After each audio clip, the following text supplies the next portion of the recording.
Hello everyone, and welcome to the Magic Misadventures Seasonal Tournament Top 32 for the Americas. My name is Saucy Mailman. I'll be your host today, and I am joined by Blevins, J Doza, Boulevard, and we're all very, very excited to be able to cast this tournament, and it's going to be so good. We've been just fired up and excited all morning. Blevins, how is your day going so far? It's going great. Got that, pre-cast workout in. I'm feeling great. Yeah. Feeling great for the first seasonal 2022. Couldn't be more excited. It's so crazy. We mentioned that earlier when we were just chatting, but it is the first Runeterra seasonal for the year. It's the first of the year. It just feels really, really crazy saying that. So I'm excited to be here. Jay Doza, I know you're excited to be here. How's your day going? Pretty awesome, man. And Blevins, I gotta say, I've seen your tweets. You're looking good, man. I can definitely appreciate the workout schedule. I've been on the grind too, so that's awesome. But yeah, we have an absolutely ridiculous lineup of players today that we're going to be able to see in just a little bit, and I could not be more excited. A lot of players that we've all seen continuously in the Legend of Runeterra season, so I'm excited. Yeah, it's going to be very, very good. And Boulevard, how's your day going so far? It's going good. It's the first seasonal of the year. I was on a seasonal this time last year. That was the TF Fizz Aphelios meta, so hoping this one goes a little bit better than that one did, but we'll see. It's funny. We can break down all of the tournaments by the major, what is it, like the deck that the deck to beat, or like the boogeyman. Yeah, the boogeyman basically. But we've got a lot to talk about today. Before we get into the players and matchups and all of that. First of all, I want to let you all know kind of how the tournament works. So I'm going to break down what the players are playing for and the rules. If you've never joined us for one of these before, the prize pool is no slouch. So the players are playing for a total prize pool of $20,300. And I swear they put the $300 in there for whenever I read this. I can't just say like the 20,000. They have to add that 300 to make it difficult for me. But 20,300 total prize pool. At first place is going to bring home $10,000, which is no small amount. I know the first thing I would do with that is buy a lot of candy because I'm a full-grown adult. So the format, if you've been here before, you know exactly how this works. But if you haven't, let me break it down for you. Again, this is the top 32. So there's 32 players. It is a single elimination bracket, and all matches are best of 3. Players bring 3 different decks with no duplicated champions, no duplicated region combinations, and no more than 1 deck without any champions at all. Players then ban one of their opponent's decks before the match begins. Players cannot use a deck again after winning a game with it, and each tournament round lasts for a maximum of 70 minutes so that we're not all here for the next week, because sometimes games can go a little long. So that's how the format works. That's what they're playing for. Let's have a look at today's top 32 players. If you've been following Runeterra Esports for a while, some of these names may look familiar. We have some new names as well. But speaking of familiar names, Blevins, why don't you kick this off real quick? Yeah, we're gonna be talking about some players specifically in just a little bit, but I gotta call out 3 here. The big 3, that is Majin, BlackBoss, and WhatAmI. Each of them has top cut a seasonal 6 times. Each of them has, not 6 between the 3 of them. Each one individually has 6 top cuts. Absolutely amazing. And of course, Majin and BlackBoss. BlackBoss is our reigning seasonal champion. Majin won a while ago. 2 players. It's the first time we've ever had 2 players vying to be a 2-time seasonal champion in the seasonal. Yeah, it's absolutely crazy. And I'm going to keep saying this, so I'm just going to preface this already. First of all, huge congrats to all of these players. It is an amazing feat to make it this far to begin with. So if you made it this far, congrats, you did amazing. But I know that's not enough. Everyone wants to take home first place. And instead of us talking about all of these players in depth, we actually have a video from the players themselves kind of telling you a little bit about themselves. And here it is.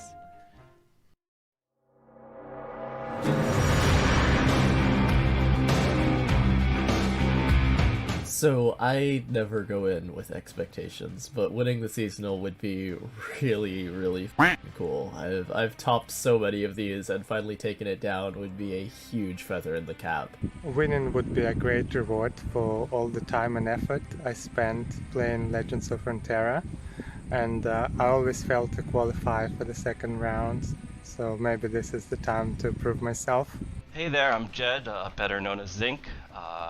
A lot of people know me as one of the big tournament grinders. Back in 2020, I was one of the top players in grassroots tournaments at the time.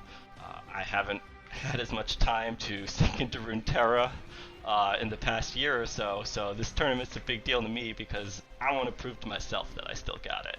And that's really what I'm looking for. Winning the seasonal means a lot to me because I think a lot of people see me as a good player, but not as one of the best, and I want to change that.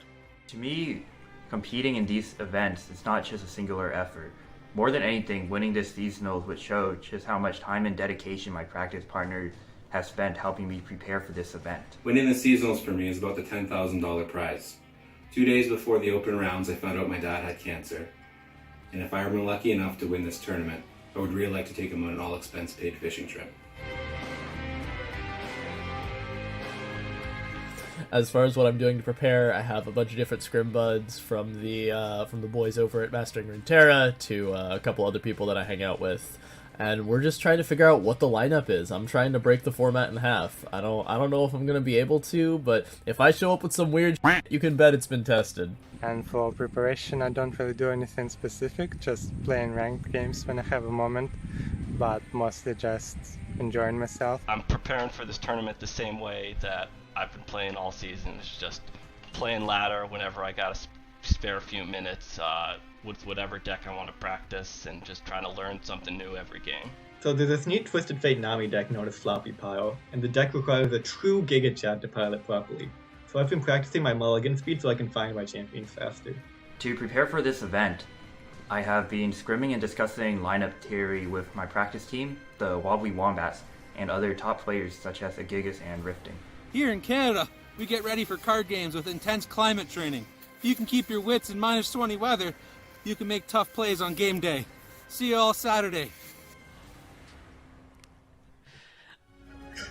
Oh, I absolutely love those videos every time. But Al is one of my new favorite players because as a fellow Canadian, I can confirm that is exactly how gaming in Canada is. No buildings even have walls when you're standing anywhere. Snow's just blasting you. Oh, that got me. I was laughing pretty good. It was pretty good. Blevins, you can confirm as well, right? Oh yeah, I'm not technically in Canada, but I am a stone's throw away in the northern parts. I'm basically Canadian. Yeah, I'm basically Canadian. I can be there in about 10 minutes, and yeah, I practice my Legends of Runeterra shaky phone out in the cold, freezing cold. No coat though. I don't wear a coat. Don't need to. I got this coat here. No, you don't. When you're that gorgeous, you don't need a coat. That's just how it works. It's okay. As an honorary Canadian, I can allow you to be in. So yeah, I love those though. Just being able to hear how players are preparing, their mindsets, how they're thinking about deck building, and hearing some duck bleeping is always super fun. We have a few players that we want to kind of dive into, tell you a little bit more about individual ones. We obviously can't do this for every player because we would be here for way too long and you'd rather see some gameplay, but we have some players that we want to touch on, our quote-unquote players to watch, and I'm going to kick this off with you, Boulevard, and you wanted to talk about Orb, isn't that right? That is absolutely correct. Orb Meister from Team OTK, one of the few Argentinians in this event, one of the better players in sort of the Latin America region as a whole, coming in with a fairly standard lineup, at least when we look at the first two decks of Ari, Kennen, Go Hard, as well as the Pantheon Taric, but then coming in with Lurk as a little bit of a weird third deck, and that is Orb Meister's sort of signature. You can never really guess what this guy is going to bring to an event. He's found success in grassroots tournaments in the past, has 2 or 3 online League Series titles under his belt, and he really will play whatever. So if you're coming into this top 32 and you're looking to soft counter your top 32 opponent, I really hope you're not playing Orb Meister round 1, because this Lurk deck is something that a lot of players talked about. We're going into the seasonal. Okay, yeah, this is one of the best performing decks on ladder, but then it only put 2 players into the top 32. So it's really kind of a crapshoot on if Orb is going to stick with this, if he likes this deck. And I don't even know if this is what a standard Lurk deck looks like. I don't see them that often. Yeah, the blood bait is certainly sometimes it is just that. It is bait, but I'm really wondering, I love the seasonal because you don't have to lock in your deck from the open rounds to the top 32. And I know there's some debate in the competitive community for that, but from our perspective watching this, there's that mind game that comes from it. Is my projected opponent going to play the same decks? Are they going to play something different? Do they know what I'm playing? It keeps going down and down the rabbit hole, and from our perspective, it's super fun to speculate on. Yeah, and one thing I want to throw in here with this Lurk, and Scouts is another example deck too. These aggressive sort of decks have really good matchups versus, Ari Kennen. Pretty good win percentage. So I would not be surprised to see a few different Lurk decks today, a few different Scouts decks today. We saw Scouts in the EU finals as well. So very excited to see Lurk. It's always a fun deck to watch too. So this should be interesting. Yeah, you mentioned Ari Kennen. I would be willing to put money on the fact that we won't probably say that at all today, right, guys? No Ari Kennen today. How much are you putting down? Because I'll take 25 full cents. But yeah, it's super cool. Orb is a great player. Another great player that I know Blevins is excited to talk about is Drisoth. Yes, if you've read any of my write-ups, articles, seen my tweets, watched any Fight Night casts, you know I'm a Drisoth fan. I don't hide that fact, and I'm not hiding it here either.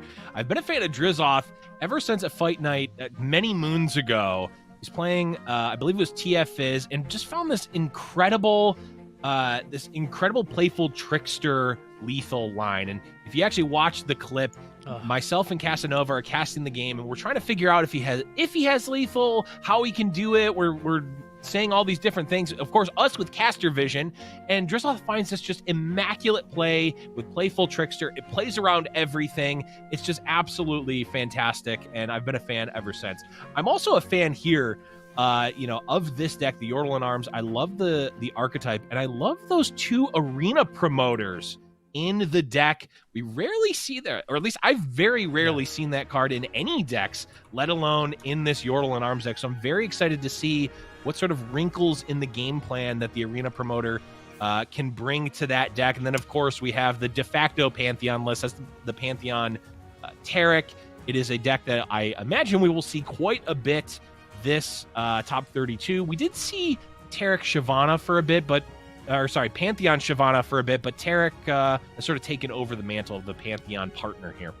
So that Yordles and Arms deck you mentioned, that I am having an identity crisis over the fact that Drisoth brought this, because in the middle of the meta, I was kind of trying to figure out what everything looked like, and then Drisoth comes out with this AK, Relentless Pursuit, Lee Sin, and Taric Pantheon lineup, and I was like, okay, this is it. I didn't know where Lee Sin stood, but you have reinvigorated my confidence in this deck, and then he comes out instead and says, oh, this is the statistically best lineup. I'm abandoning Lee Sin for Yordles and Arms, and just left me in the dirt. Yeah, it's great, and I gotta point this out. We'd often, glance over this important fact here, but if we look at Drizoth's profile picture, we can see he's got his partner in crime, the cat there. And Blevins, I feel like you had a little thing that you wanted to say about how important this could be for his victory. Yeah, no joke. I do think that having, that support in an event like this, it's high stakes, high pressure. You're sitting potentially alone at your computer playing this, very high stakes match. Having an animal companion, or just a companion at some point, whether that's, Twitter giving you support, your friends, family, whatever, that is very helpful in an event like this. And not having the, in-person aspect, or a team, rallying around and birding your matches like you would in an in-person event, it actually, I think, is a big boon to these players. And I definitely suggest it if you have the option to have a cat or animal companion watching your seasonal matches. As much as I agree with that and can appreciate, because I have a dog and I love my dog to death, I'm going to play devil's advocate here. If the cat ends up sleeping on the keyboard or touching the keyboard, there's going to be some problems. Sigmund would never. It's going to be a bad I hope so. So we'll see how that goes. Yeah. Well, I'm not sure if they brought a cat or not, but Zinc Elemental is the next players that we want to talk about, and I'm going to leave this in your hands, Jay Doza. Oh, okay. Zinc, my dude. All right, he has been around since forever, since back in beta, since the days of Winding God and Bruised by God. Just always grinding those grassroots tournaments. You heard him himself in the interview back in 2020. An amazing player, took down MTuck for one of the Reddit Discord, one of the first beta Discord tournaments for Reddit, and also took down Duels of Runeterra 12 as the winner as well. And Tiago, one of the statisticians of the Runeterra world, back when, in 2020, was tracking the top players, and Zinc was in the in the top 10 there as far as most tournament top cuts and wins. So amazing player, definitely well deserved to finally be in the top cut here. Also tends to like decks with a lot of options. So we saw Ari Kennen, a little bit surprised to not see the Go Hard in there, but Vigar, Senna, Darkness, again, not a deck that I personally love and I'm crazy about. Is it good? Yes, I'm not going to dispute that. I'm just saying I'm not crazy about it, but in terms of Zink's playstyle, I do think it's another deck, like I mentioned, that has quite a few options, and I think that's what Zink is kind of going to really rely on here. Now, this deck, Spiders, Iceborne Spiders to be exact, I love these kind of like gimmicky decks like this with Iceborne Legacy. I say it's gimmicky because, like, you know, Iceborne Legacy has been a meme in the past. It's been not a meme, and then all of a sudden it was broken because of Daring Poros and all this other stuff. But I just absolutely love the idea of this deck. It's got so many different ways it can win the game. And again, like I mentioned, same theme, lots of options. You got so many different removal options in Shadow Isles, the Box, Vengeance, Ruination, Withering Whale even tossed in there as well. So very, very curious to see how this lineup goes, what's actually going to get banned as well. Maybe that Iceborne Spiders kind of gets targeted a lot. And then we'll go from there. But yeah, Zink very well deserved to finally get their first top cut ever.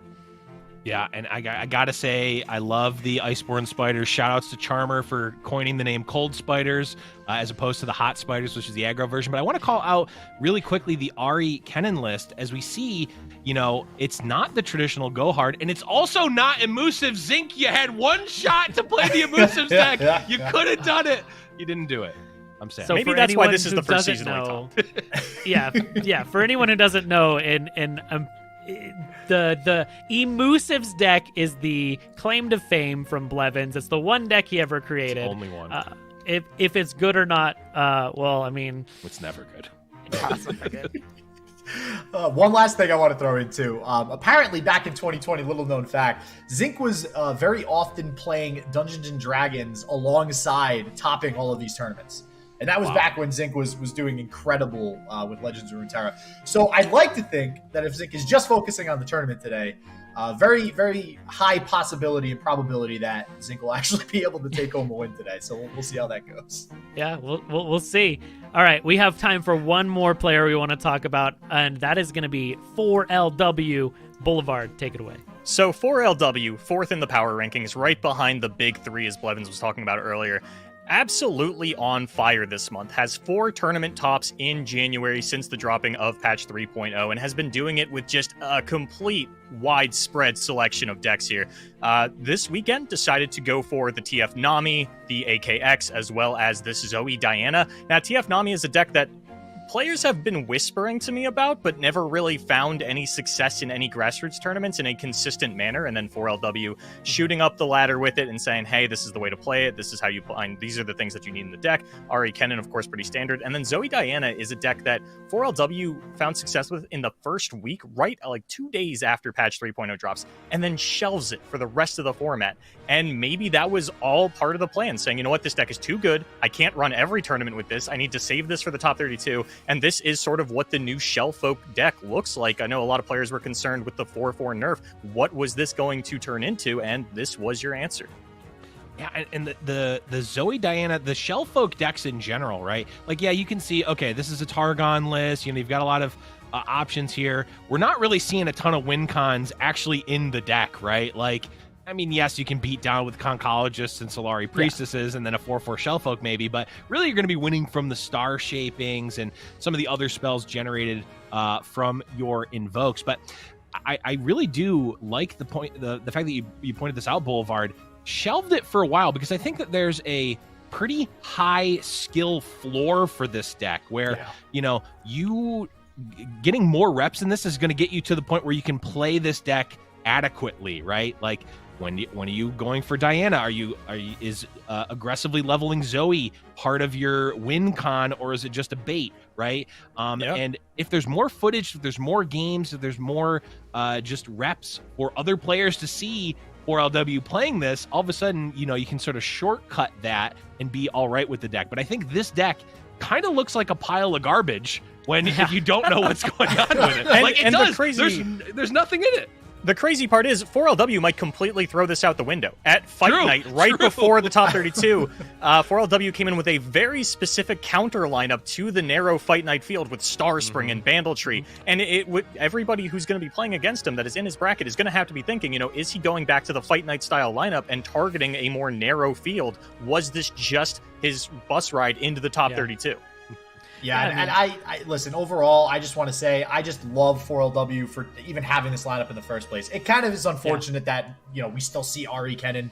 It's like basically in everybody's lineup. But to see this kind of originality, or at least a little bit more original than the typical lineups that we see, it's awesome out of 4LW.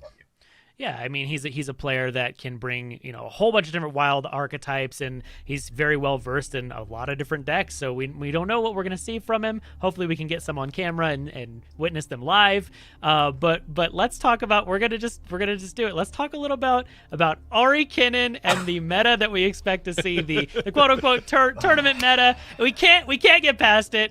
So let's go ahead and just kind of break down what the tournament meta is right now, Blevins. Yeah, well, hey, there's Ari Kennen, of course, to the... we found it, not Poppy this time, to the surprise of basically no one.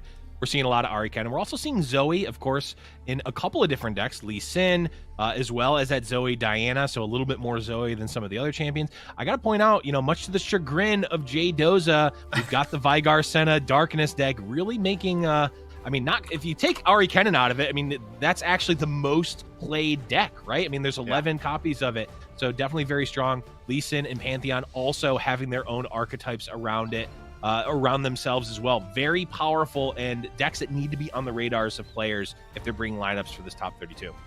And when we look at the other end of the spectrum, down at the bottom here, it's more about what we're not seeing. There are no pirate aggro that made the top 32. There was only one spider deck that made it. I know you see 4 release on the chart. One of those was Sentinel Control, and 2 were Iceborne Spiders.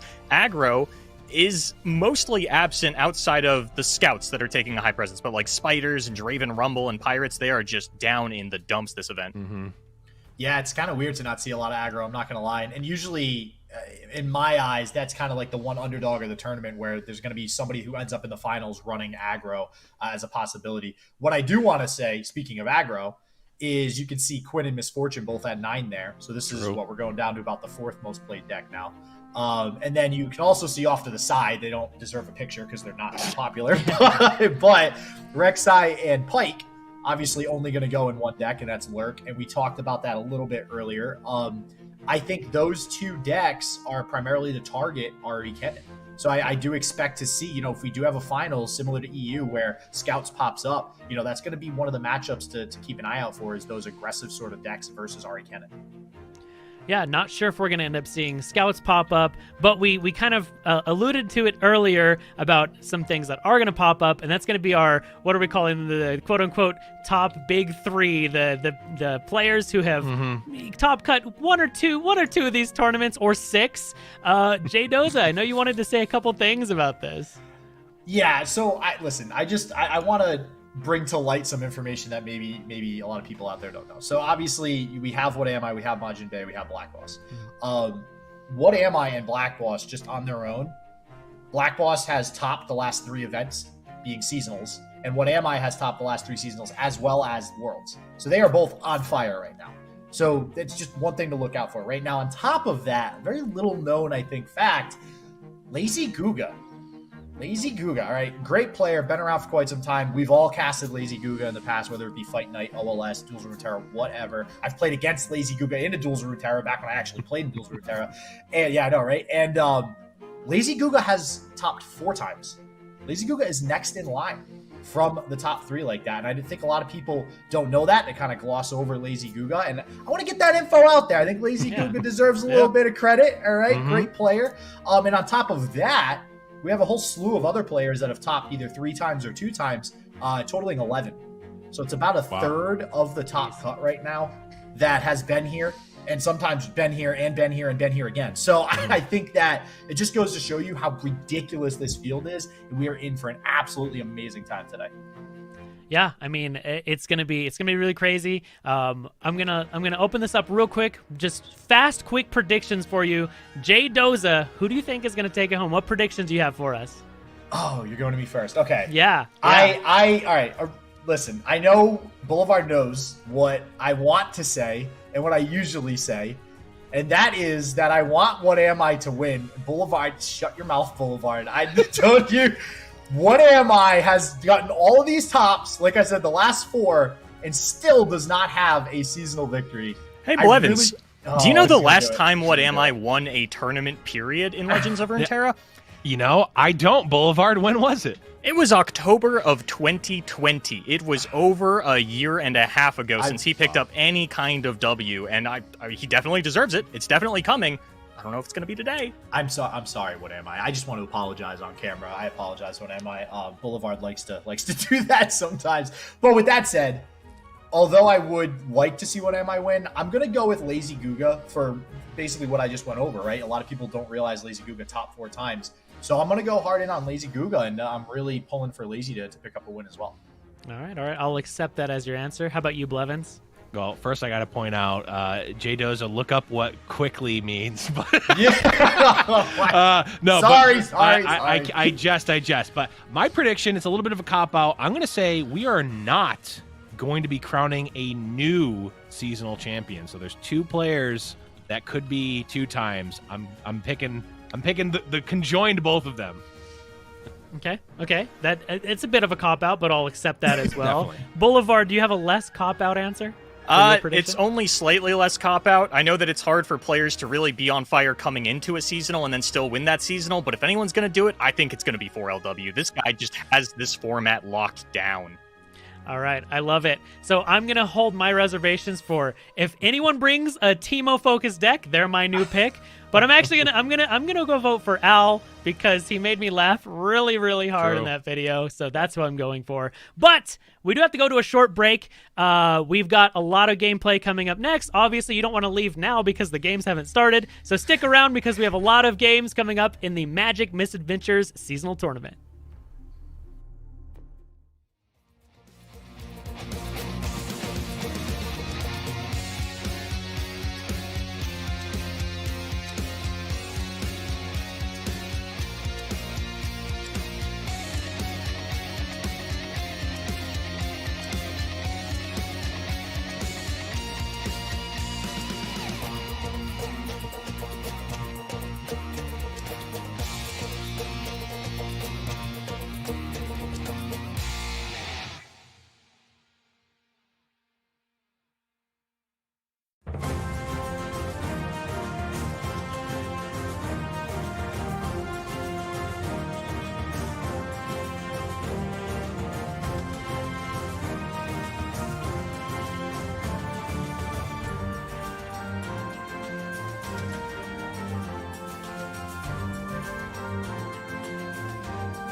Welcome back, everyone, to the Magic Misadventures seasonal tournament for the Americas. Again, I am Saucy Mailman, joined here by Blevins, Jay Doza, and Boulevard. We are all giddy with excitement. This is like my favorite part of the tournament is the first game coming up.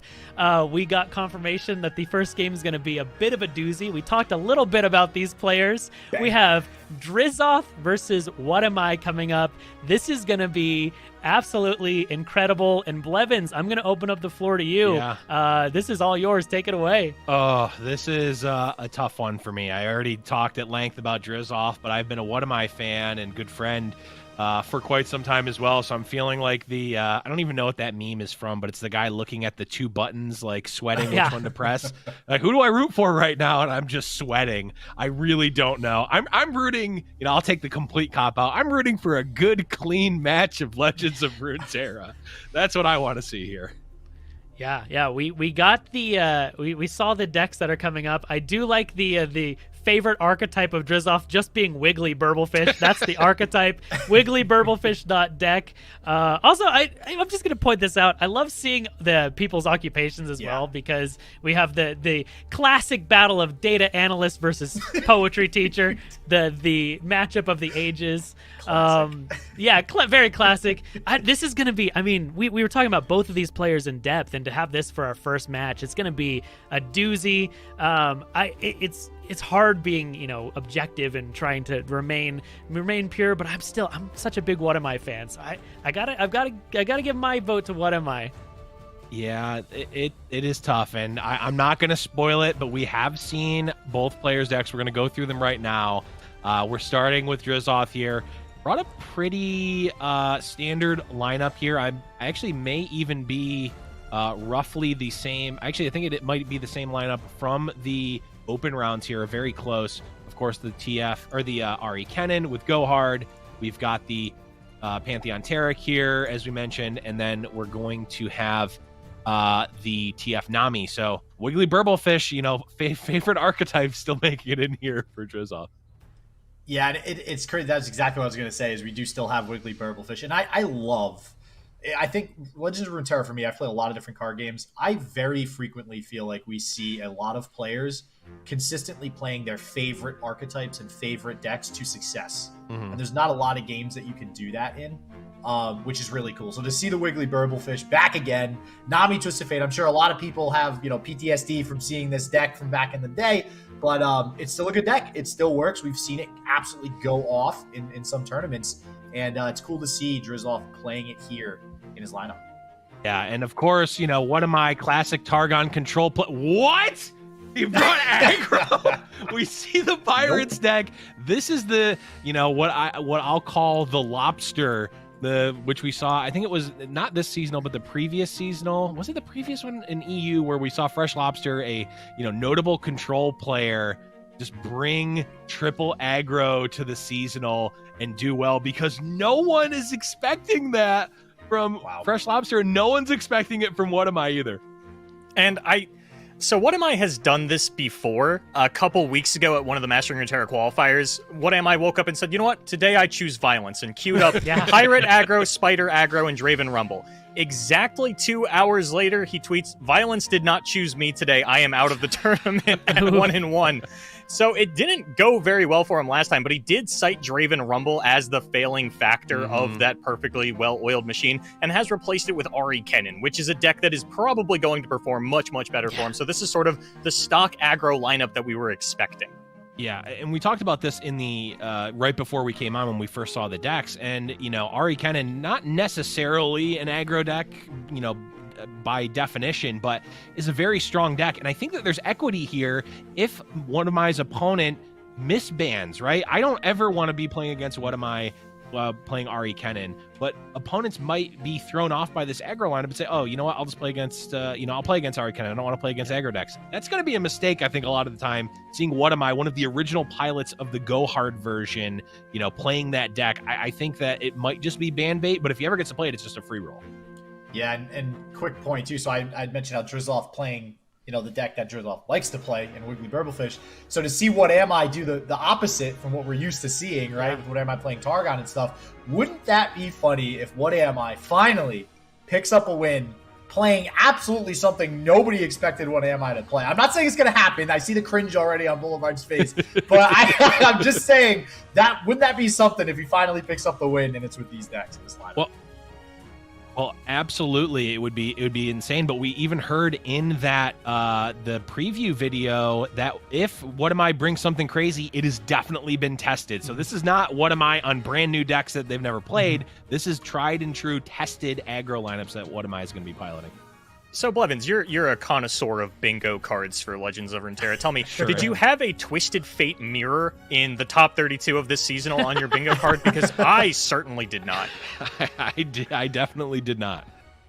Yeah, we were joking about it, if we were going to see Pirates at all today, and here we are, first round. Maybe, here's my tinfoil hat prediction. Do we think that maybe WhatAmI was just spinning there, practicing with maybe emotional? Do you think maybe Mo and WhatAmI were practicing, and we got the aggro chops coming in here? Think that's possible? I think so. Personally, yeah, this to me seems like something Mo would do. Although Mo probably wouldn't even bring Ari Kennen. Mo would just toss another aggro deck in there just for the heck of it. So no, it's true. So it's something I always like to bring up. An interesting thing is when you're building tournament lineups, there's a few different schools of thoughts, but we usually see players either gravitate towards something that they're, you gravitate something where you're very comfortable with it, right? We've seen that with Drisoth bringing a lineup that he knows really well. He's practiced. I mean, they've all both, obviously practiced, but it's a very safe lineup where, Drizoth knows these decks really well. They're like, I'm not going to say signature, but I mean, he said he loved Wiggly Burblefish. Whereas, WhatAmI is doing the exact opposite school of thought, where it's like, maybe you expect him to bring not triple aggro, and then he's like, you know what? Here it comes. This is the triple aggro day for me. Violence is coming. Yeah, I really do. I think, we meme a bit, WhatAmI, the triple, infamous triple Targon player, just wanting to play 9-star shapings. Obviously didn't bring any here, but it is a bit of a meme that we love to lean into. But WhatAmI is, a consummate professional in terms of Legends of Runeterra. He is going to want to play the lineup and decks that give him the best chance of winning. And he's, certainly gone through the motions, gone through the testing, gone through the calculations. And if WhatAmI brought this lineup, this is the lineup that he truly believes and has data and experience to back it up, will give him the best shot to win the event. Yeah, and like I had mentioned previously, we looked at the sort of the decks that had gotten to the top 32 through the Swiss rounds. We had Scouts, we had Lurk. So these two aggressive decks, pretty good into Ari Kennen, which obviously we're going to see a lot of Ari Kennen. So like you said, Blevins, this is clearly a thought out lineup. I don't think it's bad by any means. My kind of question is, and I want to pivot this just a tad. When we go to the bans, when we know we're going to see Ari Kennen go hard, probably mirrors on both sides every single round, maybe every single round. I don't know, but are those just auto banned? Do both players just ban the Ari Kennen go hard every single time? Is that how this works? I know Drisoth is going to. Drisoth is very much a stick to his guns type of player, and I know he's coming in not playing any game saying, why would you ever not ban Ari Kennen? He's definitely banning it. If you're on Spiders and Pirates, I have to assume you're leaving it open. Yeah, so I think WhatAmI is playing like a lineup that has the option to leave the Ari Kennen open. Personally, I'm a simple man. I see an Ari Kennen, I ban an Ari Kennen. It's as easy as that for me. But I'm also not playing in the top 32, so I don't have to worry about my matchup tables. But again, to reiterate, both of these players, many of these players have not only play their decks to the utmost, they're putting a lot of time into lineup creation and therefore matchup tables for these. And I know a player like Majin Bay and the Mastering Runeterra team, WhatAmI, Drizoth, a lot of these players, it's not even really a cognitive thought that goes into it when they're sitting down today, right? They are going to know many of their bans, unless something is completely wild, right? And there's just a completely random lineup. If it's even remotely standard, they're going to know their ban and not even have to use any mental energy thinking about what to ban. Yeah, I think it's funny because we were talking about we're obviously going to see Ari and Kennen like all day long. It's just going to happen. But WhatAmI's lineup obviously is looking to target that. Do you think that there is merit of maybe he's practiced a whole lot against that matchup with his decks and he's planning on leaving it up and he's going to ban something else that might be a little more difficult for his lineup to beat? So, and I will preface this with, we do know what the bans are, but I'm not going to. I won't spoil it. And my thoughts are made before I knew what the actual bans were. And I've talked about this in the past. A good, air quotes, good matchup versus Ari Kennen is maybe a coin flip or slightly better than a coin flip. We're not seeing, 70-30. So I'm wanting to ban Ari Kennen, and actually both of these players ended up doing it. All right, the game is ready, so I'm going to leave it in your hands, Jadoza and Boulevard. Why don't you ho and take it away? Oh, man. So, all right, Boulevard, at least we dodged the bullet of the RE Kennen Gohard mirror match to get things started today, so that's good. Yeah, I actually forgot that we were set up to cast this event. I thought we were just on the revival of Rune Terrible Radio, and Saucy and Blevins were just being wonderful hosts to us. But you're right, it was AKX banned on both sides, and that doesn't really surprise me given Drisoth's third deck. I think that's what's really going to influence the ban for WhatAmI throughout this tournament, and Piltover and Zon Bilgewater is not a region combination that I expect to do super well into aggro. No, and this is going to be, I do like, this is an interesting matchup, okay? There's typically not a whole lot of units in Drizoth's deck here, and so one of the things that potentially we'll see from WhatAmI early on is just going wide. We see the House Spider, we see a lot of 1-drops in hand already, so this is something that Drizoth is going to have to worry about throughout the game, but we do already see 2 units actually curving quite nicely, 2, 3, and 4, so that's going to be a huge help for Drizoth early on here. This is really not a lot of damage coming through on this turn either. Drisoth has a nice block onto the Stygian Onlooker and then could block the House Spider as well, only taking 3 damage, while WhatAmI is really starting to sort of fall apart on cards here, on top of the fact that Drisoth has this single combat that, we'll have to track a little bit later on. Is this used to cancel the Noxian Fervor? Is that an option that's going to be available? But for now, I don't think things are looking too bad.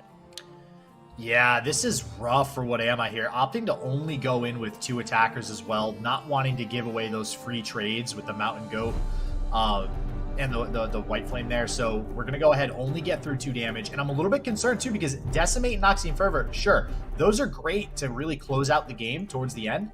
But we don't really have enough aggression early on here to merit those cards coming down early. So this is not looking good for WhatAmI. Man, that Demolitionist top deck, I got to pull out a pen and paper, start to do some math. Okay, so Drizoth's at 17. Assuming every burn piece resolves, we're down to 15, 13, 10, and 6. So 6 unit damage, given the current board and hand state of WhatAmI has to come through, and then this burn can finish off the rest of it. Of course, Noxian Fervor or Demolitionist could be sort of negated with this single combat, so we'll have to see how that works out. But I'm really curious about what Drisoth is going to throw out this turn. You want to go a little bit wider on board, but because this is more of a mid-range deck, you're not going anywhere near as wide as Spiders, right? WhatAmI could end this turn with 5 units on board. Drisoth 2 at most. Yeah, and he, we only have White Flame Protector and Tarek to get down here this turn, which is only 2 units. Like you said, we're going to go 5 wide with WhatAmI, so that is still going to be a pretty significant amount of damage being pushed on the open attack if we choose. That single combat you mentioned is so incredibly important. Any of those combat tricks, when you're up against something like Spiders, that's how you combat not being as wide as your opponent, right? Because you can set the block, combat, something else, single combat something else, and essentially take down 2 units on the block as opposed to just 1. So that single combat might be the difference maker here, but another Decimate or something like that off the top from WhatAmI, that could just close things out. Yeah, and one thing that we don't really think about a lot when we look at these Pantheon lists is like, yeah, you have Guiding Touch for a little bit of heal, but you're like, oh, there's no Radiant Guardian or anything. Pantheon can roll Lifesteal, but I don't think Drisoth's really going to be able to level a Pantheon in this particular matchup. It's really hard to continuously run out your units and target something every turn, so the Lifesteal Pantheon dream, I would say, is more or less off the table. And this is huge here, too. So committing the Tarek, even though Drizoth did have another unit, which I'm sure WhatAmI was kind of hoping there wasn't going to be another unit to come down, now we're outside of using that single combat. So we still essentially can only block 3 units. Okay, and now Noxian Fervor can come out. I like this from WhatAmI, understanding the triple single combat, double concerted strike in the list of Drisoth and just going to take the Noxian Fervor where he can get it. And if I've mathed everything out right, I think this means WhatAmI is now 1 off of lethal. Yeah, wow, turned around so quick. And that's aggro, right? That's aggro. You could be 100% out of the game, and then all of a sudden, hey, 2 top deck Decimates. You win the game. And what do we got? 2 top deck do it. Decimates. Okay, yeah. You know what? Sure.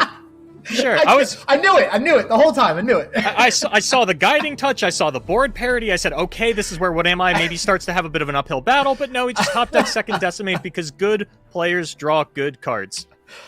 I mean, if this is a good sign for WhatAmI, I mean, I don't know what is if this isn't. This is amazing. I am.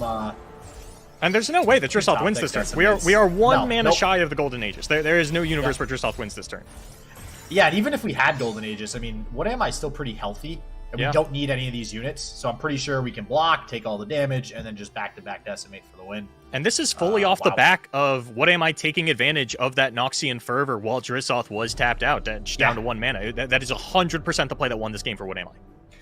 Well, yeah, and listen, to anybody who might be new that's tuning in, that's something you really want to key in on throughout this tournament. We have a lot of good players here, and they're constantly going to be looking for it. There's certain mana breakpoints for certain cards, and in this case, Noxian Fervor, right? You don't want the unit that you're Noxian Fervoring to be killed by anything your opponent has. The second Drisoth went down to 1 mana, you can't play single combat, you can't play Concerted Strike. That was just a straight, good heads-up play by WhatAmI, and he takes it for game 1 here versus Drisoth. 1-0. This is good start for WhatAmI. Look at that. Yeah, we talk a lot about WhatAmI, sort of pigeonholing him into Targon. He qualified for the top 32 with Thresh Aurelion Soul, which has sort of been one of his signature decks since Guardians of the Ancients.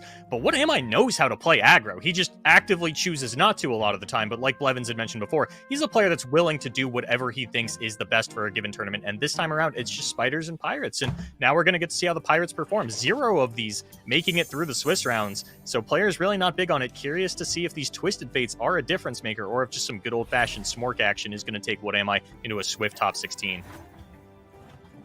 All right, here we go. Aggro number 2. Another decimate early on in the hand here, and honestly, a lot more units to go wide again with that Mirai warding starting off there, similar to the House Spider. Going to summon those 2 units, and the 2 Legion rear guard starting off. I mean, that's gold, right, Boulevard? When you have an aggro deck, 2 3/2s to start, I mean, that's what you like to see.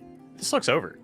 Yeah, I was just going to say, I was looking up top, and then I looked down, and I was like, wait a second. There's not a whole lot of units there. That's not good.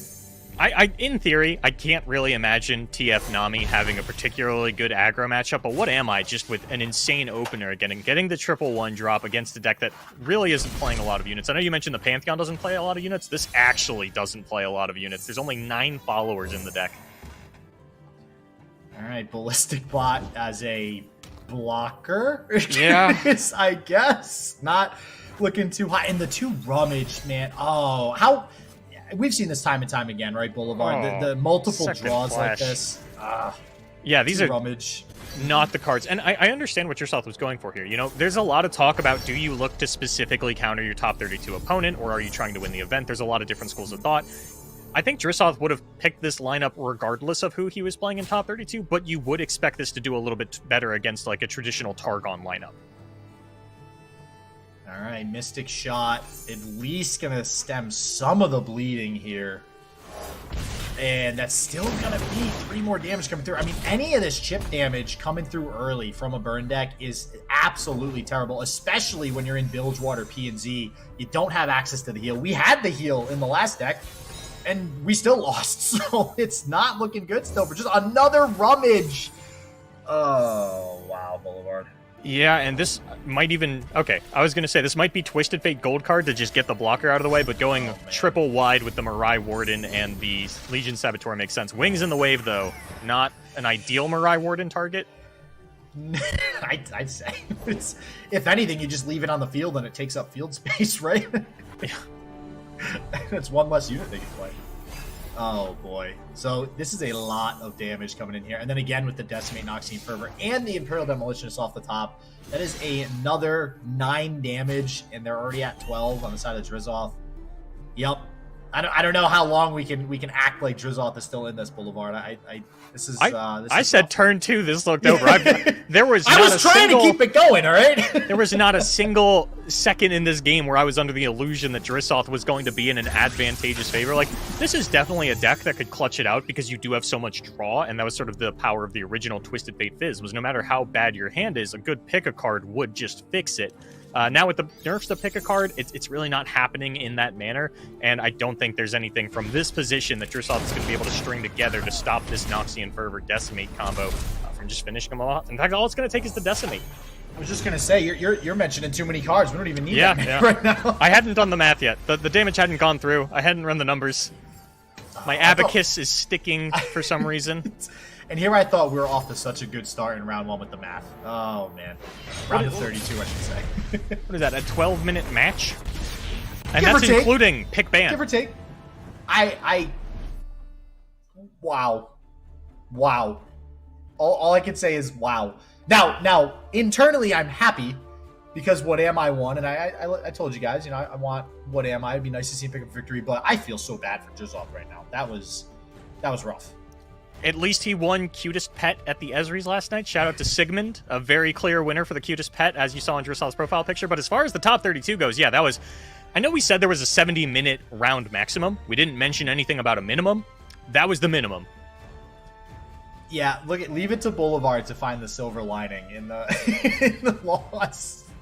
Oh, man. Well, we're going to get into another match then, I guess. Now, here, while we're on this topic of this WhatAmI match, though, Boulevard, is aggro going to be that good now, do we think? I mean, now that we've seen a little taste of it, now, granted, it wasn't even against Ari Kennen, which is seemingly kind of what it counters. Do we expect some of these other aggro decks, possibly scouts and things like that, to maybe do better today? There's a lot of aggro haters out there. And I'm one of them. Absolutely not. Oh, Pirates, spiders, big joke decks. What are you talking about? WhatAmI got dumb lucky this opening round. We're not going to see... You can't do that twice. What, are you kidding me? Yeah. In all seriousness, though, I think Scouts is a very solid choice for this tournament. Yeah. Spiders and Pirates, it's volatile. We'll have to kind of wait and see. I don't really have strong opinions about it either way. Yeah, and one of the things with aggro or burn or whatever you really want to call it, decks that will win in 12 minutes, let's put it that way. It can be very high roll-y. We've kind of had this back and forth discussion before too, where I've even made the comment that you do have to be pretty skilled to play aggro decks successfully, right? Absolutely. Because you're constantly counting how much we know how hard that is. Lethal. Yeah, it's definitely for me. I know that. But you're constantly in your head like, okay, what are my outs? What do I need to top deck in order to win? Now, if you're just drawing decimate, then the math becomes very easy at that point. And that's kind of what happened with WhatAmI. So, not to take anything away from WhatAmI for that win, but, like I said, I mean, I even mentioned drawing the double decimate. It's a lot easier on an aggro player when you're just straight up drawing a fifth of the Nexus damage that you need off the top of the deck, right? Yeah, and I mean, so we've been talking about this WhatAmI win potentially being a long time coming. It'd be really funny if he speed ran it. But speaking of a win long time coming, BlackBoss, our previous seasonal champion, we're going to get into them up against InfinitePatrons, who looks like they are back on their Zillion Echo from the Swiss rounds. But man, we are having some great games here in the beginning. Already 2 of the 3 that we've been kind of talking about throughout this tournament. Next up, BlackBoss, previous seasonal winner here. And then, hey, there we go. We got there. First one, Boulevard. Ari Kennen. We made it. Yeah, are you excited about that? No, I'm not. I just making a statement. Just putting it out there. I do want to mention BlackBoss, no splash. You see down there in the corner, that is not a graphical bug. This is Mono Ionia. BlackBoss has done this in the past. It seems to be his preferred version. Just getting a couple of additional copies of things like Notify and Deny, maybe an extra concussive palm or so, in case you were wondering what these splashes were taken out for.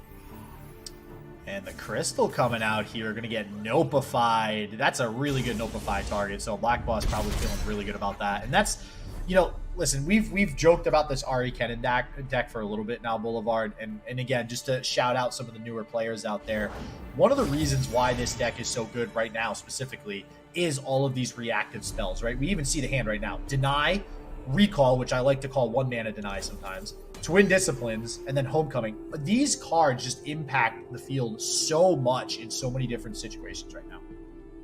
Speaking of things that are going to impact the field, one of the big selling points of Zillion Echo in a spot like this is that Zillion's Time Bomb that you see in hand. As you may have noticed that all of BlackBoss's units are on 1 health, and that is, I think, why BlackBoss does not recommit the Morns here, really just not wanting to play into that. Yeah, and we're going to get the... Oh, looks like we get the bands up there on the right as well. Was that Scouts at the top that I saw? Yes, BlackBoss banned InfinitePatrons Scouts, and InfinitePatrons banned BlackBoss's Pantheon Taric. Oh, There we go. There's yet another Scouts deck here. But a lot of damage coming through on the side of InfinitePatrons. We'll see what BlackBoss commits here.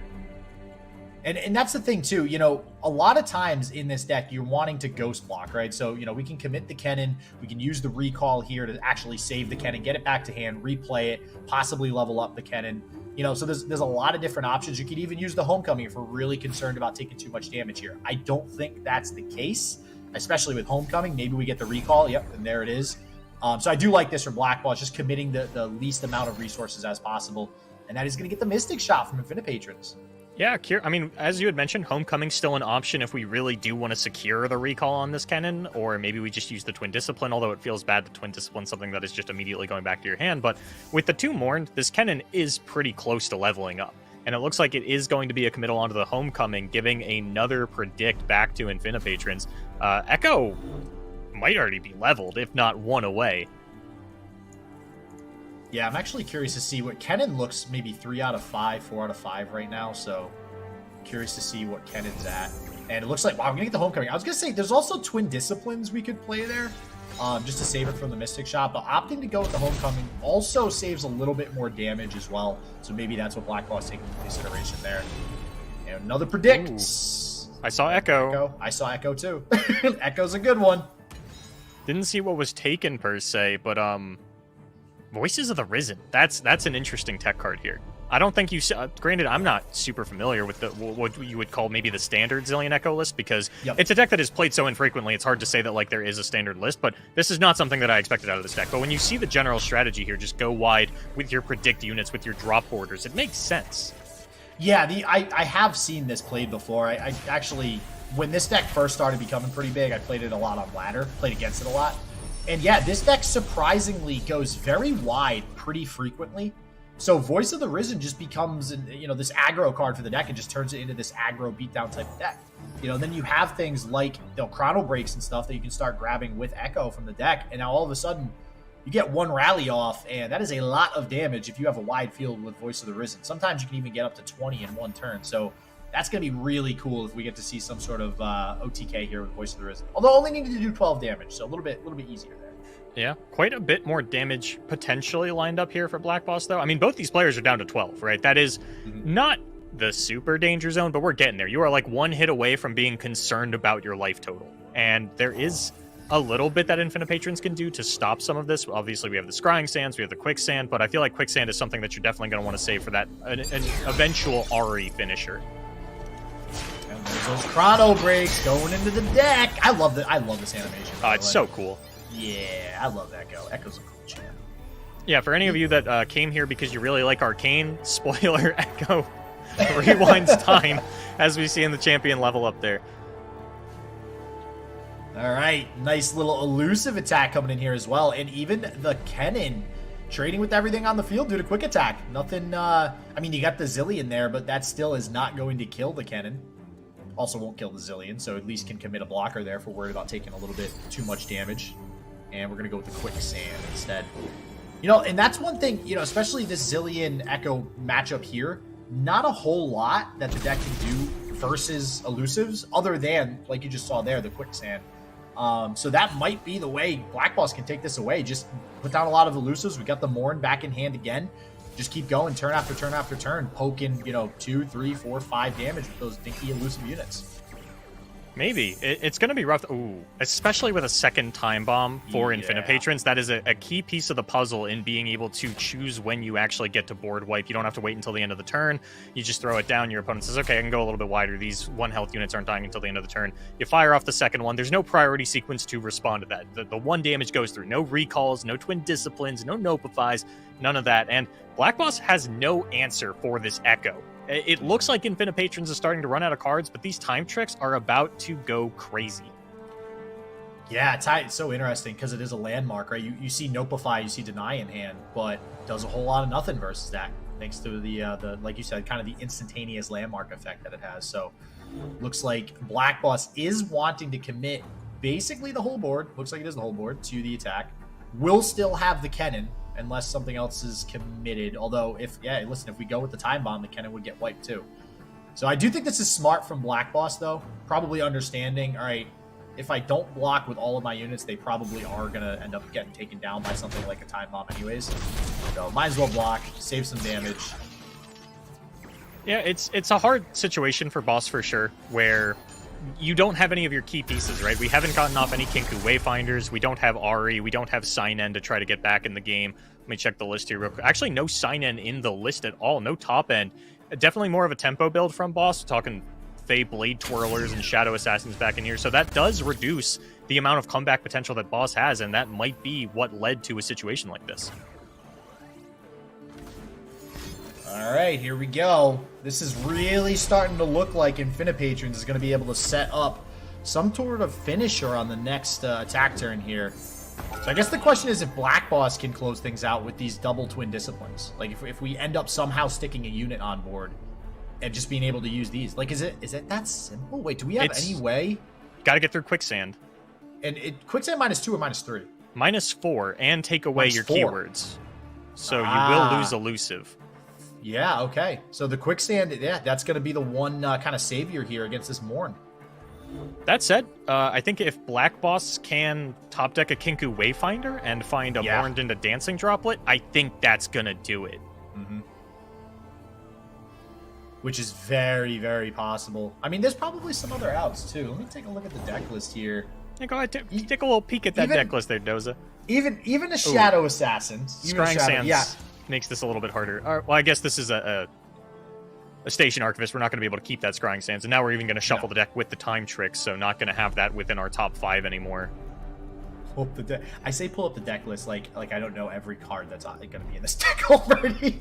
Like, no, he's got a tech card in here. No, I mean, the Fey Blade Twirler and the Shadow Assassin have been phased out by most players on the splash list. The Go Hards and the Absolver players. Oh, man. All right, another Time Trick. And another drop border there, actually. Which I think, actually, it's not going to hit the field, yeah. No. Nope, that's a full field. So no drop border there. All right, Boss. So BlackBoss is up 1-0. This is game 2. If BlackBoss does fall here, which looks pretty likely, then we will still have a game 3 that we're going to go to. All right, taking some time here. Yeah, you know, the Kinku Wayfinder that you mentioned, I want to say is probably the only top deck for BlackBoss to win, because it's not about, like, BlackBoss is almost certainly not going to survive another attack turn from InfinitePatrons. So we have to win. BlackBoss either wins this turn or loses the game. There's a homecoming. I don't think that's going to do it, Boulevard. No, that is not going to do it. There's no response for Quicksand. That is the power of burst speed spells, is you get Deny, Nopify. I don't care how many of them you have. They don't do anything. And I mentioned that earlier, right? Like, otherwise, the elusive damage coming through is really hard for InfinitePatrons to deal with. But a timely Quicksand is the way that this deck does deal with those elusive units. And BlackBoss going for it. Has those twin disciplines. Going to give it a shot. But at the end of the day, Quicksand will prevail here. What a good card suddenly. That card, it was not played that much. And all of a sudden, it's just become so huge with these Ari Kennen decks floating around. Yeah, it's not... I don't want to call it an underrated card, because I think everybody knows how good it is. There's just not a lot of Shurima decks running around. It's mostly these Zareth Zillion builds and Sivir Akshan, and that's about it in terms of the meta for Shurima. Now, all right. I was just going to say, if we like Homecoming here and then try to go for a Morn on the next turn, but I don't think... You just died in the open attack. Yeah. Not to mention there was a Chrono Break in hand, like... Not that anything was going to die on the other side of the field, but, you know. Oh, wow. Okay, so at least we get a game 3, and it's more than 12 minutes. So, Yeah. Unfortunately, so I know you're going to hate this, but BlackBoss's win in game 1 was with Lux Jace. So we do not get to see that, as Boss has already picked up a win with it. It is going to be a run back on the Ari Kennen. And then on the side of InfinitePatrons, we are going to see Darkness. Man, Lux Jace. I would have loved to see Lux Jace play. You know me too well, Boulevard. I know. That's why they put us together. So instead of the Lux Jace, I get to see Darkness versus Ari Kennen, which is probably the exact opposite of what I wanted. Your 2 favorite decks, Doza. You love these decks. I know. It's literally your favorite. Oh, man. All right. This is wild feast there. Wow, okay.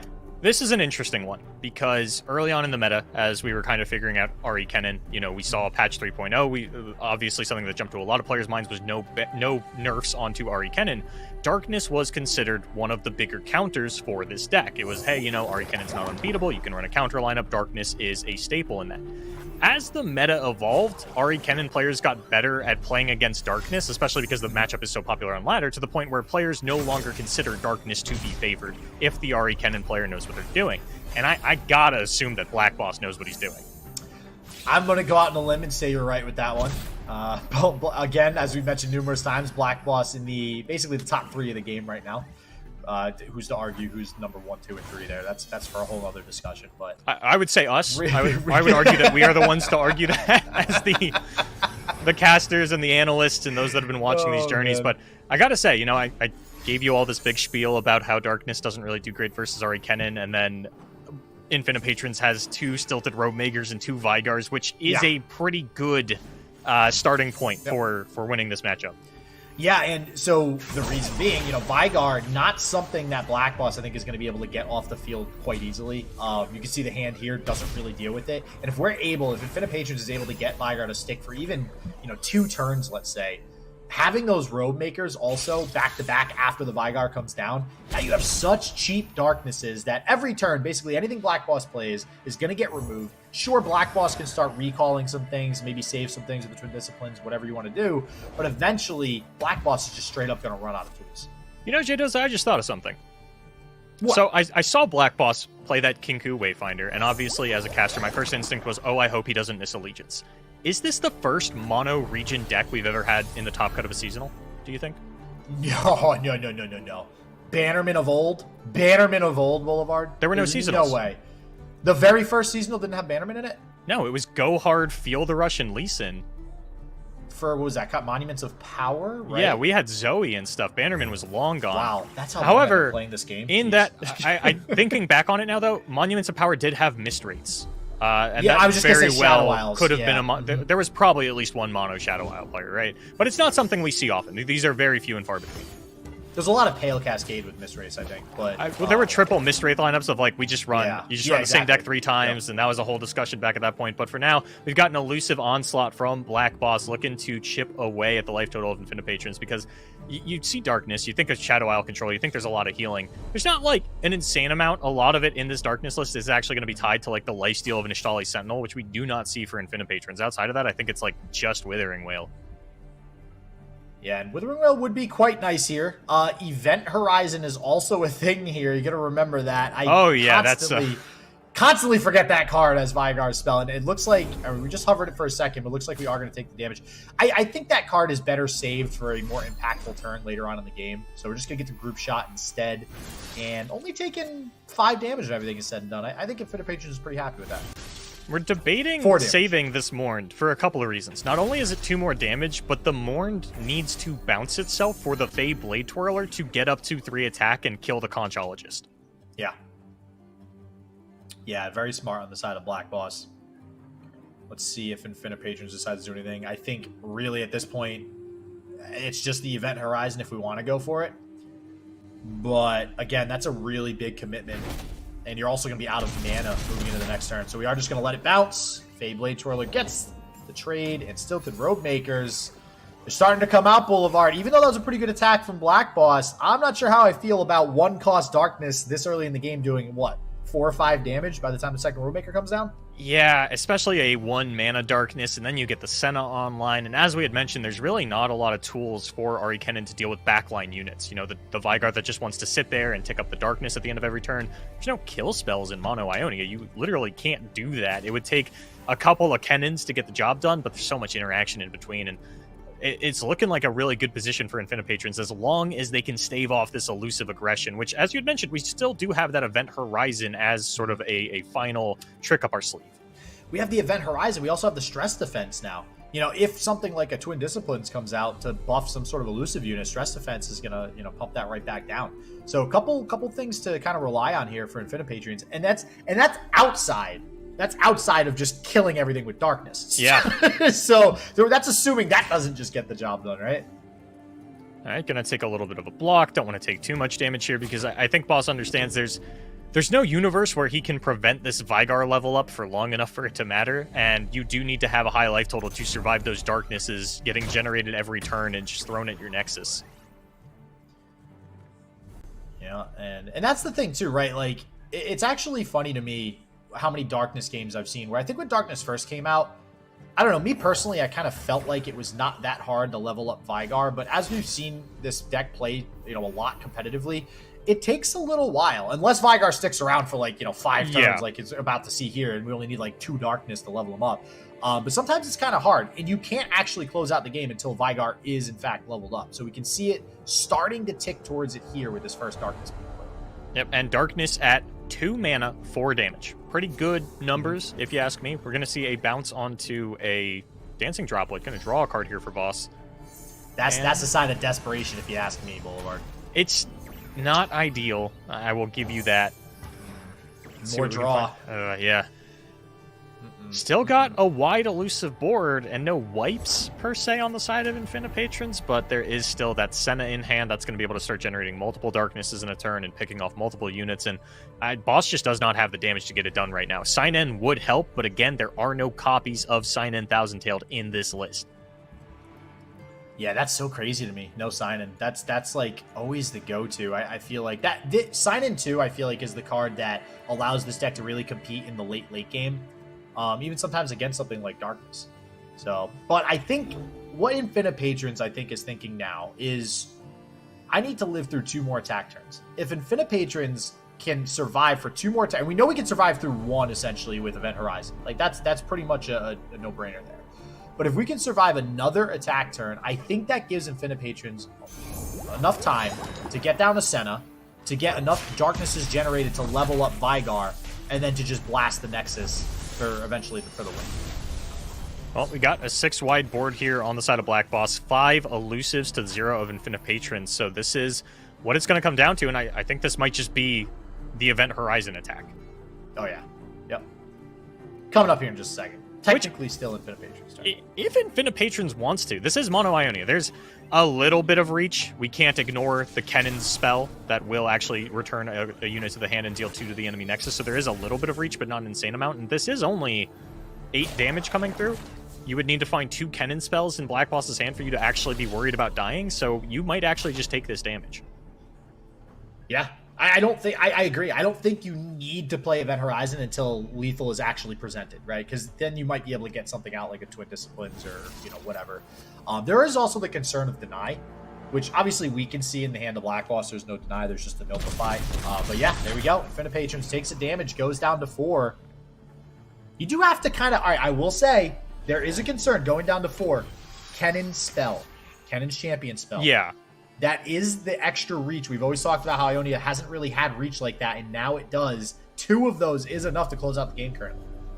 It'd take a little bit of doing to get something like that on Black. God Willow Seedling would certainly help it out, but for the time being, I think InfinitePatrons, just kind of not sweating it, saying, hey, I'm a little worried about Deny. Let's see if I can bait something out before I go for this big Event Horizon. I still have the Stress Defense as well, but if BlackBoss can draw Deny in the next 2 turns, I think he's going to have it. And I think now InfinitePatrons might need to keep the Stress Defense. There's Deny to save. There's the Deny off the top. Oh, Ooh, wow. how many darkness can InfinitePatrons make this turn? A lot. Because we do have the Notify, but with these only being 1 mana, the damage is getting up there, Doza. I think they're up to 5 or 6 at this point. And technically, I was actually wondering if we play the Twisted Catalyzer before we attack here, just to get the additional proc as well. Looks like we're not gonna. So yep, we're gonna put the darkness on the stack. So for anybody who's new to the game or seeing this deck, the way that this interaction works with Senna is if you do place the darkness on the stack before you submit the attack through, Senna's effect will generate another darkness in hand, and that's exactly what we're seeing there from InfinitePatrons. It's one of the reasons why this deck is so good. Yeah, there was a bug fix a while back that people were worried was taking that interaction away, but it turned out to be an actual bug. This is an intended interaction. Don't feel like you can't do this on ladder. You're going to be called a cheater. This is intended. And I do think now 1 more darkness gets this Vygar leveled up. Yeah, I don't think it's enough. You're going to get Darkness at the start of the turn, but BlackBoss is probably going to look to end it with an open attack, and you take out one more unit, that Kinku Wayfinder's coming down, so you can't really try to, oh man, I'll just deal with all the elusives. But Doza, do you know how many Kinku Wayfinder targets are left in the deck? Oh boy. I mean, I'm good at math, but not that good. Usually I like to today, track... anyways. it's harder to track these things in a deck that is constantly bouncing its own units. I'll look out for a Morn dying, but then I just see a Morn get played, and I'm like, wait, did we draw that? Was that bounced earlier? Oh, it didn't go into combat. Wait, did we recall it? There's a lot that goes into it. So I am actually not sure if there are 2 targets left in the deck for Kinku Wayfinder, if we can find enough elusives. And of course, we do have to hang on to this Twin Discipline to fight through the stress defense. I am very impressed with how InfinitePatrons has played this so far, because like I mentioned, I think maybe a turn or two ago, InfinitePatrons just needing to survive 2 attack turns. The next attack turn of BlackBoss coming up is that second turn. InfinitePatrons has managed to keep the Vygar that's on the field with the other Event Horizon in hand, the other Vygar, so that we still have that Event Horizon to survive whatever the last attack turn is going to be before InfinitePatrons closes out the game. On top of that, we have kept the stress defense in hand the entire time to save the Vygar that's on field, and we've had missed call, right? If Vygar does die, if BlackBoss doesn't have a way to kill one of the other units, we just get a free revive on that Vygar. So I think InfinitePatrons is pretty safe going into their next attack turn to get enough darknesses to do what we've been talking about this whole game, which is eventually leveling Vygar and going at the Nexus. And now Vygar is finally there, finally leveled up. I will say, if we see a pass from both players and we go into the next attack turn with these hands as is, assuming the top decks are irrelevant from both players, BlackBoss will win the game. We'll see, there's a Dark Bulb, so there's another darkness in hand. This does change things. We'll see where this darkness gets to come out and go, because BlackBoss did not wait to play that second Kinku Wayfinder, so we do only get the 1 unit. And we're just going to push more damage onto the Vygar. But still, not killing it, because it did level up, got that +1 attack and +1 health. Yeah, I'll tell you, man, Deny. So good. Such a good draw from BlackBoss. I think, was it this turn, BlackBoss drew it, or was it last turn? It was, I don't know. Doesn't really matter. I think it was a couple turns ago. No, it was this turn. It was this turn, because he did not have it last turn for the Event Horizon. I guess what I'm getting at is because we saw WhatAmI earlier, draw that other Decimate off the top, and same deal, like, just perfect timing here with this Deny off the top to deal with something like an Event Horizon. There's an Ixtali Sentinel. I don't think Boss has it. Nope. You needed more elusives on the field. You've got the Nopify for the darkness. There's the Twin Disciplines. But the Twin Discipline gets countered by the Stress Defense if you don't make them use it first. You have to present lethal with the attack to bait out the Stress Defense and counter it with the Twin Discipline. And as it stands, BlackBoss just doesn't have it. And the Ixtali Sentinel, I mean, sure, it's got lifesteal, so InfinitePatrons should stay in the game, but forget that. Ixtali Sentinel is also going to allow InfinitePatrons to just close out the game. So here's the 2 blocks of the Spiderlings. Feels nice. Only got 2 more damage coming through. InfinitePatrons does not have to commit a single thing to the board right now. And I think it's smarter to hang back the darkness for the potential Kennen spell to counteract that rather than maybe throw it out here. But since there is merit to just throwing out the Event Horizon, I think, and just saying, hey, I really don't want you to deal any damage to me. I don't want to get cheesed by 2 Kennen spells. I think the math works out in my favor, but I'd like to make sure 100%, and I think that is why we see the potential lineup of this Event Horizon. Yeah, and what that also does, too, is if your opponent does have Deny, then on the side of InfinitePatrons, you go, okay, that's 1 less Deny I have to worry about, and that's 4 mana that's spent from BlackBoss. But nope, we do just see the pass. We are going to get the Twin Disciplines committed here, and that's going to receive a sweet, sweet Stress Defense. Maybe it could be the Darkness, too, but... This should be Stress Defense. If Event Horizon gets used here, then BlackBoss can actually kill Vygar with Mark of the Storms. The other Vygar in hand gets shuffled away, and all of a sudden InfinitePatrons doesn't have a way to target the Nexus with Darkness, and would give Boss a lot more time than you really want to be giving him. So this Event Horizon is actually something that InfinitePatrons really needs to hang on to, given the amount of Mark of Storms in the hand and the low health of this Vygar. Yeah. And we might see it come out here now. Nope, we're going to see the Stress Defense first. Okay. Going to see how that works out.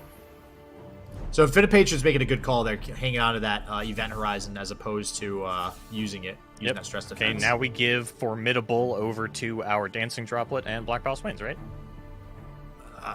The formidable. Oh my! I was like, wait, what are you talking about? You haven't studied the keywords that aren't in the game yet, Drisoth? Oh, no! I know what you're talking about. It just took a second because I haven't added it to my vocabulary, my vernacular yet.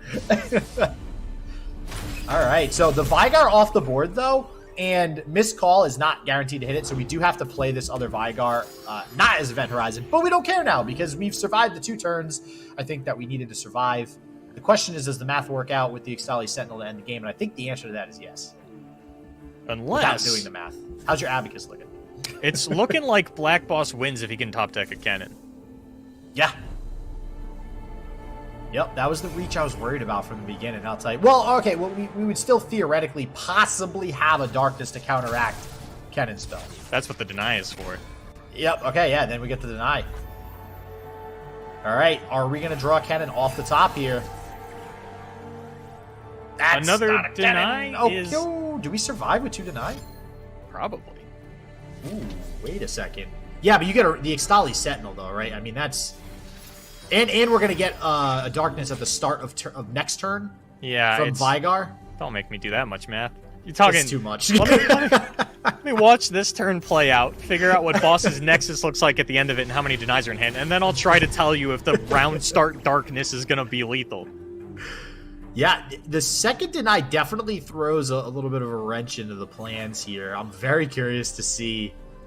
So, because we're going to get 2 more with Ixtali Sentinel. There's 3 more total. So 4 total, 2 deny. No, InfinitePatrons is going to get 2 to connect. I think that's lethal. Unless we top deck Kennen.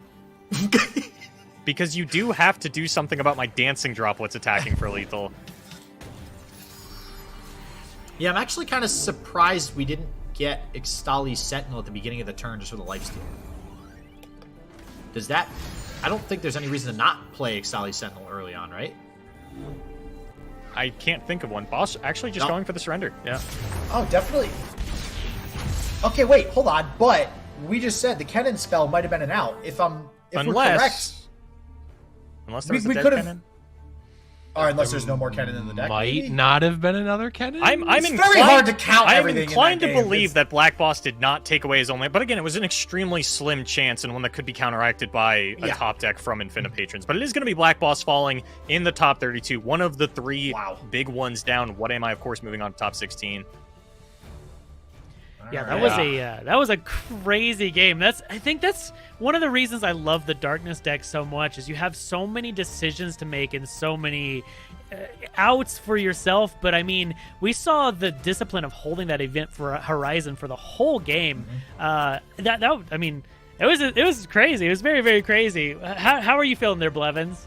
Well, my jaw was dropped most of that game, actually. Yeah. It was kind of crazy because it was back and forth, and it did seem like BlackBoss was behind most of the game. We'll actually be taking a look at his decks here. There's that mono Ionia, but in that last game, I mean, you just look at the hand, and you know, I'm coming into this as a player who played a ton of Darkness on ladder. It is the deck that I hit Master with. It's basically the only deck I've been able to climb with for the last 2 seasons is Darkness. And just looking at the hand of InfinitePatrons and that game state, just my gut is saying, oh, I feel really good if I am the Darkness deck here. And even given that, BlackBoss still had outs. Like you said, I'm assuming, and I wasn't keeping track, I'm assuming that there were no more Kennons left because, like you said, Boulevard, that Kennen spell wasn't out because even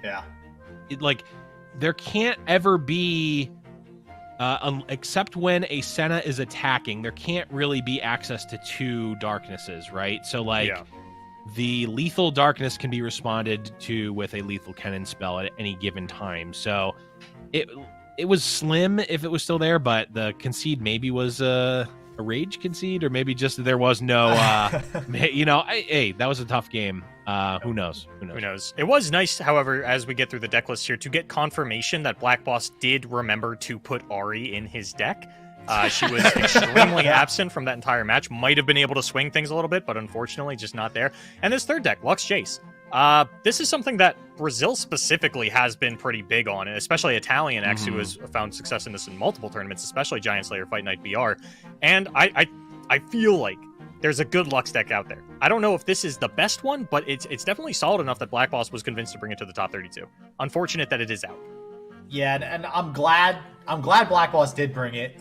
Disappointed we didn't get to see that first game where it won. And on the side of BlackBoss too, I know you kind of jokingly said rage quit there, Blevins, but it feels really bad knowing that, you know, Ari Kennen is the best deck in the game. I think most people wouldn't argue that for the most part. And that's the deck that kind of just like didn't do it for you when it came down to it. But the Lux Jace deck did, right? So it just that's gotta feel bad a little bit on the side of BlackBoss, but good to see players again bringing some different decks, some creative decks. Oh yeah. Speaking of the different decks, we see the Echo Zillion, which was a deck on ladder. It started out, kind of came out of nowhere, I believe, or at least I first saw it out of Brazil. I don't recall who originally built it, but I remember seeing Ian Nogueira actually playing it to pretty good success. And it's a deck that I think maybe fell off of people's radar for a bit. It is, you know, not really a standard deck that you'd bring in a ton of lineups necessarily, but it is very powerful. Like the Echo is basically auto-leveled with this deck. Zillion with the time bombs is a strong and also just weirdly like synced play, right? Like those time bombs activate at a weird timing that a lot of other decks don't have access to. I know coming out of Brazil, especially Garrett's has been a big experimenter within the Zillion Echo space. Shout out to Garrett's for that. And Feral Presence as a 3-of is something that I've heard Garrett's talk about a lot, where like this deck, it looks kind of weird because you're very all in on the Echo and you also don't really have any ways to protect the Echo, but it just gets there. Yeah, and so you mentioned it earlier when we were watching the gameplay, Boulevard, the Voices of the Risen in there. I love, it almost reminds me of the Azir decks of old, where you had all those Sand Soldiers going wide, and people would play stuff like Voices of the Risen to bump all the Sand Soldiers up and attack, and obviously the Azir buff as well. So I love seeing this deck get played. I think it can potentially be a pretty competitive deck, and now that we've seen it make it through the top 32, maybe we'll see it make it further. We're going to the top 16 soon, so this should be pretty interesting. Well, yeah, and just the excellent patience that InfinitePatrons had playing the deck, not committing the time bombs until he had the second one. Excellent gameplay from all players we saw today. But we have to take a short break here, so don't go anywhere because that was only the first round, even though it feels like we were in like the grand finals because the games are that crazy. So stick around. We've got a lot more games for you here in the Magic Misadventures Seasonal Tournament. Stay here.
Welcome back, everyone, to the Magic Misadventures Seasonal Tournament for the Americas. Again, my name is Saucy Mailman, joined here by Blevins, J Doza, Boulevard. We had a crazy set of first games there. Blevins and I, we're usually, while the match is going, we're chatting, and neither of us were saying hardly anything during that BlackBoss match. We're just sitting here, like, jaws open, and I'm just like, it could go either way.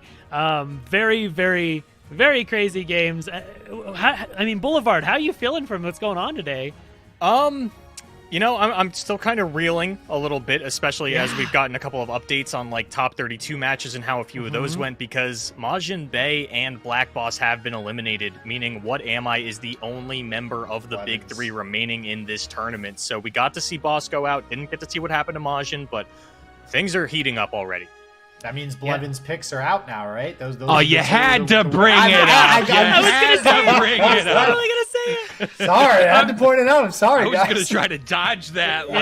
Blevin's was like, dodging Ari in that last game.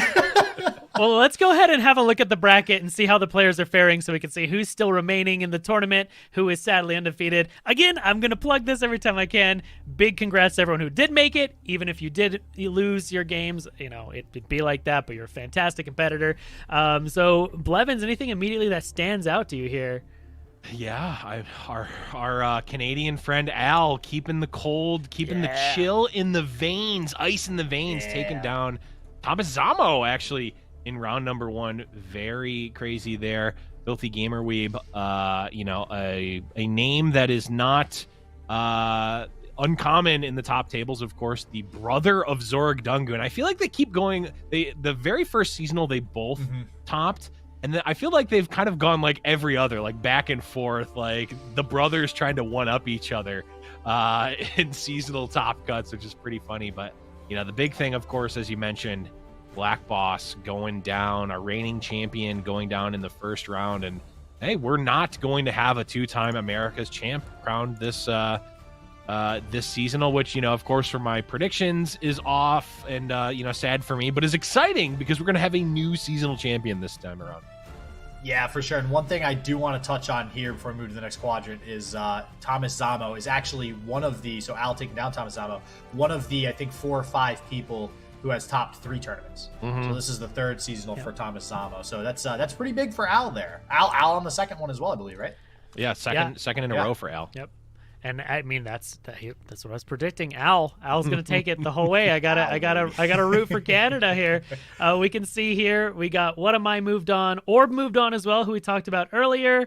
So that's gonna be a pretty crazy game. It's hard because the whole thing is stacked, right? So everyone is stacked with super high competitive talent. Blevins, how do you feel about this quadrant here? Yeah, so this is an interesting one. Of course, we saw. Well, I think "saw" is a strong word because that implies that we had time to actually our eyes had time for the light. There was time for the light to get to our eyes to see the game of WhatAmI versus Drisoth. But I want to call out 2 players here, Jagar and Sharkbait. My research into them for the top 32 shows this is both of their first seasonals. Of course, both of them lost, so unfortunate there. But I want to point out, Jagar so excited to make the top 32 that I actually just in my looking at the day of people posting their tweets that they made top 32.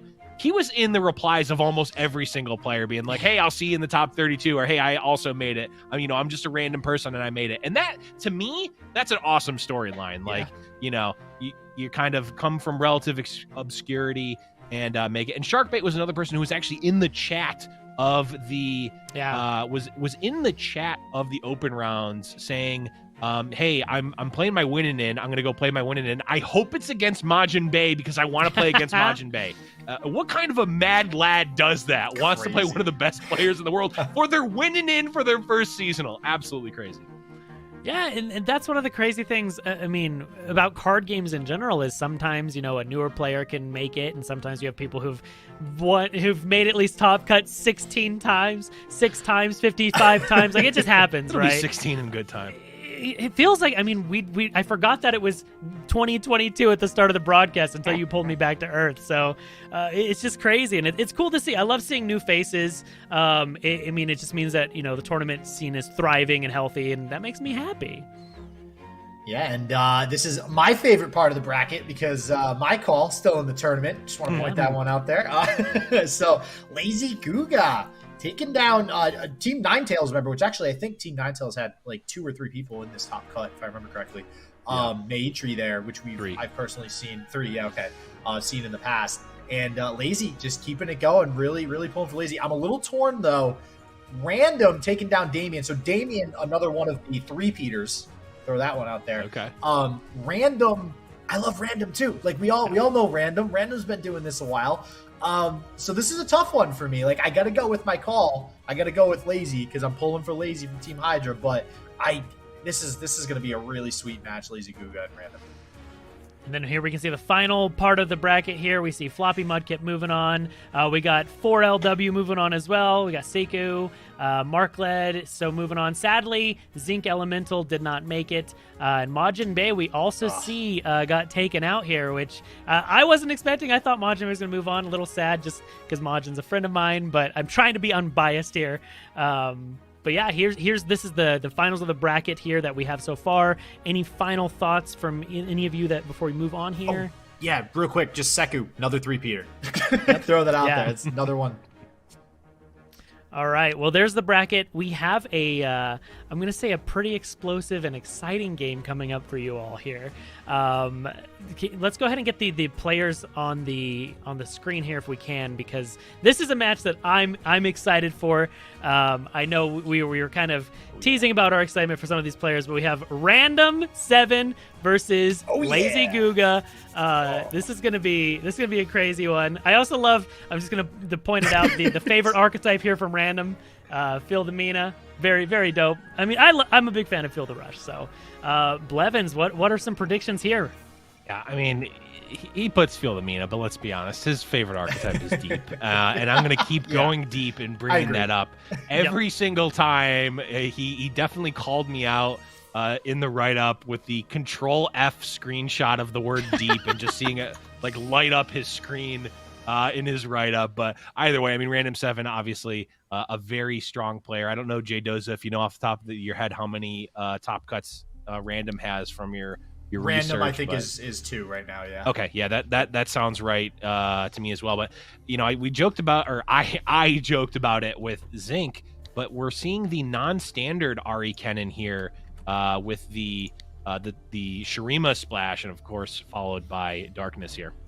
Random is one of the first players, actually the first player I ever did like a player profile write-up on after his 2nd place finish at a seasonal tournament, and Random lives and dies by the decks that he likes playing. If Deep is good, Random is going to top the seasonal. If Darkness is good, this is sort of the new age deck that he has found himself drawn to, so I'm not very surprised to see him in the top cut again. That said, if I'm going to keep it real here, the hallmark of Random to me is not necessarily Deep or Spooky Karma or Anivia or any of these late game control decks that he likes. It is his ability to throw when it really matters. And oh my god, we have seen Random WhatAmI die by that Random time and time again. Happened in the seasonal, they got 2nd place. It's been a while since I've seen him in top cut. I do believe, it's been 6 months plus. Maybe he's cleaned it up. But that is something that always stands out to me and why I never really pick Random as my horse to go all the way. But hopefully he can prove me wrong today because I do really like Random. Boulevard, I'm going to start calling you Boulevard No Chill. No, I mean, we'll have to see because, as you said, Boulevard, yeah. Darkness is a strong deck right now, and we know Random's quite competent with the deck, and he loves the deck, so maybe we could see Random take it away here. Yeah, I got to call this out while we have it on the screen, though. I love the Bandle Tree pickup. Boulevard, you mentioned the 4LW lineup that really was a lineup diff in a fight night a couple of weeks ago. It included this deck, the tree deck, and it is in a very interesting spot where it can really be hard for a lot of these lineups to deal with. And I also got to point out, we see 2 of Minion in the deck, which means, as everyone knows, Minion OTK on the table. Here. We could see it. Yeah. So LazyGooga brought triple Bandle Tree, which means that this is going to be an extremely uphill battle for Random, who does have Darkness in their lineup, one of the decks that is more weak to a strategy like this. But also, there's a Yordles in Arms as a one-of in, I would assume, each of these Bandle Tree decks, and that is a tech card that I absolutely love in a deck like this. And I do just want to throw out there that if anybody in chat is is maybe new. Minion OTK is not actually a thing. I want to get confused the heck out of the audience. I mean, never mind. Never mind. He just doesn't know. Totally is. He just doesn't know. I just haven't. He doesn't know what he's talking. He just doesn't know how to do it. Yeah, that's gotta be it. Chat, type a 1 if you know how to do the Minion OTK. But LazyGooga, I do just want to shout out quick. In my eyes, anyways, and we've seen a lot of LazyGooga in things like the LRA, the LBR, a lot of the Brazilian and Southern American leagues. I don't necessarily link LazyGooga to one specific deck, and I think that's a pretty cool thing. Like we talk about how WhatAmI likes Targon and et cetera, Random likes Deep and stuff like that. LazyGooga, in my eyes, very much so can play anything. I've seen LazyGooga play a whole plethora of decks, and I'm excited to see a little bit of different, deck building here again from LazyGooga with Minion OTK apparently. Well, I gotta bring it up, or I'm gonna keep the theme going with the bingo card, Boulevard. I gotta ask you, did you have triple tree lineup on your bingo card for this season? No, it's been a while since we saw it. We actually did get to see it, I think, last seasonal, because Freljord was nowhere, and the one Freljord deck in the top 32 of Beyond the Bandlewood was just a single tree deck in a triple tree lineup. So, I'm not surprised to see it per se, but it definitely was not anywhere near my bingo card. I will say the only tree I was really expecting to be in the top 32 was my tree, which we knew who already made. Okay, no, that's a terrible joke. That was a but I'll take it. I'll take it. No, it's an interesting lineup. I mean, I'm a fan of alternate win cons and card games to begin with, so I've always loved Bandletree. I didn't expect a triple Bandletree lineup. Do you guys think that, sometimes you see these blindside lineups that people aren't expecting. Do you think that Random has been preparing against a triple Bandletree lineup? Absolutely not. No. If you have Darkness in your lineup, nope. This Darkness deck, Darkness versus Bandletree is one of the most polarized matchups that we have in Legends of Runeterra. Now, it's not impossible for Darkness, but you have no way to interact with the Bandletree. They can also get through and just kill you by going wide on board. And with the Yordles and Arms tech, there are just so many points that LazyGooga is attacking from. I think that even if we see Random win game one on one of these other decks, it's really just going to come down to, can Darkness pick up a win at any point? Yeah, Lee Sin is similarly bad as well in Detroit. It's not great. All right, well, we're going into the game, so Jay Doza and Boulevard, take it away. Yeah, it's almost as bad, apparently, from some matchup tables I've seen, as Sundisk versus Ari Kennen, which has like a over 80% How are win rate you versus finding Ari Kennen? matchup charts for Bandletree? I don't even know what the champion combination is supposed to be. Neither does Lazy, apparently. Which of these do you even ban? Do you just say, oh, this one has Twisted Fate in it, let's get that out of here? Or wow, that's a mentality we haven't been around in quite some time, huh? They're going to pull up the bans and show us, oh, this is the Bandletree deck that was banned. And I'm not going to know which one it is because I don't remember which champions went in which region combination. All right, getting started here. Got like the nice Shen emotes. I love seeing the emotes early on. So hopefully we'll get to see a little bit more of the emote meta as things go on. And we have a minion early on here. Maybe we'll see this Minion OTK nice and early on in the game. Doza, the fact that we see Minion in the opening hand and you're talking about Minion OTK just speaks to the fact that you have no idea how to perform this intricate combo. I'm sorry, my tiny brain just can't do the 10-headed. It's okay. Just can't. It's whatever. But I do like Random, sort of, obviously Random knows what we know, right? That Darkness is going to be sort of the uphill battle for this matchup, and not wanting to waste real-world time says, I'm going to field this to start, and we'll just see if I can pick up the win here, because if not, I don't want to, spend 30 minutes winning with my Game 1 deck and then just running down the clock until Darkness loses. All right, so off to an early start here. We're going to have the group shot onto the Minion. So not going to be taking any damage early on here. And I think that's one of the things that Random's going to have to worry about early on. Like, we're already using this group shot here. We can't really take too much damage. We can't really let things get too out of hand here. Because, again, LazyGooga, it can definitely close things out really fast and from out of absolutely nowhere. I need you to stall longer. I forgot that it's my job to track the Bandletree, so I'm writing down all the regions fervorously here. Oh, good. Thank God it's your job. Yeah, I'm apparently the only caster that has pen and paper and can write these things down. I think you're the only person in the world that still uses pen and paper, so there's that too. I forgot what it was. But we are on turn 4 now, actually, and see what we got there. All right, looks like it was an Equinox that we grabbed on the side of LazyGooga, but already have Vigar getting down on turn 4 here for Random. The question is, how long is Vygar going to stick around? We see the 2 Buster shots in hand, so there's plenty of ways for Lazy to get it off the field if we absolutely need to. Yeah, it's one of those questions of how much do I really care about this Vygar versus maybe just slamming down the Bandle Tree on turn 5 and saying that my Bandle Tree is going to get out of hand long before your Vygar does, because the level 1 Vygar not making any additional copies of Darkness does mean that your opponent is consistently paying into that turn after turn, and without any Stilted Robe Makers down just yet, the turn is basically just play a unit, play a Darkness, play a unit, play a Darkness, and that is something that is going to get outraced by Tree every time. Yeah, it's so crazy how quick Tree gets out of hand, like you mentioned. I'm curious to see if that's going to be the case. We had the open attack, so you might have nailed it there, Boulevard. But no, it's going to be the Pompous Cavalier. That is ticking up, though, right? We have Demacia, so that is going to tick up the Vandal Tree a little bit further. We are at 6 out of 10 already, and there is, this big argument of, you want to run out all of the regions in your hand before you play the Vandal Tree so that you don't accidentally, basically waste a turn by getting a secondary region. You have this Demacia unit in your hand. You haven't played Demacia yet. You slam the tree instead of the unit, and then you get offered a Demacia card, and it just feels bad because you're not accelerating your board state, because you do have to worry about your opponent just killing you, right? These units do have attack on the side of Random. Yeah, last time I checked, they did. So what we're seeing here, so we get the Senna on board. One of the problems, like you had kind of alluded to it, Boulevard, right, where the Vygar won't necessarily get out of hand early. We see the 3-mana Darkness that's generated from the Senna. They're at 3 mana. We have a Stilted Robe Maker. That could get it down to 2. The problem is, early on in the game like this, turns 5, 6, 7, even 8 and 9, until you get into the really late parts of the game, it's very difficult to play the Darkness and still be able to do other stuff to actually win the game, especially versus an aggressive deck like Vandal Tree. So that's the problem. Great, we have Darkness. That's 3 mana down the drain, and LazyGooga can still get down a Vandal Tree and just take home a victory over the next maybe 2 or 3 turns. And meanwhile, Random isn't really going to be able to do anything about it, and still isn't going to have Vygar even close to level for that point. Yep, so because the layout does make it a little bit hard to see, that Vandal Tree is at 6 out of 10. We are missing Shurima, Bilgewater, Ionia, and Piltover and Zon. Shurima, Bilgewater, Ionia, and so it doesn't look like we have, or there's P&Z. Yeah, generated off the tree.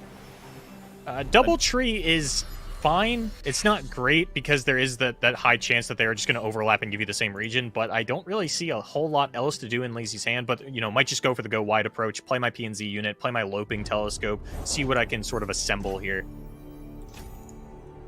Yeah, I would honestly not even be mad at Double Tree. I really wouldn't. Just try to high roll the really quick win.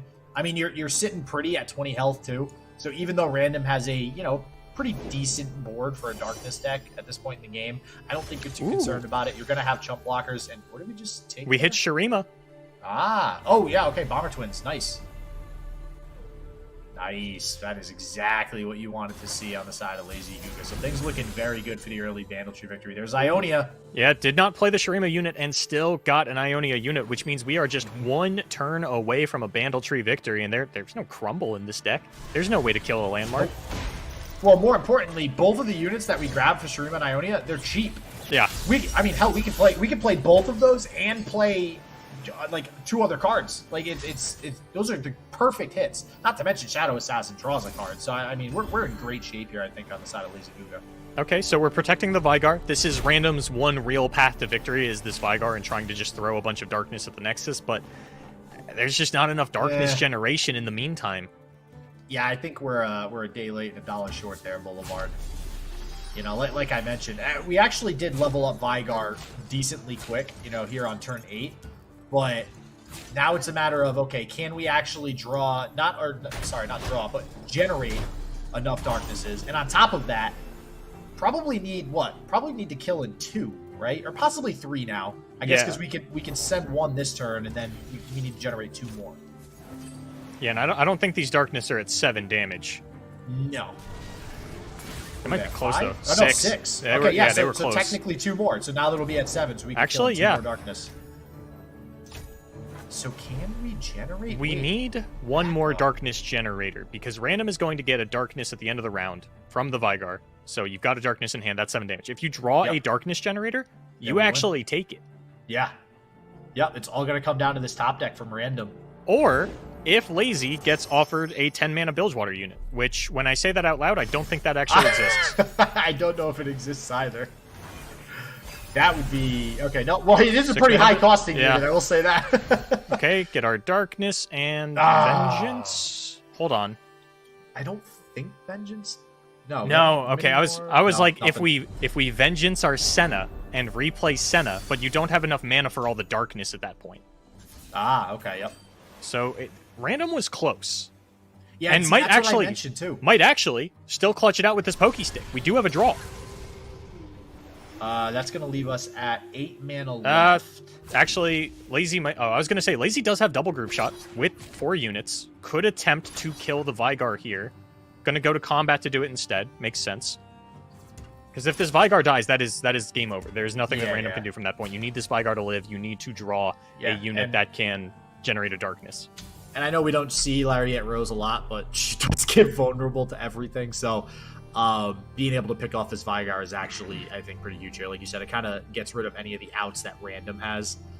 I got to say, I got to give Random credit, too. I mean, this was a lot closer than initially I had anticipated it to be. Like, I didn't think it would be down to Random possibly top-decking a Darkness Generator. And let's be honest, there's a fair amount in the deck, so it's not like that was impossible or out of the question. So we are going to get the Vengeance, and the problem with the Vengeance is now even if we play Pokey Stick, we can't draw another Darkness Generator, play it, and also have mana to play the Darkness. Yeah. And we're still going to kill the Vygar anyways with the double group shot, like Boulevard mentioned, so it's going to wrap things up. That's going to be Pokey Stick, so we could, if we top deck Dark Bulb Acolyte here, I think the Vengeance... Sad. It's so rough. Twisted Okay, Catalyze, cool. okay, we know. That's not it. It did not matter. It did not matter what Random did there. The game was over. Oh, man. That was so close, though.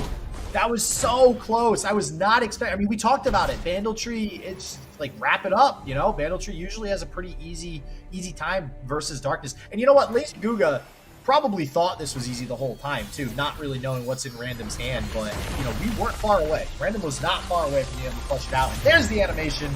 There's the victory. LazyGooga going to go up 1-0 versus Random. Yeah, I have to write down the regions again for next game, because it's a triple tree game. Did you guys forget that? Because I didn't, unless Freljord, Shadow Isle. Yeah. You use that notepad, Boulevard. 1927 notepad over there. Vandal City. I guess the one advantage is you can't hear the typing in the microphone. So yeah, exactly. I'll give you credit. I'll give you some ASMR with the... Yeah, you technically, if you listen carefully, you can hear the pencil or the pen writing on it. So yeah, so that was what we expected out of game one, right? It looked a lot closer. Random actually getting a pretty good hand there and able to almost clutch it out with the Darkness, just getting that Vygar to sit on board for a while. Mm-hmm. And that is why a lot of players won't bring Triple Tree. When you don't have the Noxus version, when you don't have the Ravenous Flocks and the Scorched Earths, all of a sudden some of your good matchups do have more of a chance than you'd like to give them, as we saw highlighted there. All right, game 2 getting underway, though, Boulevard. Like you mentioned, Triple Tree means we got tree number 2 coming in hot, and Twisted Fate looking like he's coming in hot, nice and early here, too. He's playing units too fast.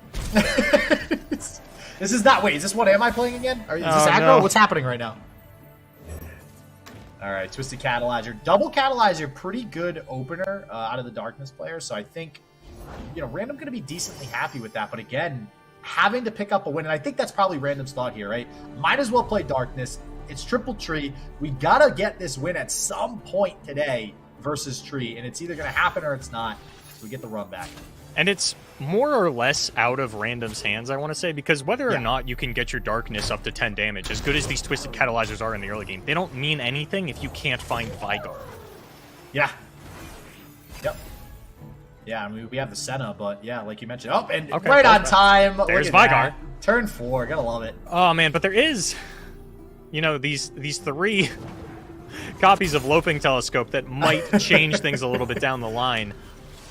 Honestly, there's the option that Bandletree just wins, like, aggro, right? Just goes blind and just attacks. There is one copy of Yordles in Arms in all 3 of these decks that you do need to be cognizant of. You can't just play down to your last little bit and say, okay, they got a bunch of little guys. Oh, I'm going to take, like, 1 or 2 hits, but I'm at 10 life. It doesn't matter. All of a sudden, that YIA comes down, and you are just dead on board. So it's one of those things that Random's always going to have in the back of his mind and might influence his play a little bit, even if it's not obvious.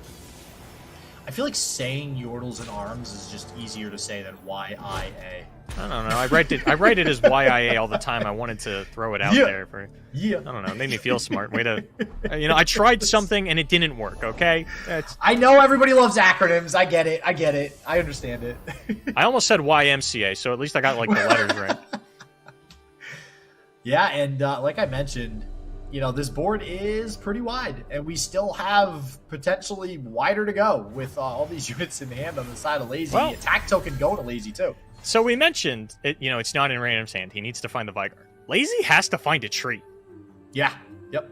Now that's a thing too. It is arguably a little easier for Lazy because technically Bandletree is in the Loping Telescope pool. Mm-hmm. Not that I expect that to come up, but it's one of those things to look out for. And you also need to be cognizant of this Twisted Fate. There's not a lot of draw power in this list. There's a little bit. It's unlikely for the Twisted Fate to level, but if you just sit there and ignore it and say, oh, this is never going to happen, well, it's going to happen a lot sooner than you might expect. Yeah, I kind of jokingly said earlier, for anybody who might not have been here, a year or however long ago it was when Twisted Fate was rampant, the running joke was you see Twisted Fate hit the field, you kill Twisted Fate, because any more than like 1 or 2 turns he was leveling up. That's not the goal of this deck. But I promise you will regret after the 4th or 5th turn of not killing the Twisted Fate, all of a sudden just losing the game to a level Twisted Fate. Yeah. So Random definitely needs to be cognizant of that. No hidden pathways. It is just pokey stick in terms of draws. There's not going to be any, it's at 7 out of 9, and then the hidden pathway. We're not going to see anything like that. Which does also mean that Lazy has less draw power to actually find the Bandle trees, which now they're getting up there. We're already at 5 out of 10, maybe even 6 out of 10. Yeah, 6 out of 10. So as soon as that tree comes down, it's looking like a nicely wrapped up little signed, sealed, delivered, but Boulevard, I'll tell you what's at 6 out of something. Random. Yeah, 6 out of 20. It's the Nexus. So that's what I'm looking at now, man. That's he's already given the Shen emo. This Random realizing that he messed up the ordering by not letting that damage come through first, because now I feel bad, but this is what I was talking about with Random throwing at the opportune moments, because we had a chance to play around group shot having 4 units with the darkness, and Random just screws up the ordering. Boulevard.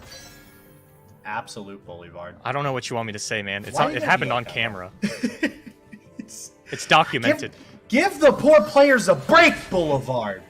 My God. I'm not saying they're bad at the game. I didn't say that.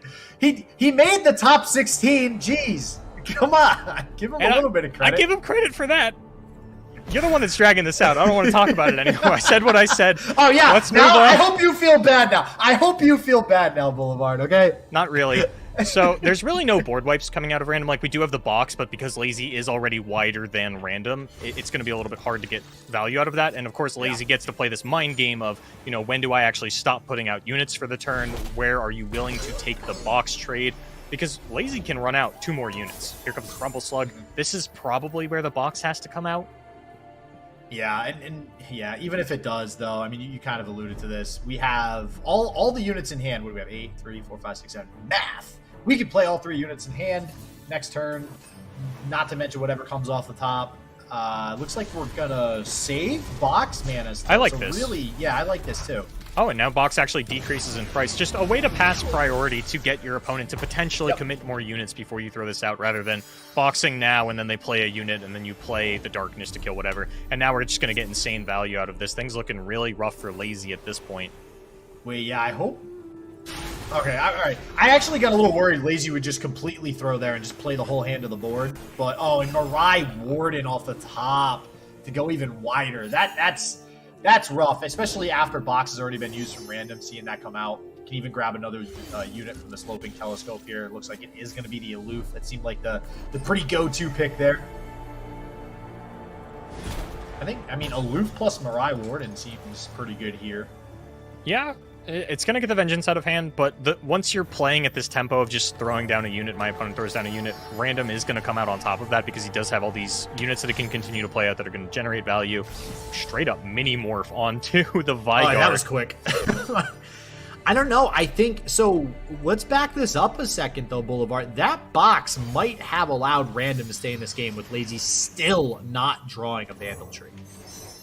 Yeah. This might be where things stabilize. There's still the potential of the tree to come out. There is a little bit of draw power in Lazy's hand with this Aloof Travelers, that minion is actually going to be the 8th region for LazyGooga. So the tree is very close to being done. But I think this grabs Vygar. Wait a second. You said minion early in the game because I clearly don't know how this works with the minion OTK. That's not when it. So what? Now that we have it late in the game, can you enlighten the audience as to how this minion OTK? Oh, I would love to, but we're so close to the end of the game that we just have to watch things play out. I don't really have time to get into it. It's kind of a lengthy explanation. Okay, fair. Okay. All right, Darkness is coming in hot, and I gotta say, Lazy not drawing Bandletree all game. That box, that was the saving grace. It stabilized the board so that Random had board parity with LazyGooga now. So much so that now we are far wider than Lazy. And this is, there's the shedding mode. Random looking like he's going to clutch it out here and take game number 2 to tie it up against the Odds Boulevard. Look at that. Yeah, finding the second Vygar. The misplay not actually mattering in the end. In fact, the Vygar dies. We draw the Rekindler a little bit later on. We get to draw that. But now, Random is not out of the woods yet. Lee Sin is still not a great deck into Bandletree. It is another win condition that you can't interact with. They don't really care about your Eye of the Dragon. That is not actively hampering the game plan of the Bandletree like it does in other matchups. And there's still 3 Mini-Morph in all 3 of these lists. Yeah, Lee Sin, our first Lee Sin of the game. Now, what I will say... Oh, actually, no. Okay, never mind. I was looking to see if there's any response to any landmarks or anything. There's nothing in here that's going to do it. I always forget, too. I want to imagine that Will of Ionia also recalls landmarks, but like Homecoming, but it does not, which is very unfortunate. So, let's see how this one goes. Yep. I mean, if Random falls out here, I don't think he can be too mad about it. You ran into a pretty hard counter lineup. The quality of your play obviously is going to go into it, but it's not the major factor here. You did just run into a bad matchup. And as you had mentioned, no Homecoming does mean no landmark removal again. Yeah, and hey, listen, Lazy doesn't have the tree yet. Another good sign for Random here. Already actually going in, pillaring on Zoe. This is weird. It's been a little while, I gotta say, since I've seen a Zenith Blade on a Zoe as opposed to a Wounded White Flame. Just gonna go ahead and throw that out there.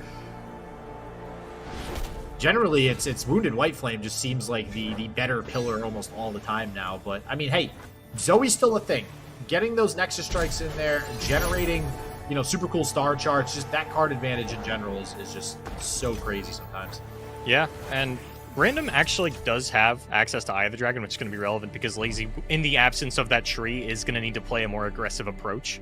Mm-hmm. And Random, so far, so good, I would say. There's no... Yeah. Because you really don't want to mini-morph the Zoe. Obviously, Lazy will if it gets to that point. If you're looking at, 8 to 9 out of 10, your opponent still doesn't have a Lee Sin. But if you mini-morph that Zoe and then Lee Sin immediately comes down, gets that Zenith Blade, has the Deny on backup, it's going to feel awful, Doza. Yep. I definitely catch what you're throwing down there. And that's kind of the issue with Lee Sin. That's always kind of the back and forth you have to play with your opponent because... the whole point of Lee Sin is to pillar on Lee Sin. So what do? We throw in a couple other units that we can also pillar on, i.e. Zoe, i.e. Wounded White Flame. So the problem is when you're pillaring on something other than Lee Sin, you're happy to throw one of those into the wind to your opponent because then when Lee Sin comes down, that's one less tool that you have to worry about from your opponent dealing with your Lee Sin win con. So, but we need Lee Sin for that to happen, so we don't have that yet. Thank goodness Bandle City Mare is nerfed. Otherwise, there would be 2 more Proto-Poro coming down and attacking alongside all of this. Yeah. And Random is falling low. It is turn 5. We're already down to 11. We already used 1 Gifts from Beyond to kill a unit rather than pull an Eye of the Dragon. And now, going to see what we can find out of a super cool star chart. Spell Shield, potentially going to be able to go onto the Zoe. Yeah, I'm getting a little concerned for Random not getting these Eye of the Dragons still. I feel like by now... especially with Gifts from Beyond in hand, generally you want to have one out. Maybe that's the play this turn. Maybe Random follows up with Gifts from Beyond. And yep, there we go. There it is. Crescendum, I imagine, into Eye of the Dragon. And now I think we're feeling much safer now that we can get some of these Dragonlings floating on board here. There is still a Twisted Fate in Lazy's hand, though, which will clear out all the Dragonlings for a turn, assuming Random doesn't do anything about that. But honestly... That's what the deny is for, right? It's that Twisted Fate ability. I don't know if there's literally another deniable card in this deck that isn't a huge mana loss. You have the Yordles and Arms, I guess, Buster Shot, obviously, but I don't think Group Shot, Pokey Stick, Buster Shot, these aren't really going to be threatening things that you really care about. Maybe the Eye, but none of those available to Lazy right now. Doesn't really matter. We'll kind of see how Random wants to play this one. And finds Lee Sin. Doza. Uh-oh. Listen, all I'm saying is, and there's no tree still, this could be a early Lee Sin victory. The problem is that there is that mini-morph still, and Lazy has done well to hold on to the mini-morph and not use it on something like Zoe, which I will say Zoe about to level and now get a spell shield. Yeah. This is a very tempting mini-morph right here at 6 mana. I'm so curious to see if Lazy decides to go for it. It's so tough because you know that this is your last piece of interaction until who knows when. That's completely out of your control. Your opponent has the Zenith Blade, and Lazy is going to let it go and make the read that Random has the Lee Sin. Wow. Yeah, there's the Shen emo. That is a lot of damage. Is that? I think it's 8 damage. But it is the loss of the Zoe, or the loss of the Eye of the Dragon, rather. Yeah, and I think that was Lazy's consideration is, okay, I won't mini-morph this Zoe, but you're going to have to make the decision as to take more damage or block with the Zoe. And I think this is hard. This is very hard from Random because we don't have enough mana because we have to actually play the Lee Sin next turn to set up a Lee Sin OTK next turn, which means LazyGooga is going to have one more attack turn and most likely have a 6-wide board on that attack turn. Yeah, and with the impact on these Proto-Poros and another Proto-Poro in hand, you've got the Guiding Touch, but you don't have another Gifts from Beyond to, say, Severum your Lee Sin, which is really the only big life point swing you can look for in a deck like this. And it was looking... Maybe we exaggerated the closeness of it, given the wideness of Random or Lazy's board, you know, having a little bit of hope here for Random 7HS, but I cannot imagine Random getting out of this situation, especially not top-decking an Eye of the Dragon right there. Yeah, no, Lee Sin would have already had to have been down this turn. If we were able to get him down last turn, it would have been fine. But even so, because Lazy's done so well to hold on to that mini-morph, like we keep mentioning, I don't think it would have mattered. It doesn't seem like Lazy was ever going to give in to playing this mini-morph on anything else other than Lee Sin, just saying, you know what, sure, get Zoe's level 2 effect. I don't care. I'm going to either win before that, or you just draw Insane and win anyways. So, welcome to Limbo, everybody. For those of you that have not seen mine or Doza's cast before, Limbo is a term that we like to throw out where it sort of feels like it's that liminal space where the game is over. It is over. There's nothing. It is completely out of the hands of one player. The game will end. But we got about 3 to 5 minutes of them actually playing out the actions before the game ends. That is where we find ourselves here, everybody at home watching. Unless yeah, I was just both me. This is where me and you both go into this like, all right, let's think of how many random cards. I'm puzzling it out. You always, I see. Back in the early days, other people would try to throw out Limbo, not taking into account randomly generated cards, and I exactly just with the mana available to Random, I don't think there was anything off the star chart. I'm even trying to think of like, okay, well, we star chart into Messenger, into the mana is just not thick. Yeah, nope. It's too early in the game still. Like, it's crazy. Lazy already putting on all this pressure. It's only turn 7. And because Lee Sin's not down, like, that's one of the problems with Lee Sin at this point in the game. Once you finally do draw him, wow. That's a slap in the face, man. That's such a slap in the face, man. You see Lee Sin, and then you go, oh, okay, never mind. I can play this mini-morph on Zoe now. Oh, the double twin. See, this, if we had more mana... then we would have been able to get down the Zenith Blade plus a Twin Discipline, but that would have, required us to already have that additional 2 spell mana to not play the Deep Meditation to draw into it, to have it in hand already. Things just did not line up for Random 7HS, and it is looking like they are going to be making their exit from the Magic Misadventures Seasonal right here, right now, in the top 16. Maybe a Guiding Touch into Guiding Touch into Guiding Touch, but immediately find Pale Cascade. Gonna throw a bit of a wrench in that, but that's not a Guiding Touch. Concussive Palm? Wait, do we live? And we do not live. We needed to stop. Exactly. More than this. No, this is too over. More than this. Yeah. We would have had to stop 5 attackers. Oh, and yeah, what do we throw? Wait, 1 over because of the impact? Wait, 2, 3, 4, yeah. 5. I'll let you figure it out. It's 2 over. Oh, double impact. Okay. You were right. Nobody trusts me with math anyways. Don't listen to me. I love making you do math, but I do not trust you with it. I know. I don't even know why I try sometimes. I love the we need to stop more than this. That's the correct amount of math. Yeah, right there. that's the math right there. That's the math. Impact. I mean, so we talked about it at the start of the match. Like it was a triple Bandle Tree matchup. But sometimes you just do the aggro thing. You just play units and attack. We had both games where Bandle Tree wasn't even a factor. Yeah, and it really, that sort of plays into the power of the Bandle Tree. I mean, if you're LazyGooga, I think this was the dream matchup for you. You've got two decks that are like very, very bad into all three of your decks. It doesn't even matter what your opponent bans. Your ban is very easy if you're on the side of LazyGooga. But we did see Random take a win with Darkness because, like I said, I mean, maybe it's bad, maybe it's even a 70-30, but in a 70-30, there's still that 30%. Yeah. 3 out of 10 games, you're still going to win. Yeah, I got to tell you, the Darkness game was very surprising. Like, it gave me hope for Random because we all knew coming into this, Random was just not in a good spot. I saw the Darkness game and I go, whoa, wait, back up a second. There's something going on here. Maybe Random pulls this out. I really hope he doesn't because I called Lazy winning. But anyways, sorry, Random. But then we just go back to the third game and it's like we all get pulled back into reality. Nope. Bandle Tree is just such a hard counter to everything that Random's trying to do. And not for nothing, everybody. Like, I don't think anybody was expecting Triple Tree to make an appearance today. And even if you were not really pushing your lineup towards the direction of countering Triple Tree. So I think this is a brilliant lineup selection from LazyGooga. It's certainly a calculated risk, right? Because Triple Tree is not going to necessarily be good against everything, right? So I do really like the call. And even if you were planning on playing against Triple Tree, you don't know who's bringing it, right? Like, you have no idea. But, I really like LazyGooga, like, in this position because it's not necessarily like the outcome of any particular match is kind of, in matchups like that, it's kind of out of your control, right? I mean, we looked at game number 2. If LazyGooga just draws a tree at any point in that game, it's kind of over earlier on, right? Like, it was by the narrowest margins. I just have on my notes, and actually, Boulevard, I got it in solidarity. I also got the pen and paper for you. God, so now I'm the bad I had to. I'm like, I was gonna say something during the match. Obviously, I wasn't in that matchup.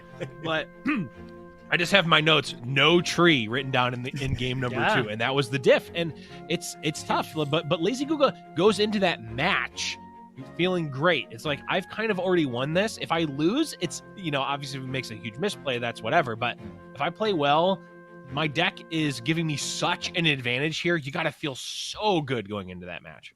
Yeah, it was actually Random 7 initially who's the one that made me switch to notebooks because many of these were filled with tracking how many cards were left in his deck and what the Maokai level up was at and all these kinds of different, how many sea monsters got shuffled back in and what were they, and tracking tosses. That was all random. He made me go through like 5 notebooks on his own.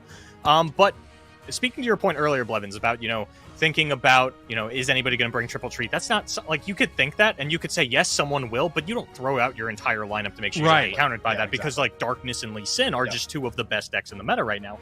That said, LazyGooga did bring Bandle Tree to the Open Rats. He was the only one that did it. If anyone was going to do it, it was going to be Lazy.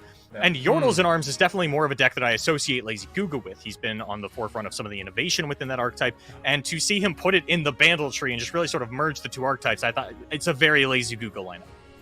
Well, yeah, and we haven't even talked about it. Just having the one of Yordles and Arms, which is, I think, easier than saying the abbreviation of it. Just the one of Yordles Arms in every deck, it's something your opponent has to respect. And if you're playing against him, you always have to be thinking, like, okay, this could be a thing that comes up. Mm-hmm. I think you can just say, why? That's why I was like, yeah. Yeehaw! It's tough because you, like, naturally have to, like, put the pause. I was thinking about it during the break, but either way, the YIA was quite good, although we didn't see it. I like the inclusion, like you said, Saucy, and I like the inclusion because it demands the respect, but it also, like, it is also sort of in your back pocket. Like, if you draw it or not, so you can, plan your game around that or not around that. Your opponent always has to be worried about it, regardless of if it's there or not. You can kind of, push it more or pull it back depending on, if you draw it or if you need to draw it. Yeah, it's a very special case silver bullet because it is not anti-synergistic with your deck at all. What you want to be doing is putting out 6 units and playing 4 different regions. It makes sense.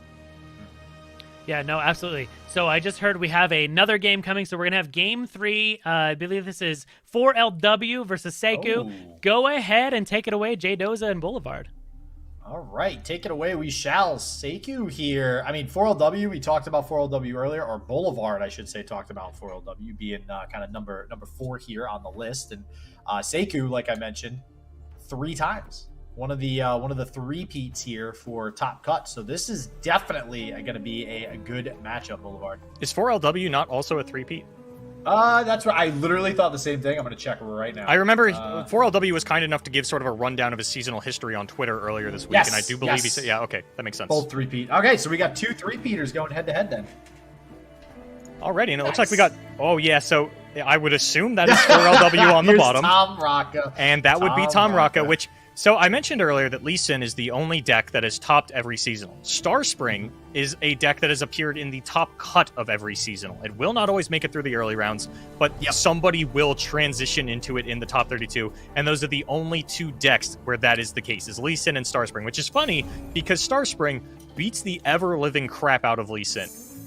Well, yeah, and what's funny too, we kept talking about Triple Tree and nobody expecting it. Yeah, it's kind of the same idea where nobody is going to hard prep and hard prepare for Tom Raka, but same deal.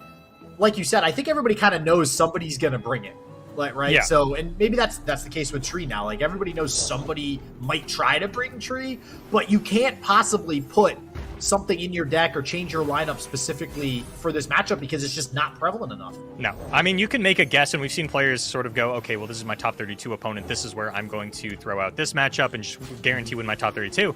Once you get to the top 16, it's a lot harder to do that, especially if you are looking to counter your top 32 opponent. So maybe you knew 4LW was going to switch onto this list due to his Fight Night victory, but it's too deep in the tournament for Seku to make an adaptation to it. Although, Triple Twisted Catalyzer... That's a really, really good opener for Seku. Yeah, I mean, we were talking about this earlier. The only kind of missing puzzle piece now is getting Viper, darkness, like you mentioned. Yeah, you can get to 3, but you need a darkness. So, and not only that, like, you see the Rekindler in hand too, right? Yeah. So not having the Vygar is exacerbated even more now because that Rekindler is essentially useless until we draw. I mean, I guess Senna too, but yeah. I mean, really Vygar is what we're looking for. I mean, now I'm just worried that we are going to find ourselves in a situation where it is either we draw a darkness or we do not on the side of Seku, because when you're playing against Starspring, there's always this consideration, okay, I don't want to try and kill their units with damage-based removal because, as we see triple Astral Protection in the hand of 4LW, it's very easy for them to just go ahead and heal it out of the range. If these Darkness start off the game dealing 8 damage, you feel fine throwing those at things. Oh, yeah. Yeah, I mean, you're going to get the 1-2 level up out of Vygar, right? You play 2 Darkness, you're good to go.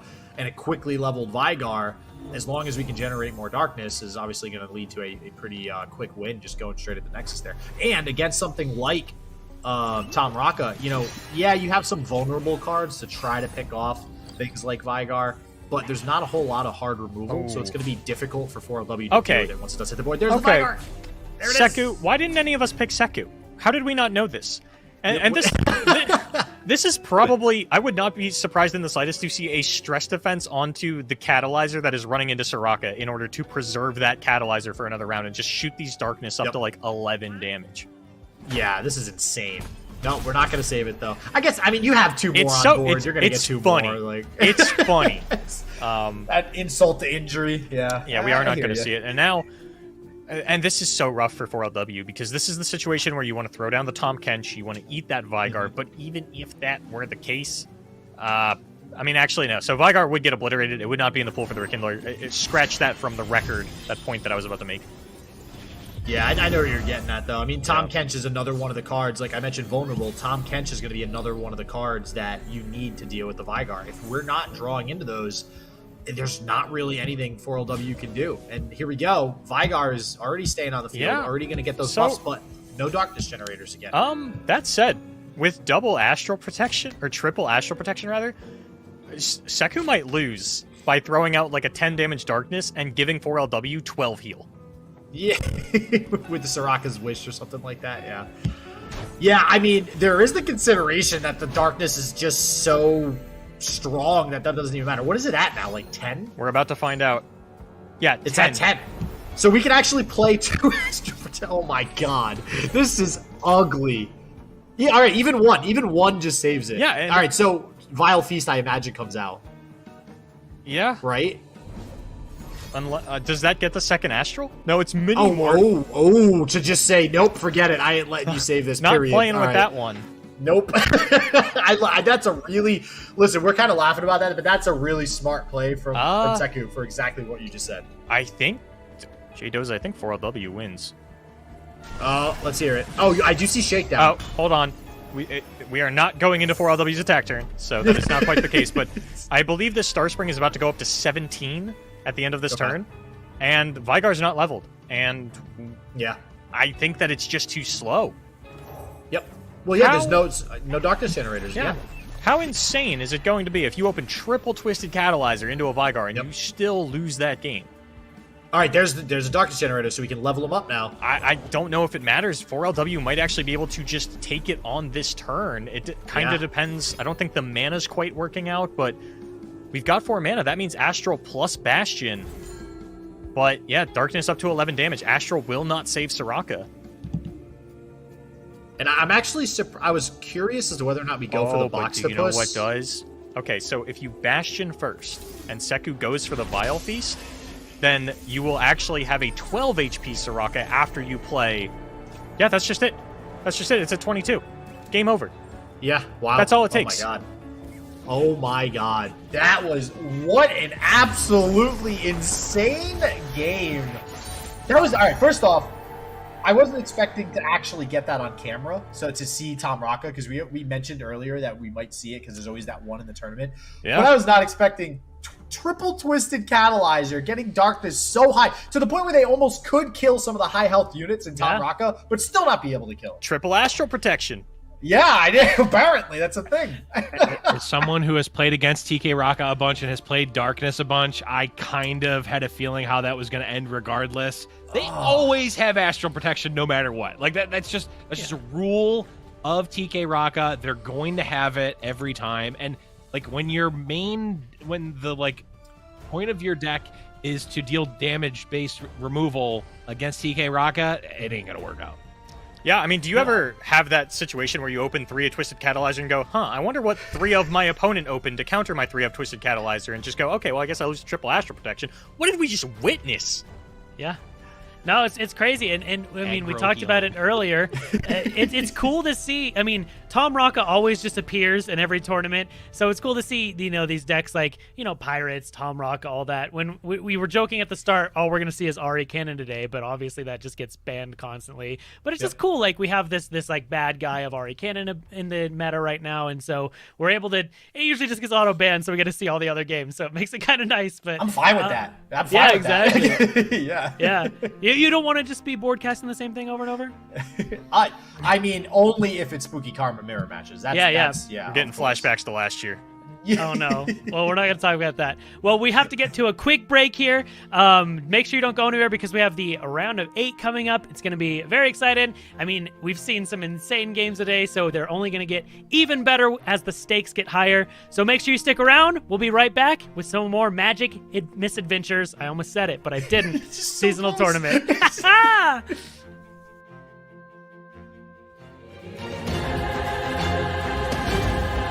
Hello, everyone, and welcome back to another Giant Slayer Deck Tech video. I am Blevins, and I'm joined here today by my bearded brethren, arguably better beard. I don't know. Let us know in the comments who's got the better beard. Let the people decide.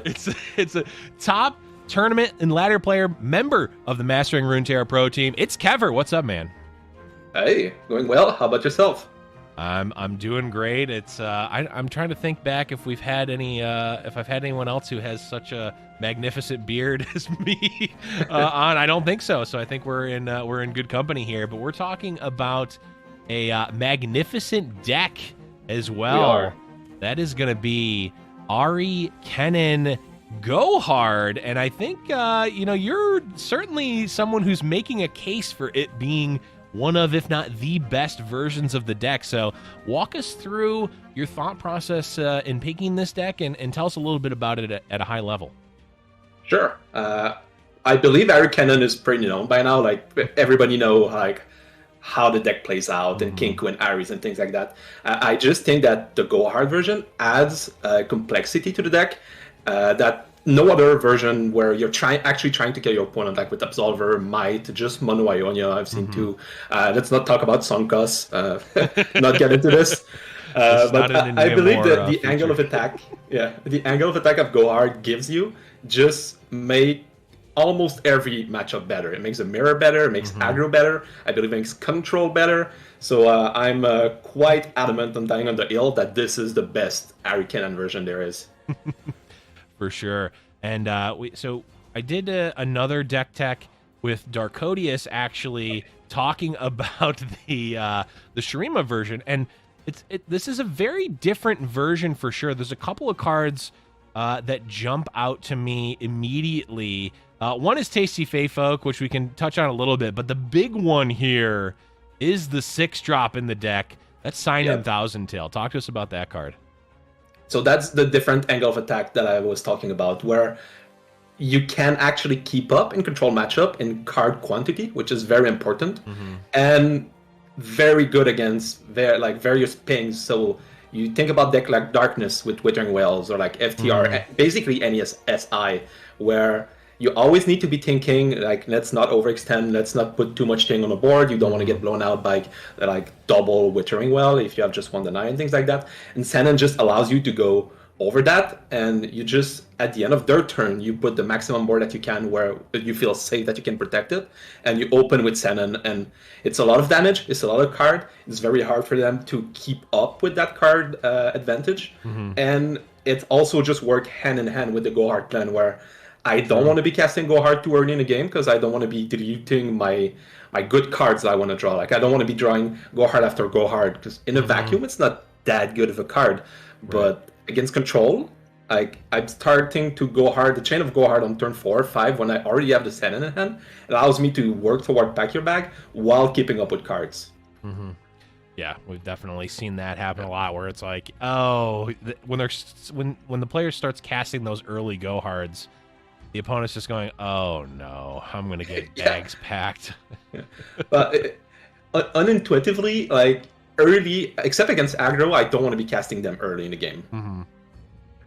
Yeah, because it does certainly, unlike basically every other version of the deck, it does mess with the Kinku Wayfinder, I guess, math, right? The allegiance it does. I'm not worried too much about it. I'm less reliant, because of Shannon also, I'm less reliant on Kinku.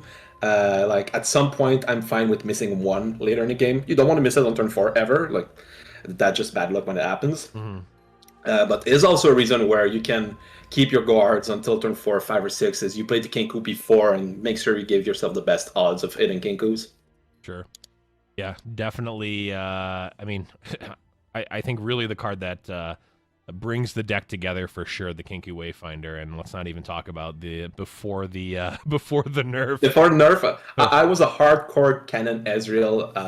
Like, I was dying on the hill that it was better than Ari. I will never play Ari Cannon ever. Like, it's just so good with Ezreal. 1 week later, I've only played Ari. Like, I played Ari Cannon maybe around 200, 300 games by now, if you include scrims. So I'm back on that boat. Yeah, well, you know, it changed. The variables changed, so you have an option to change your opinion. I got to ask about the one of Tasty Fey Folk. Is this just a concession to spiders and other aggressive decks, or what's the thought process behind him in the deck?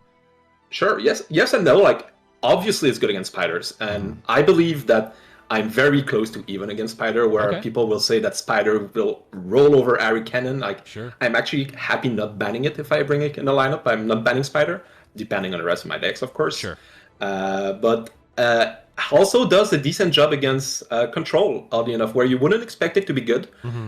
In this deck, I'm using my life total a lot as a resources. Sure. You do not block very well. So early Senna's 3/4 for 4s like a Stilted Roammaker, Kindred, things like that. I just take all that damage in the early game. I basically never block. So at some point, even against a control deck, when I'm pulling ahead on cards, I'm going like I'm pulling behind on life. So even against a control deck, it gives me that buffer where I can like be out of their atrocity range, be out of their burn range. One hit of Trundle, I can take more, and things like that. So it's not the best card. Like it's definitely a flex spot. So don't get me wrong. Like I'm not married to my Faithfolk, but it's done its jobs even against control where you wouldn't expect it to be good. Yeah, I mean at the end of the day, it's still 4 power for 3 mana, and it's still 4 power. And I very often I'm just gonna twin discipline for defense on versus scouts, for example. True. So I just block their scouts, twin for defense, and I still have my Tifty Faithfolk for like blockers post scout attack. I can say as someone who played a good amount of scouts and other aggressive decks on ladder that is a nightmare to think about playing against. Sure. So it helps. It's very thin value, but it helps. Hey. Sometimes you just need the little amount more, and our boy Tasty Faithfolk might be able to do that. Another card that has really, it really ties the deck together a lot. And well, I've seen some versions cutting it, and some versions maybe not playing as many copies. But the Godwillow Seedling, especially in this deck with I've seen you cast it on sign-in enough times to be sold on it. It's just that is a combo. That is why you're always going to have more cards than your control opponents. It's either Sennen that draws into more Sennen if you have the time to cast a 6-drop, or it's going to be Sennen where applies the pressure with the elusives and then just do it again the turn after. So the Seedling was I think it was Magin's Bay's original idea, because the original SI version did not play Seedling. We played Pod as the 6 drops of choice, and I actually championed Pod for the longest time. But it's when we tied the 2 versions together and we tried removing the Pod, just play the Sennen and the Godwillows. And in the end, that's exactly what Shurima's version, like Absolver version, was doing. But they moved away from that. They kept the Godwillow, but they moved away from the Sennen. And I just moved into the Sennen. And now those are basically completely 2 different decks. Yeah, it really has been interesting watching the evolution of, Ari Kennen in general, but even the different factions of Ari Kennen have evolved over the weeks, and it really, as someone who, who's not, I'm not obviously a tournament player, but just watching the tournament scene and competitive players just really chip away and test these decks really. It's amazing to see for sure. But I want to shift gears a little bit here. Still talking obviously about this deck, but I want to get your thoughts, and not necessarily revealing any insider info about what you want to bring to seasonal. I've talked so much about this deck at length, so anything I'm down. When you're thinking about putting this in to a tournament lineup, what's going into your thoughts for the other decks? Are you basing your lineup around this deck and bringing 2 decks that complement it, or what's the thought process when you're definitely bringing this into a tournament lineup? I think at this point you can fairly say that it is the best deck, or it's tier S, right? So there was always in Runeterra a lineup that we call the best decks lineup. So just running the 3 best things together, they have the highest win rate across the board against most things. So Ari Kennen fits nicely into that. The other 2 decks could be basically whatever, because I believe Ari Kennen is very hard to target in Conquest. So you can just bring it in a strong lineup. But I like bringing it right now alongside somewhat of an anti-control. So with things like Trolls, with things like TF Nami, or just in general, you can bring it with Pantheon. It's a very strong deck, probably a contender for those decks where they have high win rate across the board. So just put them all together, and what can go wrong? Yeah. At the end of the day, you don't need to complicate things. Just play good cards and play the best decks. Play them well. I've learned that the hard way when TF was very good. For the longest time, I tried not playing it, and then the seasonal I played it, I 9-0'd to the end. It was good. And then of good course decks are good. And then of course you had to play against the rank 32 players, a scrub known as Raptor, but Yeah, that happens. So sometimes the pair you can do everything right, but the pairings don't line up well for you. But Kever, I thank you so much for doing this deck tech. I think it's really opened up. I mean, this version, the other versions of Ari Kennen, I think have definitely are definitely shaping the meta of Runeterra. I'm imagining we're going to be seeing a lot of it in the top 32, and hopefully we'll be seeing you in the top 32 as well. I'll try. Good luck there, but I want to thank you again for doing this deck tech, and thank everyone out there for listening and watching this Giant Slayer deck tech. We'll see you in the next one.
Welcome back, everyone, to the Magic Misadventures seasonal tournament for the Americas. We are jumping into the round of 8 now.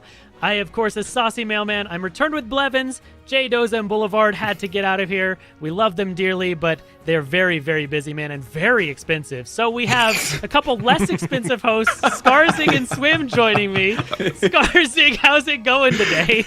It's doing good. It's doing good. I'm glad that I was able to, flex with the budget and show up, because just being here on the top of the seasonal is just a great honor in and of itself, and really glad to be here with all of these beautiful people, and of course Swim.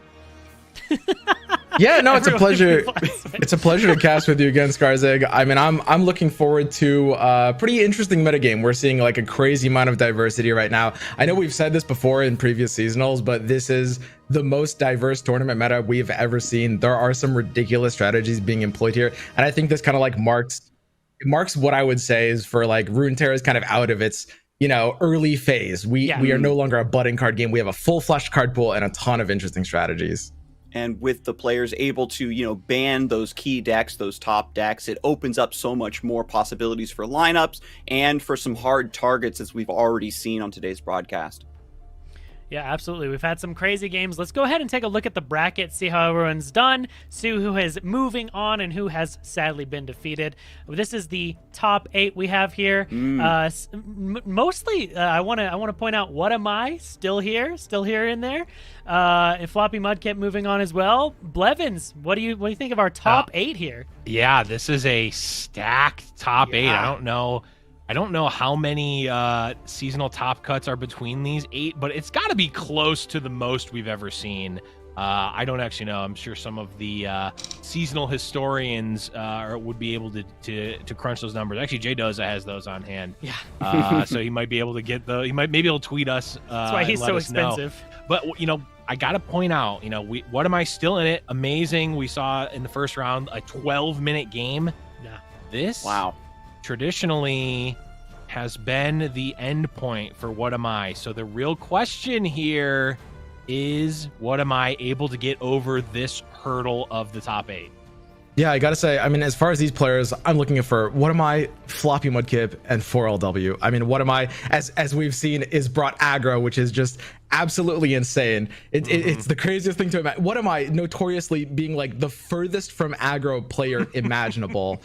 Mudkip, pretty well known in the community as a good player, but has something to prove.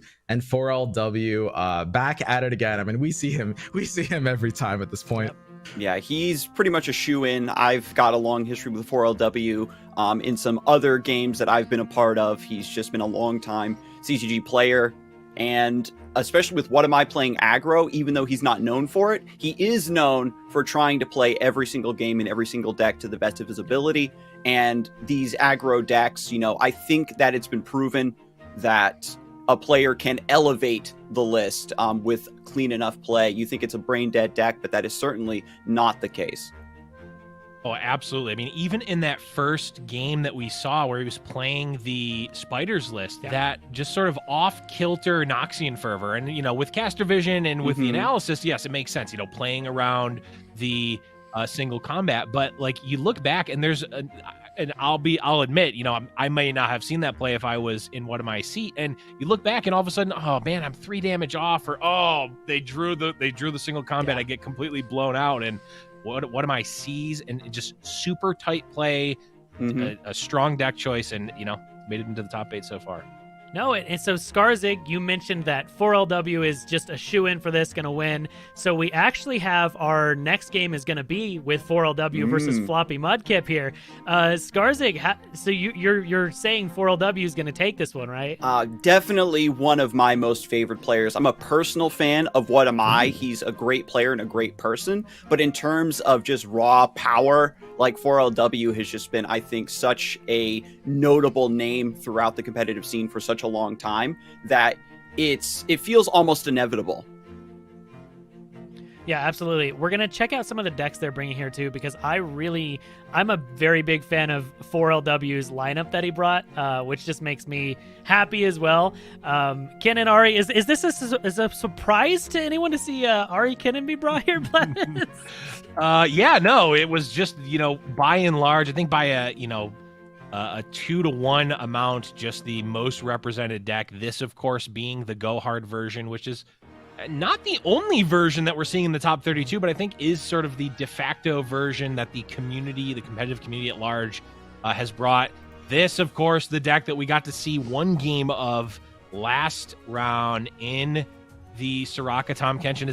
And as Boulevard mentioned in the previous rounds, is one of the most successful decks in seasonals, period. We see it almost every single time we see a top 32. We're going to be seeing a Soraka Tahm Kench as well as a Lee Sin, and we see it here in the hands of 4LW. And then the third deck, Bandle Tree. It's ironic because Starspring was kind of the original Bandle Tree, this landmark deck that a lot of these control lists couldn't interact with, and then you just sort of auto win. And I love how Bandle Tree has this sort of aggressive slant to it, and we see that mirrored in the Starspring build, going back to the Star Shepherd and Mentor of the Stones and the Shakedowns.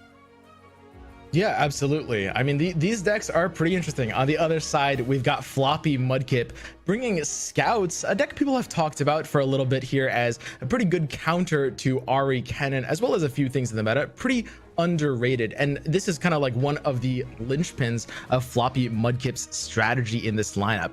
He is going after Ari Cannon. He has built this lineup, and we'll see with the other decks, to break down Ari Cannon. And of course, with an Ari Cannon in 4LW's lineup, I mean, FloppyMudkip has hit the lineup he wanted to hit here.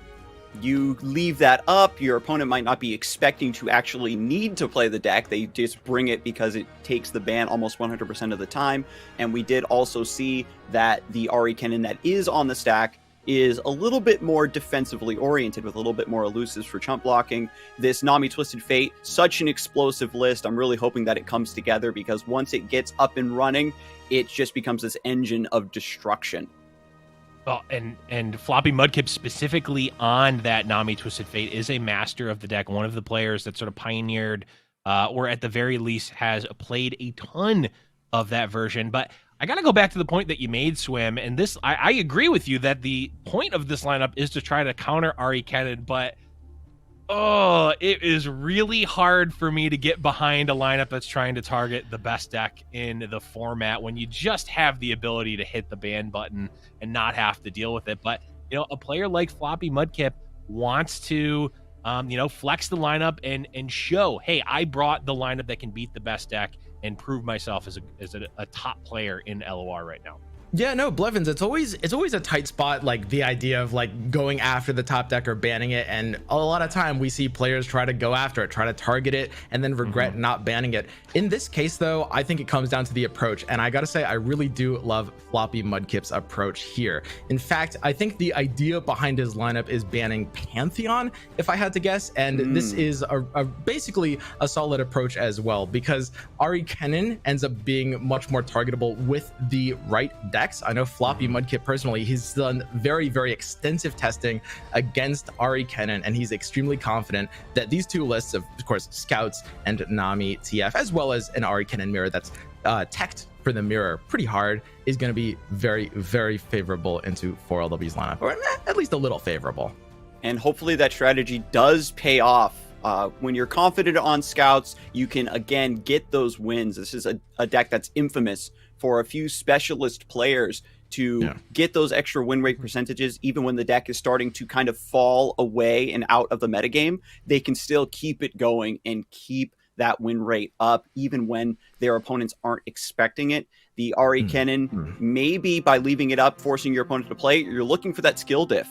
At this level of play, the misplays or just the pressure that you have your opponent under could really spell doom, even on such a powerful deck. Yeah, honestly, these bans could be kind of interesting. I think 4LW probably has to ban Ari Cannon. His lineup is unfavorable into it, and he went into this tournament with the approach Blevins was talking about, banning Ari Cannon. I expect we'll see a ban on Tom Soraka from the side of FloppyMudkip, if I had to guess, because it does do pretty well into Scouts. Yeah, when you have the Soraka Tahm Kench, the deck can just set up on you. It has a lot more defense than people give it credit for, and if you can't stop it, you will die. But it looks like the first game is going to be Scouts versus Bandle Tree. What do you think about this matchup, Swim? This is a really, really interesting one. I think it's probably Scouts favored, but as we know, Scouts is a deck that's really, really contingent on this card in FloppyMudkip's hand, Misfortune. Scouts has been a deck that's defined by Misfortune for a very, very long time, and Floppy has drawn her, which is great, but 4LW is going to have a way to remove her, and we can see the Flock and the group shot in 4LW's hand, and if you have a way to remove MF that doesn't get blocked or doesn't get protected, then I think the tree deck does end up favorable in this matchup. Casting Scouts with Caster Vision is always such a treat because you can kind of get such a strong glimpse into the future with MF into Bright Steel. Oh, and wow. we got the bans pulled up. The Star Spring was banned, as you predicted. These are such crazy bans. The Star Spring ban makes sense from the side of FloppyMudkip. 4LW's ban is crazy, banning the TF Nami, because I think 4LW's entire lineup does not do well into Ari Kennen, but he knows that he is under attack here. He knows that FloppyMudkip's lineup is very, very scary against him specifically, so he switched off his strategy and went for ban on TF Nami instead. I love that, Trying actually. to take the potential mirror match. Really confident, I guess, 4LW, saying, I can beat this. Now Misfortune being come down, eating the group shot, setting up for Ravenous Flock. Oh, man. And FloppyMudkip knows what that means. He has to think about a resolve. He does it. He actually goes for the resolve, keeping her outside of Flock range. And now we have the attack. I love that. That's actually such a clean play, knowing exactly what this matchup comes down to. It's all about keeping Misfortune alive. If you do that, it's going to be really, really, really hard to close out the game from the side of Bandletree. You get her to survive removal twice, and that's pretty much all she wrote. We can see the Golden Aegis, the Quinn, the Bright Steel Protector. It looks like Misfortune is going to be around for a very long time. It's still so early in the game. Committing to the Buster Shot and the Flock is just going to be out of the question at this point. All right. It's going to be a pretty fast-paced game. We see that both players have very developed boards already. FloppyMudkip on a pretty scary hand, and it just comes down to whether this MF is going to be able to, stick to the board and level up. However, we do see, of course, the Buster Shot in 4LW's hand, so he does have a removal option here if he needs it. Is FloppyMudkip going to get a read on the group shot or some other desperate form of removal and just commit the Bright Steel Protector? But no, goes for the Vanguard Sergeant.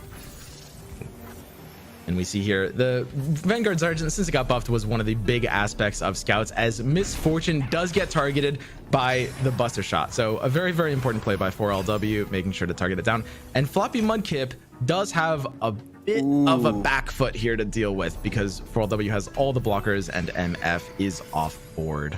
The love tap, the double tap from Misfortune, like setting up better trades for you, getting rid of all these 1 HP chump blockers is so massive for getting your board dominance that you need as Scouts in order to close out the game. And now with Misfortune down, with that threat level taken care of, it opens up plenty of tempo here to just answer 5-drop with 5-drop Quinn and Bandletree. Yep, and we see Quinn's Valor taking down the Bandle City Mayor. Quinn can be a bit of an alt win condition for this deck, but not if she just gets flocked. There goes down another one of FloppyMudkip's champions, and now Floppy basically just has to set up a developed board. We're going to be looking at Island Navigator and buff everything with 4 Demacia in the next few turns, and we see 4LW is kind of running low on resources. Drawing the double Bandletree hand is not what you want here. And we know that when you play the Aloof Travelers, it's just going to discard the 4 Demacia, which is just a card that FloppyMudkip generated, so it's not really that big of a deal. There's a chance that maybe it hits a Cythria, but it's just all about this mid game at this point. Maybe Bandletree can get some big hits here. Cadrigrin is too expensive. That is not what you want to see there, Skarzig. The hit is too big. Aloof discarding 4 Demacia. But drawing a Misfortune at the same time. Oh no, we've got group shot to maybe ping her down, but we need another Flock or a Buster Shot. Yeah, I gotta say, Skarzig, I mean, at this point 4LW looks incredibly unfavored, just a little bit too awkward of a hand, and FloppyMudkip is just not going to run out of plays here. He's just gonna keep redeveloping and swarming the board and attacking multiple times. And I mean, we don't even have a second way to remove this Misfortune on the side of 4LW. Messenger maybe get something. Destined Poro is a Shuriman card. We're actually heading into 6 out of 10, but can you survive for 4 more rounds potentially? With Scout and Golden Aegis, this Misfortune is about to level up. Yeah, that is so deadly. We actually do have a level up next turn off the back of Misfortune, and I honestly don't see how 4LW can even survive next turn. Bandle Tree is so many charges from being able to win. I'm gonna be honest, I haven't been counting, but it's definitely not even close, right, Skarzig? I mean, he would have to survive like 4 more turns. That's just not happening. When you're out of cards like this and you're basically relying on Bandle Tree to give you things to play, and you hit 2 duds, Cadrigan the Infernal, and then just Destined Poro, you can't block down, especially with Misfortune's ability, evening out these trades. All of your 1 HP chump blockers are no longer part of the equation. Yeah, and this just looks so bad. 4LW is trying to find something to bail him out of this situation, but the Bandle Tree deck just was not really designed for this matchup. I mean, you just have to hope they don't have enough of their, their Misfortunes and their Quins, or you have enough removal for them, and they don't have the mid-game tools that just provide too much value. Vanguard Sergeant kind of like coming out of nowhere since it got buffed to 4 points of health and really carrying Scouts back into the forefront of the metagame. I mean, still a little bit of a niche deck, but much more powerful than without it. Because you just have that 3-mana play. If you whiff on your Misfortune, the Sergeant can still mix it up for a couple rounds, get a lot of value that way, and then having the threat of 4 Demacia to still buff up any of your wide board that's remaining is incredibly potent. Here's the wide swing, keeping the Misfortune out of danger, of course, and forces just another block down. 4LW has not been able to do anything aggressive. 2 golden Aegises in hands, and this is kind of like how Bandle Tree plays as a deck. You're just relying on chump blockers to stall you out, but when you're chump blocking and stalling out, you have no ability to counter just these consecutive attacks that Demacia will barrel you down with. The initial strategy I think we were hoping to see out of Bandle Tree was just getting the Mare and the Loping Telescopes early, generating a ton of free blockers, trying to run FloppyMudkip out of resources, but we drew a ton of removal early, right? The group shot, which got eaten by the Ranger's Resolve, and then into the Buster shot. And once you're playing purely defensively from the opening of the game, it allowed FloppyMudkip to just say, well, I drew enough units, and now I'm still in the driver's seat. Yeah, those hands can be good if the Scouts player is on a hand that's kind of like cheaper. A lot of, Fleet for the Trackers, Misfortunes, the more aggro skewing hands. But Mudkip's on like the extremely mid-tempoed hand, the Sergeants, the Navigator, and the additional Quinn as well. And so 4LW just doesn't really have an ability to escape this situation. We're going to see an Aegis slammed next turn. We see Bandle Tree is up to 8 charges, but I just don't see how we can close this out. Skarzig, we need another heavy Demacia unit being generated. So unfortunate. Can Loping Telescope maybe get a Crescent Strike? I could see it. That it would have to be. I mean, Telescope into Crescent Strike. I think 4LW has to know that Rally is on the table. Gonna capture the Misfortune with Captain Erica. Oh, but these rallies, I think they're still gonna be too much. You have to commit your entire turn just to not lose to this win condition, opening yourself up to the other. Oh man, Floppy actually kind of breaking out on these top decks now. I mean, he needs a wider board. The 4 Demacia getting discarded earlier might actually allow 4LW to come back into this game combined with the Eureka. Because now FloppyMudkip is dangerously close to running out of resources. I mean, he's going to need to get in this amount of damage. He's got 2 attacks on the Island Navigator here. I mean, he can buff her or barrier her. Oh man, this is close. This is actually close all of a sudden. The Misfortune was such a huge linchpin. You said it, Swim. Yeah. It's the key to this deck. It was the Eureka hit. That was so crazy. I thought it was going to be another too expensive play, but the Spell Shield, the massive HP pool that Scouts really can't deal with, Bright Steel Protectors, maybe signals a Golden Aegis this round. It has to be the Aegis. I mean, you've got to start putting on pressure if you're Mudkip. This is a lot of damage. You do have 1 volley of blockers here, and we're able to group shot. That's why 4LW pre-committed. But we have a sharp sight to keep it alive if we want on the side of Mudkip. We've got a second attack next turn on turn 9. The Bandle Tree is up to 9 out of 10 charges, Skarzig, but I don't think 4LW is going to survive another turn. The second Golden Aegis could be exactly what they're looking for. Decides not to commit the sharp sight, lets the Bright Steel Protector go down. Yep. Takes the rally here, doesn't go for a scout attack. The Star Shepherd, you hate to see it in Scouts when that comes down. It is one thing that is keeping a little bit of pressure off of 4LW, that useless 0-3 unit. So not going for the scout attack here, going wide, trying to get 4LW to trade this board away to make the final Golden Aegis go for a massive swing. That seems to be the case here. Yeah, and you just have to Eureka to block the Island Navigator. You have to just like basically keep your units as alive as possible, block down maximum damage. I mean, it's rough. And with a block like this, you are facing down 4 damage. We see there's another rally. Eureka will be able to block another unit for free without dying. But soon, I mean, you have to consider the possibility of Eureka dying and giving back Misfortune being a problem for you as well. It's so up in the air. Blade Twirler, a really cheap unit to play finally off the Bandle Tree. Oh man, and he draws Buster Shot. All right, so this is it. The Bandle Tree will win the game after this round. Mudkip has exactly this round to win the game if that Fey Blade Twirler gets played. Right, Warden finding a Shell Shocker. It's just the Aegis attack and the normal attack here. But 4LW has, I mean, he's got the Telescope, he's got the Buster Shot. I think 4LW might actually just be good here. The Star Shepherd being a 0-3 just hurts Mudkip's aggression just enough. You're -1 unit, even having this wider board. Ice Quake! No way! No way!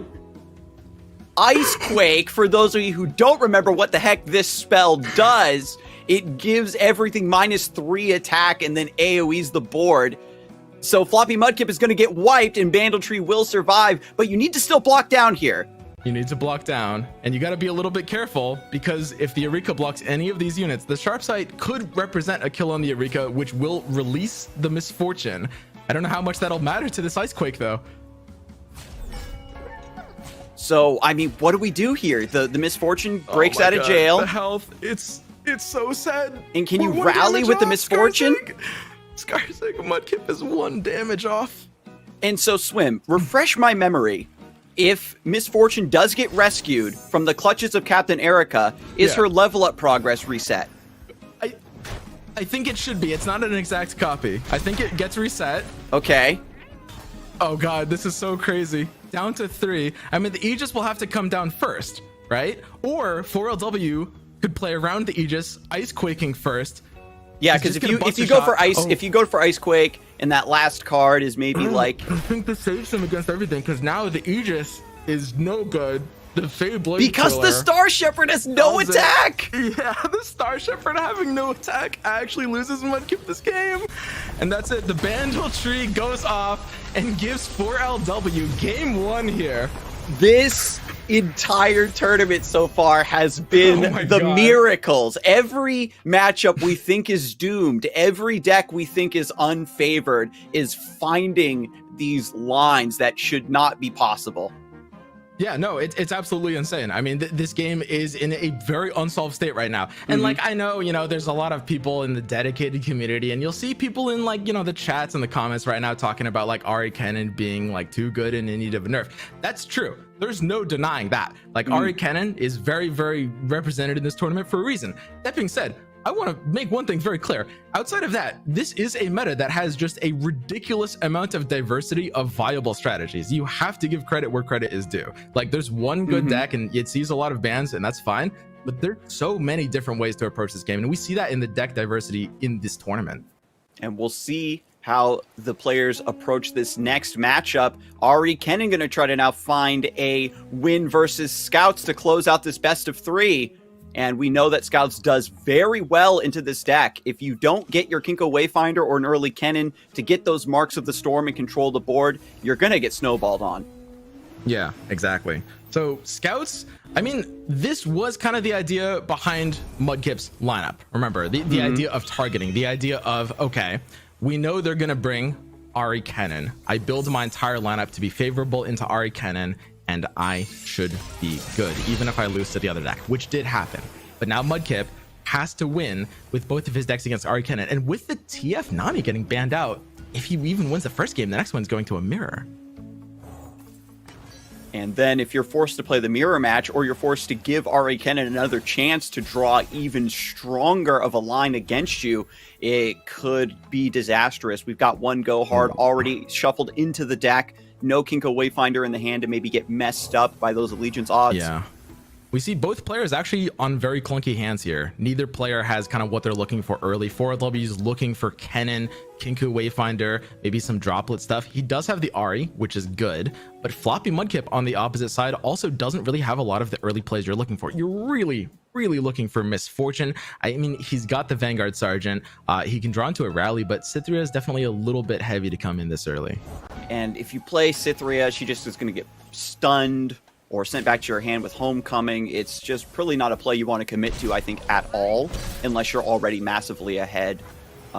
When your opponent draws a clunky hand like this and you're playing Ahri Kennen, it gives you so much time to cycle and draw and stock mana for the big plays that you have coming down the line. A second Cytherea draw. A second Cytherea. Wow. And I gotta say, one thing to point out is a large part of the reason that Scouts is able to counter Ahri Kennen so well is because Cytherea the Bold gives all of your units Fearsome. And as we all know, the Fearsome keyword is one of the best ways to counter Ahri Kennen, because they have almost all of their units just have 2 attack, right? They have very few things that can block Fearsomes. I mean, we've got, the 1,000-tailed in hand for 4LW right now, but the double Cytherea is actually not going to be that bad here. Normally pretty clunky, but because 4LW doesn't really have a lot of early pressure and is so vulnerable to that Fearsome keyword and doesn't have Homecoming or Palm, these double Cythereas might be closing the game in a couple turns.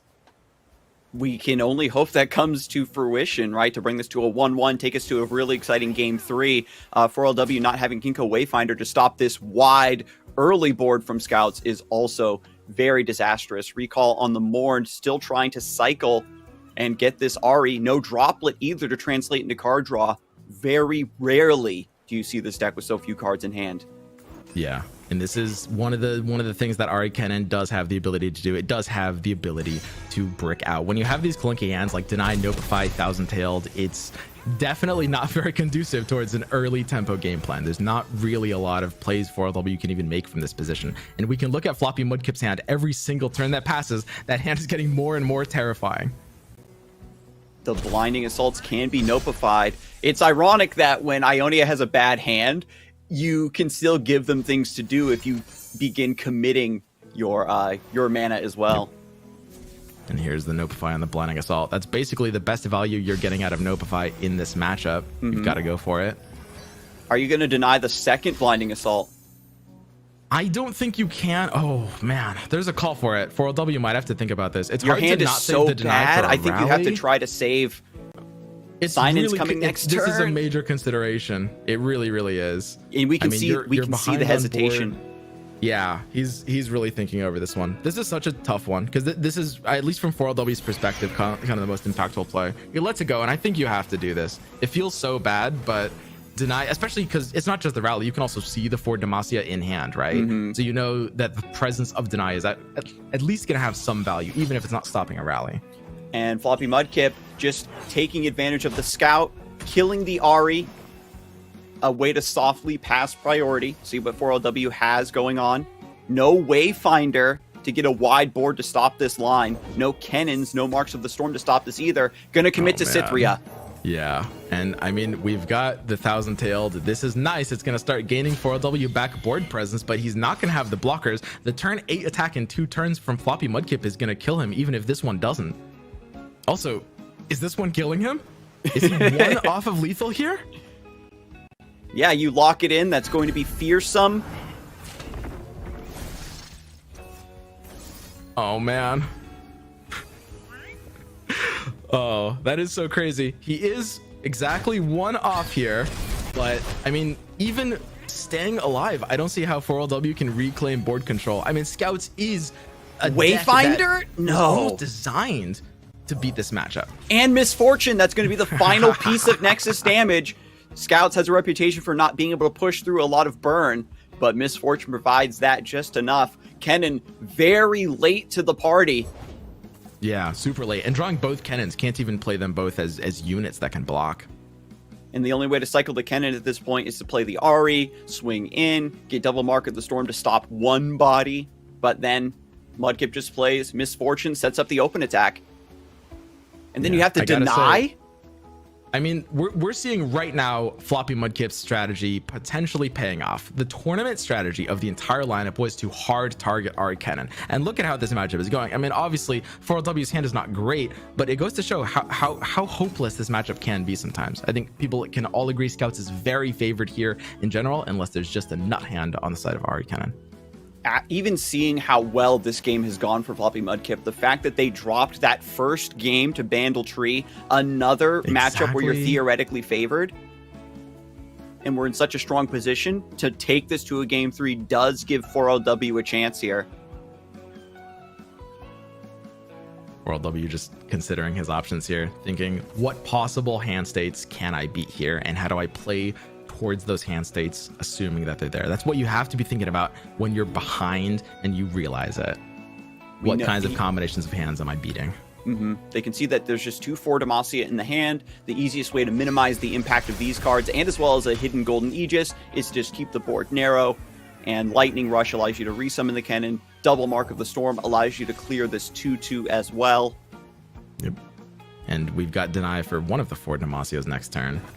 So he's doing basically the best he can here, but alas, I don't think there's any way to survive the Misfortune next turn, even if there was a way to survive the Cythria. Yeah, because you can play Sign in Thousand Tail to buff yourself up, get some fearsome blockers, but we'll see if FloppyMudkip goes for that choice. Exactly. And the Misfortune is such a deadly top deck. It's just like you were saying, Skarzig. If the Misfortune wasn't drawn here, then there is a bit more hope on 4LW's side. You've got Concussive Palm, you know, if a Cythria gets played, you've got outs. But since FloppyMudkip drew that Misfortune last turn, I mean, how are you protecting this one Nexus health? Even if you draw something that provides more blockers, your Nexus is just going down to that love tap. Even with the Concussive Palm to stop the Misfortune herself attacking, just put it out on the stack. Yep. Swing here, you're already +1. And there's the surrender from 4LW. Going to take this to a game 3. Oh man, and you know what, Skarzig? It's a mirror. We've got the Ari Kennen that 4LW left open, and I gotta say, 4LW did lose that game. We're seeing both strategies working really well here, right? We are seeing FloppyMudkip's strategy of targeting Ari Kennen did really well. It got a free game. Scouts is through. Now we take it to the Ari Kennen mirror, and here's the thing. 4LW's big brain pivot of switching his ban target because he realized what the matchup was going to be is keeping him in this game. If he had banned Ari Kennen, which would have been the more normal thing to do, he would have been in an extremely bad position here. He can take it to an Ari Kennen mirror, and at this point, it's anyone's game. Yeah, Ari Kennen mirror match, incredibly skill intensive. There's a lot of micro decisions to be made every turn, and this is something I really want to point out, Swim. It's not just about using your resources effectively, but it's about knowing when to employ them. Not making a decision is a decision.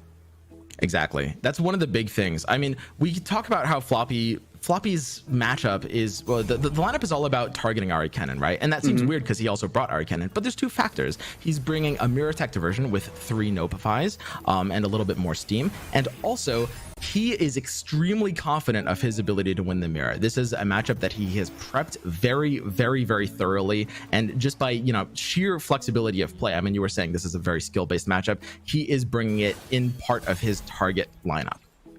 And then when we compare that to 4LW's build, we've got an extra Shadow Assassin in the deck and an extra copy of the Mourned, perhaps trying to sneak in a little bit more chip damage for your early mid game to set up for a pack your bags if things do go late. And by having the couple extra elusive blockers, you can maybe keep up and stifle that Ari combo. We've seen it time and time again where one side runs out of elusive blockers and can't stop the Ari. I've got to say, despite 4LW having Kennen in his opening hands, I think that FloppyMudkip is more advantageous in the mirror, just hand-to-hand alone. I mean, having the Ari and the Droplet combo is really important, and you'd rather have Ari than Kennen in the mirror, because you can get Kennen off of the Wayfinders, which both players have here. They both have a chance to whiff their Wayfinders, and that could create a massive asymmetry here if one of them does. When the sign-in Thousand Tail tech started to become very popular in this list, and players were adapting to basically the late game style of this list being the predominant strategy, we started to see a lot of mirror matches be massively swinging on one side. But now that this Shadow Isles build has sort of become the norm, these players are very practiced on it, I think that it's going to be very neck and neck, despite what the hands say, until we get to the grand finale of probably a key pack your bags. And I want to draw it. And a whiff! 4LW misses the Kinku Wayfinder on the first try. He has a second one in hands, and that doesn't mean he's drawing a go hard. Go hard is very important in this matchup, but you just hate to see it come out like that. Unfortunately for 4LW, there is not a lot of pressure heading his way just yet, where there's certain matchups where if you need that wide board to absolutely win, that whiff will be deadly. And because both of these decks kind of naturally play very slow, you can come back from this. I've seen it done before. I don't know, Skarsnik. I'm seeing a little bit of pressure right now from where, I mean, it's not immense, you know. We're not talking about like turn 5 double drawing decimates, but Floppy has a pretty phenomenal lineup here for this situation, and 4LW has the go hard, but it's too late to have it, and whiffing the Kinku for it is not what you want. This Floppy draws Nopify being a really the mirror of this of the Ahri Kennen deck mostly comes down to 3 cards. Like Ahri, Go Hard, and probably Nopify are super important here. And 4LW has the Go Hard, but just too late to matter. Yeah, trying to slow down your opponent's go hard means that if you get an early advantage, you can close out before the pack your bags kind of resets the momentum. From what I've seen as well, an early leveled up Kennen consistently throwing Marks of the Storm at your opponent to stifle their aggression and also ping away a lot of these small blockers they get off the Wayfinder is also massive. It's a very nuanced deck that does require a lot of skill to execute at the top level. So Floppy is just looking like in such a good position here. Yeah, both sides still trying to find a way to level up the Kennen. If I'm not mistaken, FloppyMudkip is still ahead in that aspect too. If you have leveled up Kennen and your Ahri in play versus your opponent just with one champion and just a handful of a hodgepodge, a motley crew of blockers, you're just going to slowly outvalue them, just because the consistent droplet cycling that FloppyMudkip has enjoyed means that you also have just more tools to respond to what 4LW wants to do. I will say, I mean, even though the Go Hard was drawn a little bit late here, it only takes 4, right? So we can play the Go Hard out this turn potentially. We can definitely get into some draws, and if we hit sign in the next couple of turns, we can start making our way towards a pack the bags win condition. And that's one of the biggest ways you win in the mirror. Despite Mudkip having Ahri, 4LW does have Go Hard, and that is huge here. But Mudkip's Nopify might actually just come down on it right away. Maybe you do just play the go hard, get it notified, get that resource out of the opponent. 4LW has already compared and contrasted both of their lists, and they're both approaching the mirror in different ways. Oh man. And I mean, 4LW is tapping under. He's going to 3 mana. He has no reaction here, which means Mudkip, I mean, he can Nopify, he can recall. He doesn't want to let the go hards shuffle. So you could take the Nopify now if you realize that's your biggest lose condition. Mudkip, I said his version of the deck was mirror tech. It's only a couple cards different, but one of them is the 3rd copy of Nopify. That was one of the original techs. Like Absolver found its way into the recipe because the Overwhelm on Ahri allows you to swing through your opponent's elusive blockers. Exactly. And now the triple Nopify is the standard sort of anti-mirror technology for the go hards. But now with Kennen leveling up, things are going to start spiraling the drain for 4LW. The consistent pressure and removal of Marks of the Storm means that you won't be able to keep up with just the wide board here. Yeah, this is a really good top deck as well. Sign in 4LW doing the swoon emote, and he knows that he is just in such a bad situation. Looking at this hand of the 2 Wayfinders that just aren't able to do anything, right? The 2 Homecomings and the 2 Godwillow Seedlings is just so sad to be staring down at. Cycles the Droplet, still looking for cards, still trying to stay within the game, but it's come to fruition, Swim. You said it before, having the Droplet on 1 with the Ahri, getting that early start in terms of resource generation was fantastic. Even if 4LW hadn't missed that Kinko Wayfinder, you would still be behind in this situation. Yeah, and that's kind of what the matchup is all about. I think Runeterra and card games as a whole is all about, if you want to understand them at a high level, it's all about knowing that every matchup plays differently. It's not just your deck, it's your deck uniquely combining with your opponents. You both have to know the win condition of each matchup. And Floppy, like I said, has practiced this mirror an immense amount of times in the last couple of weeks. A lot of his opponents probably haven't, right? The thing is, 4LW has been prepping, I think, the wrong decks, because his entire lineup is built around banning Ari Cannon. He hasn't been able to practice it as much for that reason. So FloppyMudkip rolls up with a lineup that forces 4LW to ban something else in a deck that FloppyMudkip has much more practice with than 4LW. That being said, I do think that this game does mostly come down to the opening hands in this case. Both players didn't really have a way. I mean, 4LW didn't really have too much of a way out of this one off of that Kinko Wayfinder whiff. Ari Cannon mirrors are one of the most touted, enjoyable, and tolerated from high-level play. If you're plugged into that scene, a lot of players do enjoy their abilities to really express themselves and outplay the opponents. But it is still a card game. It is still a mirror, and an early fantastic start where if you're able to essentially pick what card you want in your opening hand, it can put you on just a massive trajectory towards victory. Exactly. I think a lot of kind of intermediate level players, as they're getting into like the ranked of this game, think that it's all about like learning how to play a deck. And in reality, to know how to play a deck, you need to know how to play every matchup, because I mean, in this matchup, you might be keeping Notify in your opening hand, right? There's a lot of different ways to play each matchup and different win conditions to go for. And to truly master a deck, 4LW is very good at Ari Cannon, but I don't know if he's had enough time to practice the Ari Cannon mirror. To master a deck, you need to master dozens of different matchups for it, which takes an insane amount of time and effort to do. FloppyMudkip now, with the massive advantage on board, also enjoys the luxury of being able to counter every single potential out that 4LW has from this position to take the game back. The Kinko Wayfinder isn't going to matter. It won't level up the Kennen just yet. Still super far behind in that aspect. The Notify on the Go Hard means that there isn't going to be a pack your bags Hail Mary out, and you still have the Deny to stop any sort of homecoming or concussive palm. And now you're beginning to strangle your opponent out of resources. How much heavy lifting can this single dancing droplet in 4LW's hand truly do? It's not going to be enough, I don't think, as he draws the third homecoming. I mean, he has ways of slowing down the game a little bit, but he can't accelerate his own game plan, and he's certainly not outvalued. Look at Mudkip's hand right now. Look at all this value. We've got full hand, 2 sign-ins.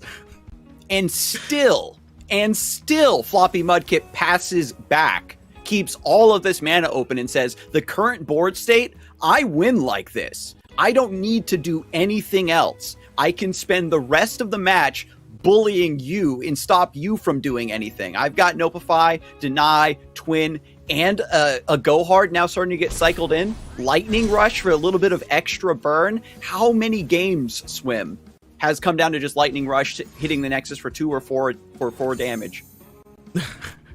Too many. I mean, Lightning Rush is very versatile as a card. I mean, the fact that it deals over the top Nexus damage, not even just as a Bandle City card, because of course Lightning Rush is a Bandle City card, and Bandle City has access to over the top burn, but because it's Kennen's champ spell, you can basically run it as an Ionian card almost, and therefore Ionia basically has access to this over the top burn if you draw 2 Kennens, which they don't really have another way of doing outside of elusive.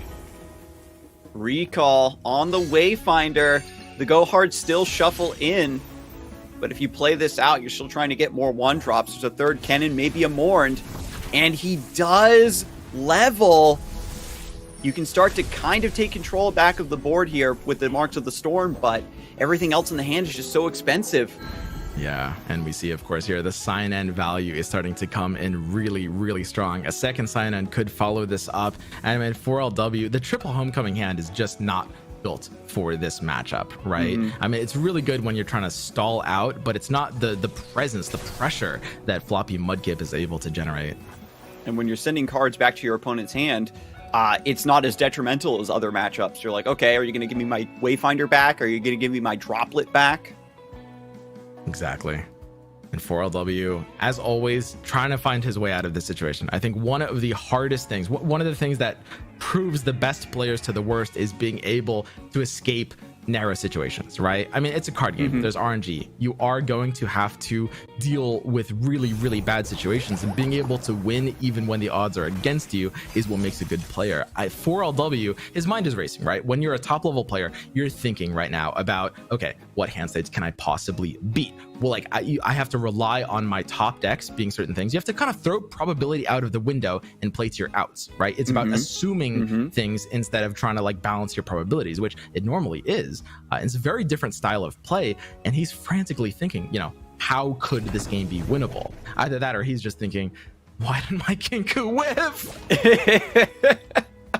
There's the aspect of being able to first identify the lines to begin with, and two, having the courage to follow through. There are certain lines, and we've seen them swim on not just this seasonal tournament, previous seasonals, during the World Championships, that we go, there's no way you would take this line. It's so like the chances of this working out are so low, but at the highest levels, the players are like, this 1%, this 0.5% is the difference. All the difference. Exactly. All the difference in the world. And I mean, I'm going to be honest, Garzig, I'm not really seeing much of that there with 4LW's hand. Yeah, the triple homecoming, lack of sign-in, the whiff on the Kinko Wayfinder, the Nopify on the Go Hard, every potential line, every sprout, every seedling that could blossom into a victory has been snuffed, completely nipped in the bud by FloppyMudkip. He's been winning the game through several different axes since the very start of this matchup. Yeah, I mean, it would start with being able to regain some ground on the board, you know, leveling up the champions. Ari, being able to get the sign-in here would probably be a bit of a bailout, because 4LW is, of course, running sign-in.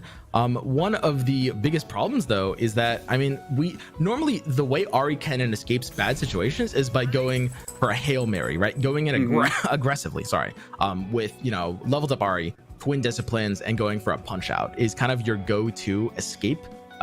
And we don't really have the option to do that against Mudkip's hand. I mean, look at all this denial and counterplay. We've got Nopify, we've got Deny, we've got second Nopify, we've got Concussive Palm. There's just no, and we've got elusive blockers, right? There's just no way we're getting a cheese victory here. And I talked earlier about how 4LW's deck was teched with just a little bit more elusive bodies in there, so that if it comes down to just a board trade sort of scenario, you have the final 2 or 3 elusive blockers that allows Ari to slam in for that 6, 9, or 12 damage to close out. But it just completely went the opposite direction. And every tech that you try, every counter that you think works at the highest levels of play, the players consistently flip those numbers on their heads. Yep, 100%. So we see a lightning rush being threatened here. 4LW can react with a second homecoming. I mean, I think at this point, it's kind of the only thing you can do to even try to get some amount of value from homecoming. I mean, best case scenario is it's getting denied, basically. And so we're going to be giving the sign-in back, bouncing the Ari, trying to counter the lightning rush. And we can see here FloppyMudkip intentionally putting the lightning rush down in order to get another card out of 4LW for this deny. Yep. With the Nopify slowing down the Go Hard, you no longer need to save this for a Pack Your Bags. Yeah. All right. And we are giving Ari the health here. Yep. Protecting since deny is through, and that's the only thing we can do. I mean, Mudkip can just twin disciplines in the reverse. Oh, man. Wait, this is crazy. Wait. Is Mudkip's Ari leveled here? That's it. And so she levels thanks to the homecoming resolving, the lightning rush resolving, going to swap with the Kennen, deal 6 damage to the Nexus. I gotta say, Skarzik, this deck is degenerate, but I love this. Like, the Ari just swapping across the board, killing 4LW's Ari. He knew the twin disciplines only had to go in his Ari because he knew it would swap across the board and deal 6 damage after leveling to 4LW's Ari. Wouldn't be able to protect it, eliminating another one of 4LW's possible escape positions here. I mean, we can see now Mudkip just has all the cards. He's completely dominated this matchup. 4LW just has nothing left.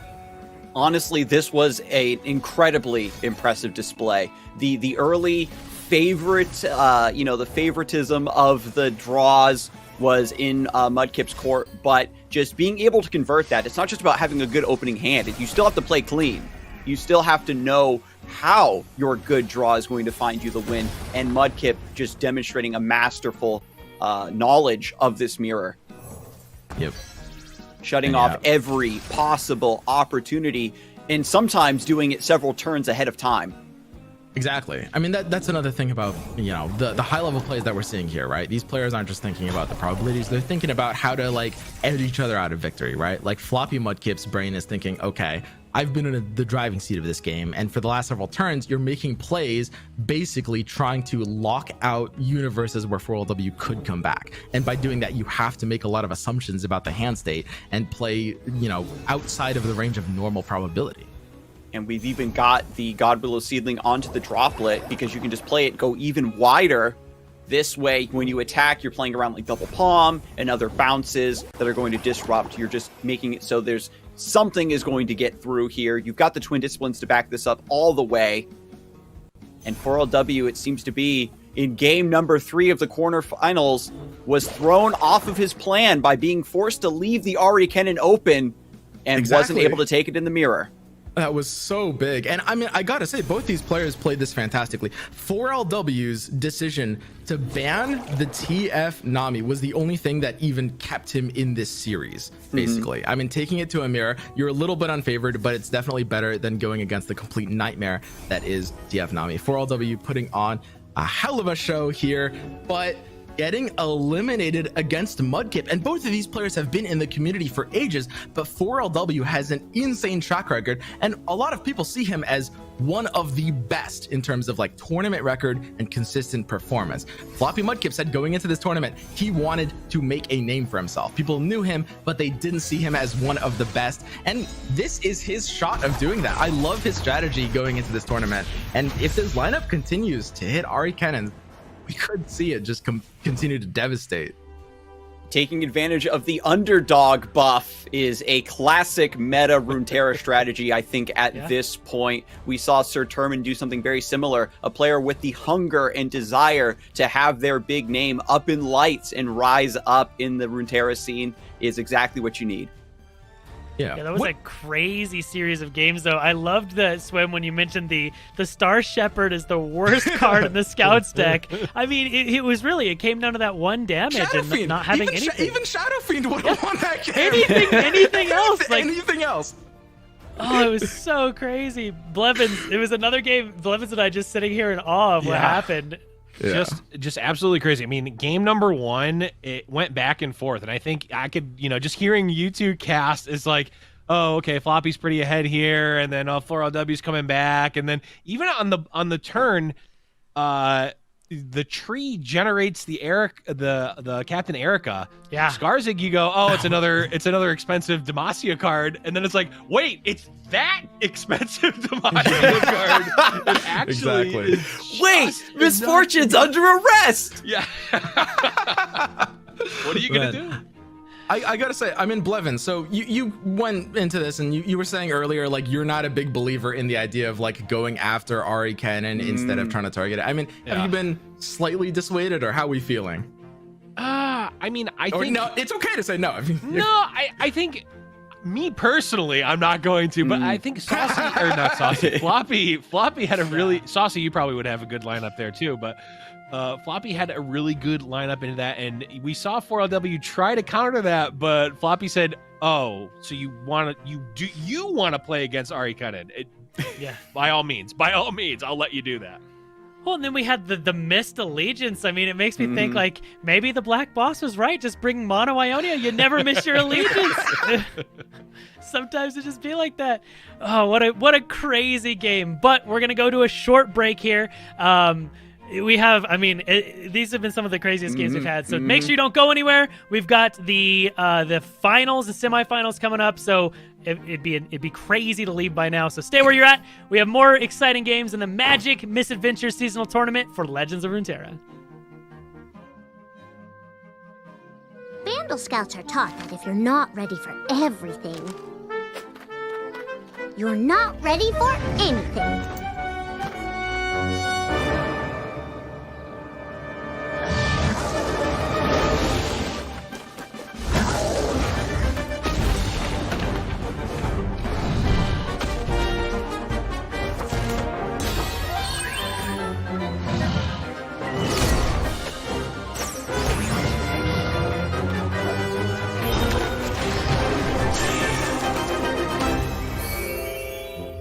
best adventures are usually the ones you never expected to take. So, I think it's okay to not have all the answers. You just need the courage to keep looking.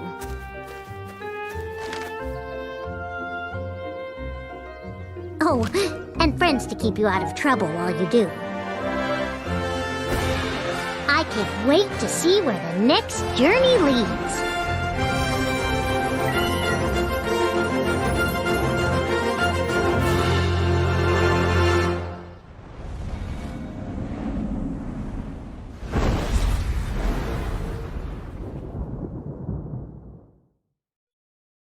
Come on then, let's get to fighting. Hello, my large rock bird friend. Smash him to bits!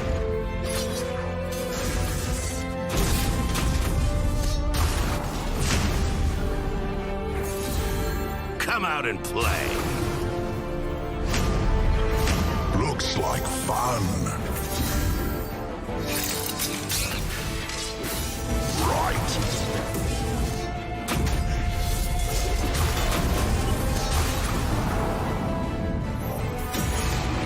I can take it.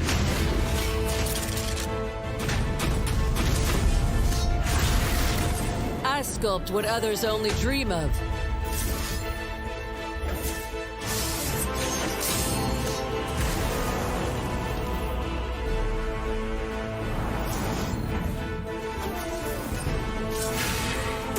Justice!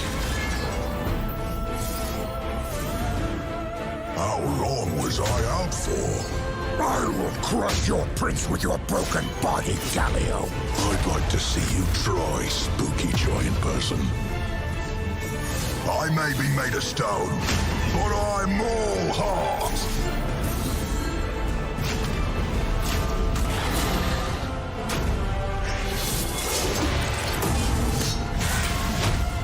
You don't mess with Demacia.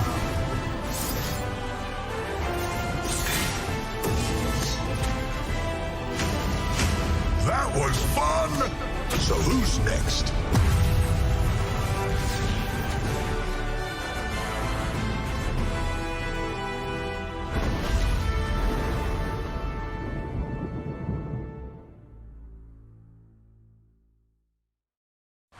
We're off on a new adventure.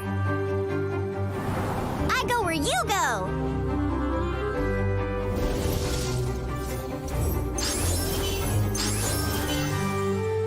I'm Fizz!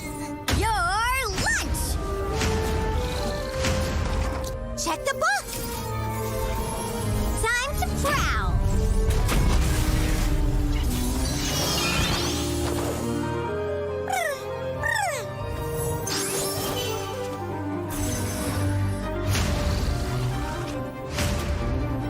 This away!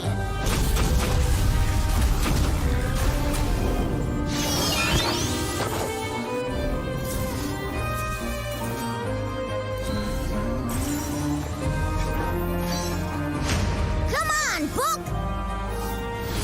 Don't worry, I've got your back.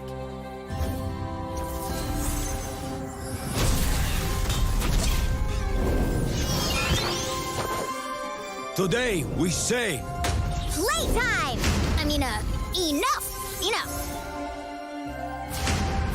SWAT! SWAT! Zoom! Bleed, we must!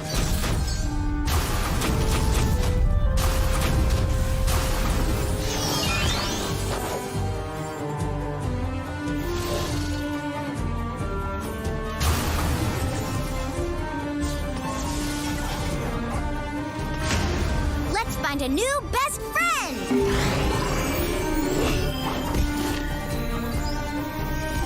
Time to turn the page, book! I will make the gods remember this day! The power of friendship!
Hello, everyone, and welcome back to the Magic Misadventures. I'm giving it for Blevins every time. Seasonal tournament. We're in the top 4. My name is Saucy Mailman. I'm here with Blevins, Skarzig, and Swim, and we have seen some crazy, crazy games, and we have some even crazier games coming up because top 4 of the tournament. It feels like it's blown by really fast.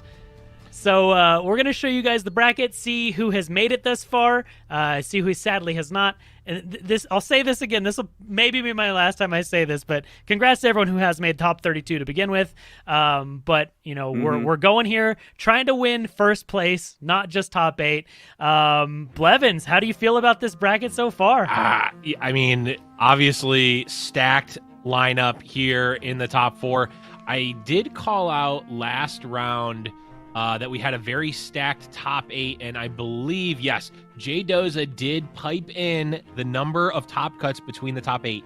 19. Wow. 19 total top cuts from the top 8. Not sure what it's down to now, but there's at crazy. least 6 on the side of WhatAmI, plus many. I mean, I think 4 from Lazy, so there's 10. Floppy's got another 2 or 3. This actually may be Elder Seniors first, but we're still in a absolutely stacked top 4 here. Yeah, so what you're saying is these players have been through this. They know of the pressure is on, but they're used to it. That is one thing that we've seen time and time again. When we get to the top 4, the players that have that experience, that seasoning, can really keep it together when everything is really starting to crumple around them, when their back's against the wall. You need to have that mental fortitude. Yeah, and I mean, we're seeing a bit of a deck diversity here. You know, with we're seeing the aggro deck from WhatAmI. We're seeing, you know, the Ari Cannon targeting deck on the side of FloppyMudkip. I'm curious to see exactly what the semifinals have in store for us.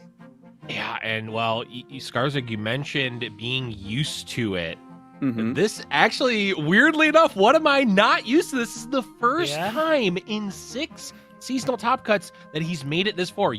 Traditionally has only made it to the top 8, so this is the first time breaching that barrier here for WhatAmI. So even though one of the most seasoned tournament players, this is actually uncharted ground for WhatAmI in the seasonal tournament. And so I guess I would say that I hope that he continues to climb and not just sit on his laurels of saying, I made it to the next stage. This is, new territory for me. No, he needs to stay hungry. No, I mean, he's hungry for it. And speaking of WhatAmI, that's actually going to be the first game that we go into going into this. So we have WhatAmI versus Elder Senior. We saw WhatAmI switch to the Oops All Aggro match, the decks that he brought. I mean, maybe we'll see a 12-minute spread of games again, but I don't know. What are you thinking, Skarzig? How do you feel this is going to go? This matchup is very exciting because I think the Ari Cannon players at this point are tired of getting targeted and exploited by these aggro players. Elder Senior maybe going to try to ban out the spiders, and if we take away that aspect of the matchup, WhatAmI is then forced to ban maybe the Bandle Tree in response, but both of these players have shown that they know what they're doing. This top 4 is certainly not a surprise to anyone, and also big shout out to Brazil for just such a fantastic showing overall for this top 32. Yeah, I think that, I mean, one important thing to note about, you know, WhatAmI's decks is that aggro, the double aggro or triple aggro lineup, because his Ari Cannon version is pretty mirror skewed, is something that does well into Ari Cannon, right? Aggro is another thing that simultaneously is trying to target Ari Cannon with the entire lineup, similar to FloppyMudkip strategy, but it does it in a different way because Ari Cannon is a little bit vulnerable to Spider's aggro and, of course, you know, Pirate Burn. The interesting point, too, is that the Absolver variant is, of course, a little bit better into aggro, even though you think that the Go Hard version with a little bit of healing and ping does go a long way. I think the matchup tables have shown that Absolver does still do quite well. And I got to bring this up. I mean, I think that the analysis on the matchups is on point. And we've been talking about WhatAmI with this sort of heel turn into aggro. And actually, Casanova reached out to WhatAmI earlier today asking him about the lineup, to which WhatAmI says, I have flipped the coin, and the coin has chosen violence. So while obviously there was some thought going into this lineup, it was RNGesus who made the decision in the end for WhatAmI, and it's propelled WhatAmI up to the top 4.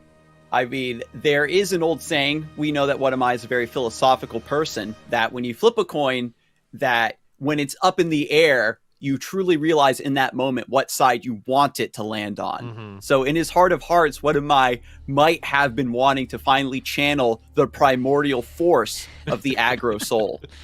Yeah, maybe he flipped the coin but didn't say which side was going to be aggro until it landed. Like, oh, tails. Yes, that's the aggro lineup that I was looking for. I think he potentially flipped the coin and Mo burst into the room and put it on tails. Yeah. So. Yeah, we were talking about this earlier today. I'm curious to get your thoughts, Skarzig and Swim. Did you expect to see a Pirate Spider lineup? I did expect to see at least one, but not by WhatAmI of all Exactly. people. You couldn't name a single member in this community that I would say would have been more unlikely to bring aggro than WhatAmI. This is the guy that brings like almost nothing but Targon and like some Shadow Isle splashes. He's like a Nivea player. He's the furthest from aggro you get. When Fresh Lobster brought aggro to the seasonal tournament, that was a little bit more expected, I think, than WhatAmI also going down this path. Well, here's the thing, though. Many may not remember this because WhatAmI was an unknown quantity at this time. It wasn't streaming or putting out content. It was just playing in some tournaments. Way back in the day, his claim to fame, at least to get on my radar, was actually playing the They Who Endure splashing Battle Fury. So that was actually quite an aggro deck, and even going a little more over the top with the Battle Fury. So maybe going back to the roots. And I think, we play out, and it's been the case that WhatAmI has wanted to, play these Targon decks with star shaping and whatnot. But really, I think WhatAmI is a flexible player who will play whatever he truly believes is the best to win, or at least narrow it down to 2 lineups and flip a coin and let the coin decide. I mean, I think I said it before, is that when you're on aggro, it's still a list that is elevated when you play it clean and you're able to see through your opponent's plans and play towards your outs. A big point that Swim was talking on during that last set is just knowing where your percentages lie. And WhatAmI, as a player who has been playing Targon, right, a deck that's almost entirely playing for the future and playing around percentages, he's secretly been prepping for this the entire time. Yeah, no, a lot of people call aggro kind of like simple. There's a lot of like mentality there. I think I like to compare it to roles in League, where like people say like carry is kind of simple in the same way. While it's less complex and you have less things to worry about, if you make a single misplay, you lose the game, right? There's more stakes with aggro and with carry. It is a little bit simpler, but you have to really sweat over your decisions. If you miss 1 point of damage, there's a good chance you lost the game off of that 1 point of damage. You are allowed 0 room for error in this style of deck. That is very well put. Missing 1 or 2 points of damage is such a heartbreak, but when it comes to decision making, this is going to be the most important one. Elder Senior needs to ban the right flavor of aggro, and WhatAmI needs to respond in kind. This build of the darkness that we saw earlier is only on 1 copy of Withering Wail, no copies of the box. Maybe WhatAmI does want to leave it open, even though it's spooky Shadow Isles board-based deck. Maybe you can still get over the top. My guess is Bandle Tree, though. I think, Bandle Tree makes sense for a ban here. It's a little bit interesting. I mean, if I'm NNT Elder Senior, Ninetales, of course, being the team, I'm looking to ban Pirates, I think, because that's just like statistically going to be the most favored into my team. Pirates have the most over the top. We have some ability to deal with spiders, which is a little bit more low rollable, but because our decks are Cannon Darkness and Poppy Fizz don't put on much pressure, the over the top burn that Pirates has is going to be a little bit scarier. The ban from the side of WhatAmI is interesting. I think normally you might ban Darkness here, but Elder Senior's version of Darkness isn't actually that anti-aggro. I mean, it's not running, the Withering Mist. It's not running like 1-drops like Otterpus. So yeah, I actually would like to see a Bandle Tree ban as well here, Skarzig. I was a huge advocate for the Hapless Aristocrats in these builds, and missing out on that for sure. No, absolutely. Well, we're going to see what they banned here in a moment. I've just gotten word that the game is ready. So I'm going to leave it in your hands, Skarzig and Swim. It's all yours. All right. So let's see what game number 1 is going to be. In top 4, Elder Senior versus WhatAmI, a player striving for the summit in the seasonal tournaments for so long and is finally tasting a bit of that I don't know where I was going with that metaphor, but it's okay. No, I'll pivot. I mean, I think like, you know, when we go into the last series, right, we had like 4LW, a veteran player versus a player with a favored lineup that was effectively targeting 4LWs, right? And that was FloppyMudkip's anti-Ari Kennen. This one is a lot more even. I mean, WhatAmI, like by the books, is probably a little bit favored, but I mean, just a small amount, right? Because, you know, aggro does well into the Ari Kennen. This is the matchup. WhatAmI has practiced for this, and we'll see how it shapes out. This one could go either way, though, for sure. Pirates into the Absolver. Ari Kennen has Tasty Feyfolk, the one of anti-aggro tech in the deck, showing up in the opening hand. Big draw here. I mean, that's why you put the one of Feyfolk in your deck, for exactly this lineup and for exactly this matchup. He's just hoping that he hits WhatAmI, bringing double fist aggro, and the Tasty Feyfolk is so nasty here, Skarzig. You're going to offset so much of this early damage. Right. Quadruple one drop going plenty wide, but if you can get a twin disciplines like we see in the hand here, you're healing for 8, completely nullifies all of the damage in WhatAmI's hand. Right, I mean, you can keep the Feyfolk alive for multiple attacks, get, you know, 8 and kill 2 units at the same time. I mean, that Feyfolk might honestly single-handedly decide this game, Skarzig. We've seen similar where Demacia decks will splash in Radiant Guardian, and it just holds the fort. Oblivious Islander being summoned off the Marai Warden, not a bad pull. Still need a little bit more over the top. Man. This is so wide, though. No Wayfinder to stop this. This is the most deadly turn 4 open attack, the 6 wide board. I mean, we've seen some interesting draws from WhatAmI on his aggro spree this time around, channeling his inner Mo. And I mean, at this point, he's got his early draws. Now he's got to draw into the top end, the burn. He doesn't want to draw any more of these 1-drop units, because otherwise that would be bad. And we do see the bans here. Ari Kennen was banned, and Darkness was indeed the ban. Even though we said Elder Senior's build was not super anti-aggro, WhatAmI still does not want to mess around with that matchup. Yep, I think it's a very, very, very fair choice here as well. So Skarzig, there's a lot of damage, and I think, I mean, there is one thing to note here that's pretty interesting, which is that, I mean, Elder Senior had to have known this turn 4 would have been an open attack, and he opted to not play Feyfolk on turn 3, which is a little daring, right? I mean, usually you'd want to just kind of like set up. Now, he probably feels safe enough that his Feyfolk is going to be able to attack in, get some kind of chip damage. You are going to need to start getting the health back at this point, and I think he just wanted to develop the board, but a little bit risky, especially with no deny or nopify. That early in the game, spending all the mana on Feyfolk meant that it might have been vulnerable to just Noxian Fervor, just removing it from the board entirely. And now, with that early burst of damage done on that open attack, it means that WhatAmI can now send this Noxian Fervors to the face. We don't see a Nopify or Deny in hand. Oh, man. And now we're going to have to see the Fervor. The first Fervor is going to have to come out on this, dealing 3 damage and stopping the lifesteal, right? This is part of the point of Noxian Fervor as a card. When you submit a block and then sacrifice the blocker, the lifesteal attack gets completely canceled and there's no lifesteal, which would set Elder Senior down to 4 health in range of a Decimate top deck. Now, Elder Senior has the counter with Homecoming, right? But WhatAmI has the second Fervor that will re-counter the counter. So, I mean, Elder Senior is going out of 4 health here. And here's the question. Do we put the second Fervor down right now? Because we're already sidestepping the lifesteal if this resolves. True. Do you want to stop the draw from the droplet? Or, like we saw previously from WhatAmI, do you put the Fervor down now while it's guaranteed? He's thinking about Gives it away. Thinking about it. I think gives it away, the second Fervor. Yeah, you go for it. And the thing is, I mean, this is so dangerous, Skarzig, because Elder Senior is down to 4 health. He has no deny in his hand.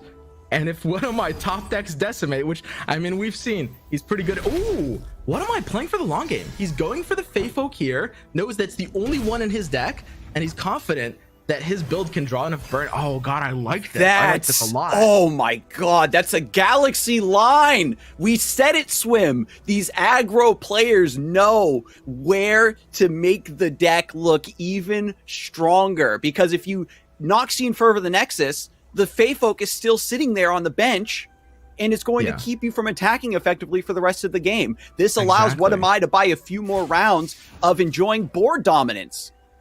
I mean, I think that if Elder Senior is on a different kind of deck, you do just kind of have to go straight for the face, but you know that's the only lifesteal in the deck. You know there's not that much pressure being applied. You can slow play this a little bit and set up a little bit more of a dominant board, and you got the zap in the hand to extend it. So, I mean, we've got more damage coming in. And I love that WhatAmI just hesitated, went for the open attack and said, no, wait, I can develop here. Because all Elder Senior is going to have is maybe a Wayfinder, right? Or Palm, spending all of their mana, and I'm still pushing damage through because of a Fearsome unit and Zap Sprayfin. Oh, man. Make It Rain is killing the Ahri. Elder Senior actually played around the Make It Rain by playing the Droplet before the Mourned. He knew that would happen, and now the Mourned can block the Zap Sprayfin, because of course the zap drawing the Make It Rain is pretty likely, and that's such a big deal. Playing the Droplet first, making sure the Mourned couldn't have died here. We are going down to 3 health, but the board is mostly cleared. We have Kinku Wayfinder, and I mean, WhatAmI still needs to draw into top deck lethal here. And the deny for the Decimate! That's so big! Yes! Oh my god. Deny for Decimate. Such a clean game. But now, you've got Imperial Demolitionist. If it resolves, deals 2 to the Nexus. That means that the Legion Saboteur's 1 damage will clear.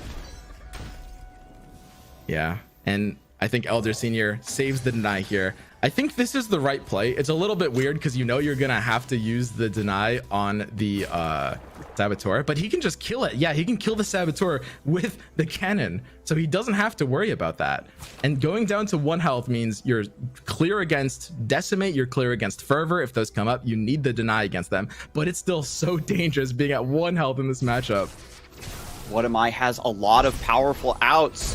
There is a 3rd Noxian Fervor in the deck, a 2nd Make It Rain, Zap Sprayfin, Twisted Fate, a 2 of in the deck, the newest evolution, the newest fashion for the Spider list. Excuse me, the Pirate list.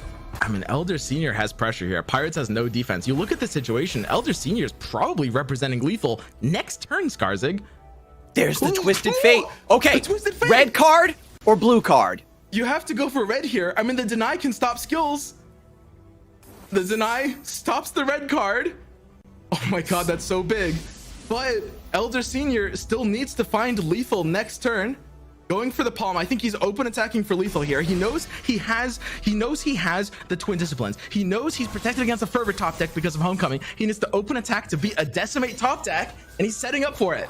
And there's the Noxian Fervor. He has the counter already. Yeah. Did WhatAmI miss 1 damage somewhere? We said oh that. Oh my god.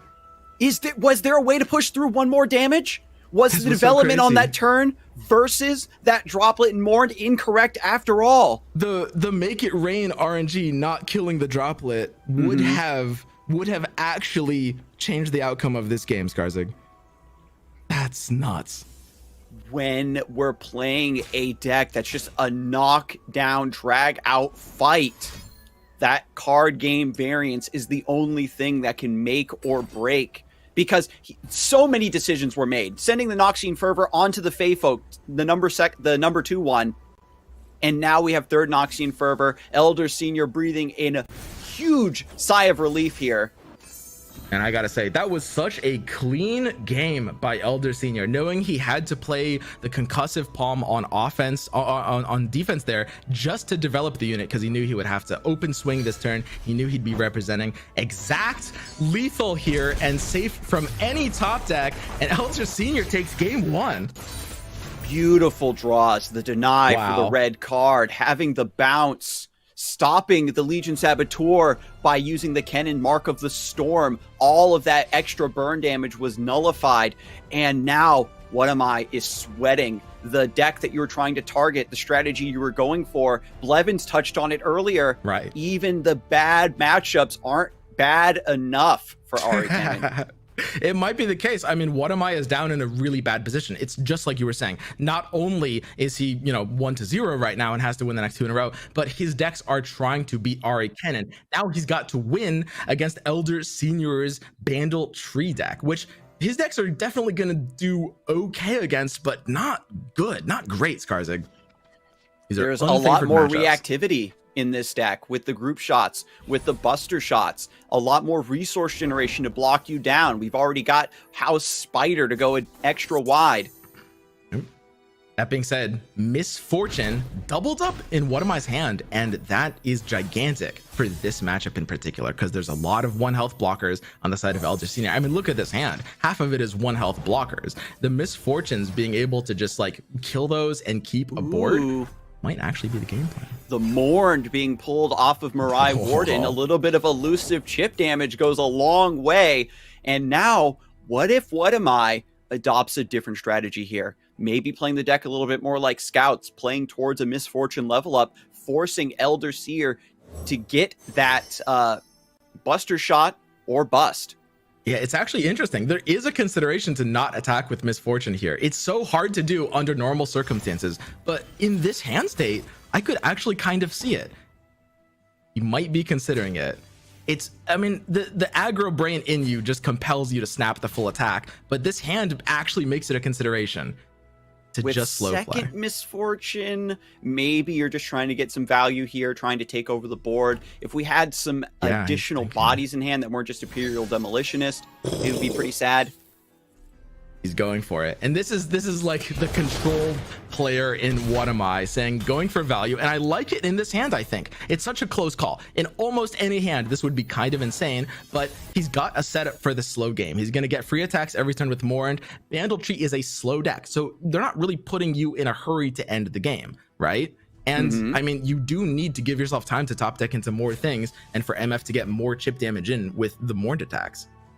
Elder Senior does get the mini morph, and that means that if this Misfortune gets too close to leveling up, you have to force a 6 mana play, and you still get to keep the 3/3.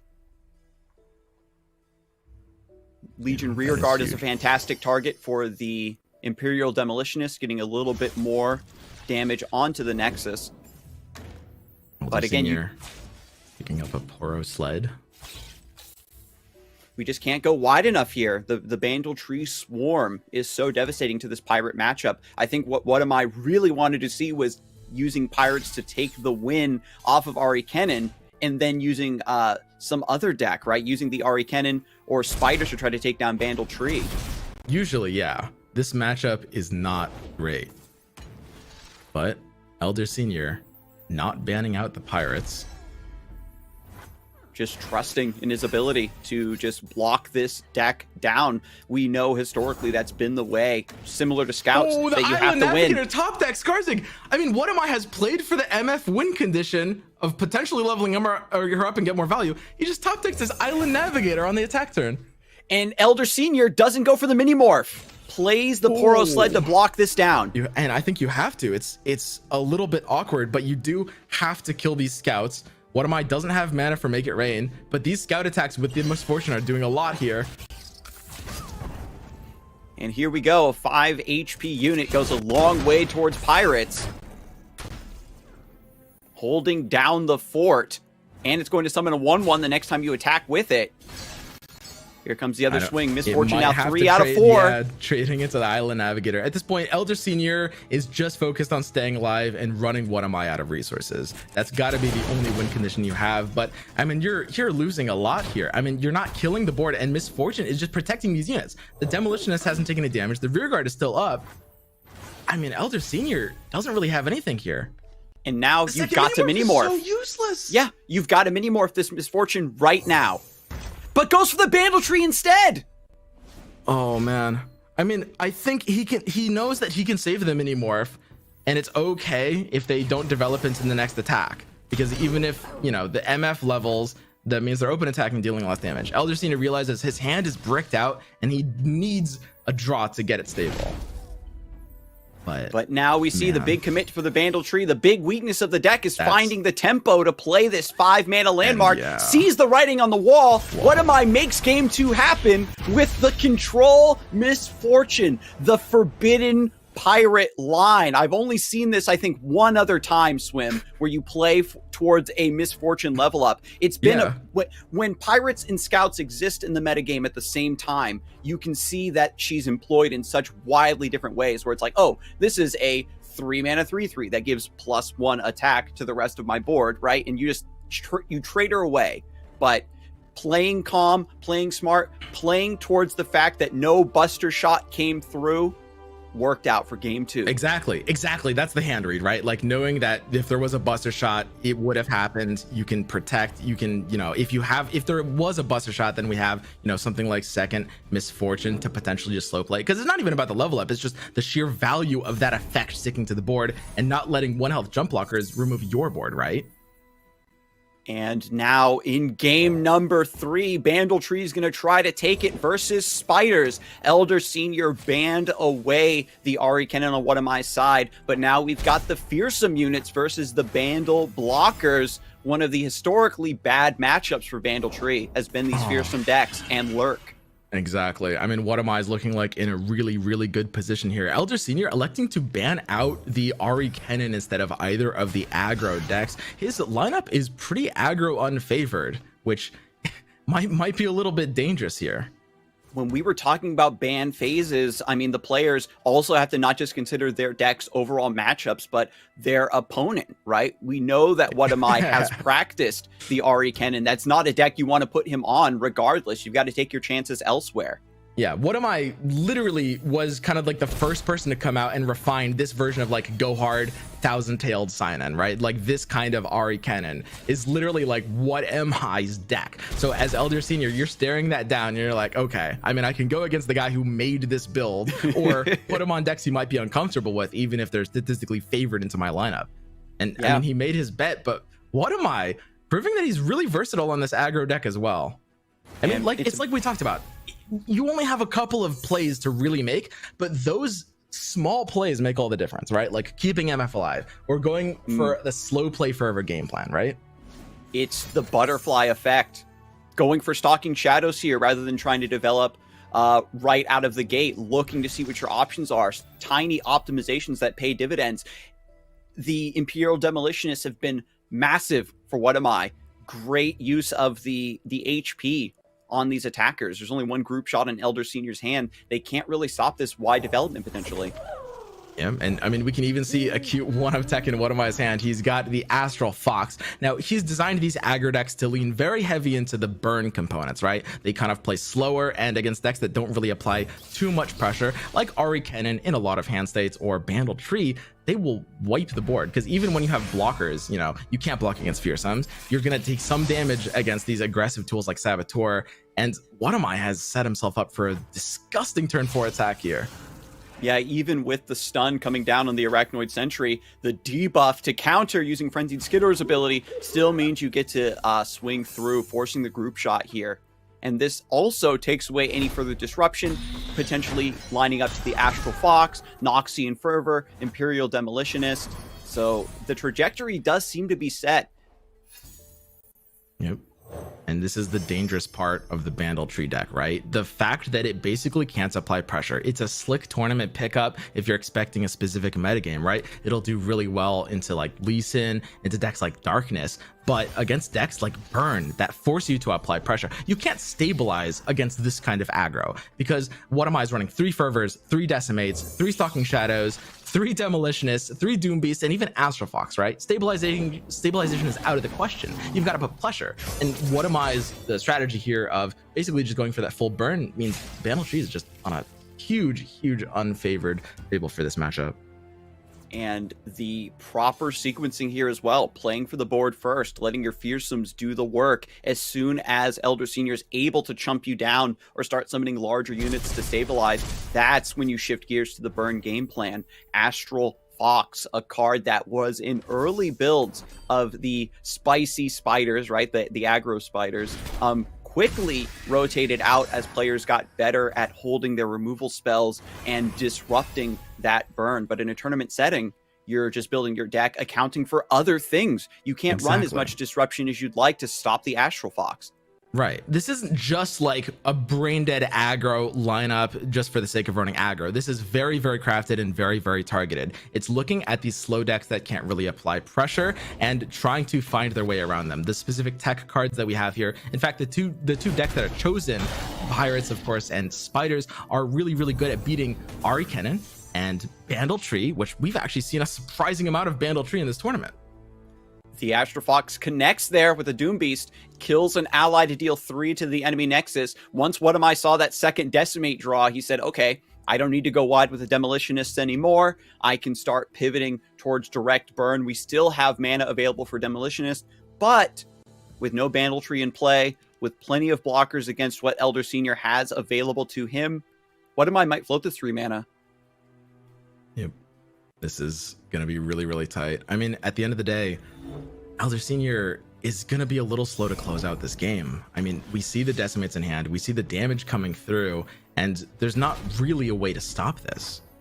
You can block, but you're not going to be able to stop the Decimates here, and without being able to put not even WhatAmI attacking. on a clock.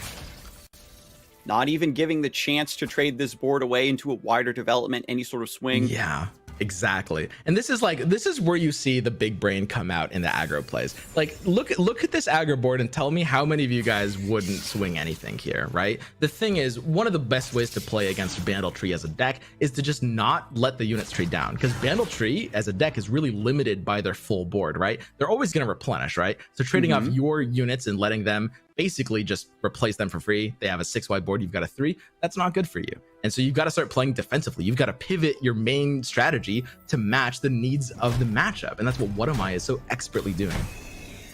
And has also expertly woven in things like Astral Fox and Imperial Demolitionist, cards that damage your own units during the early mid-game, when Elder Senior was just simply focusing on developing defense and wasn't able to respond.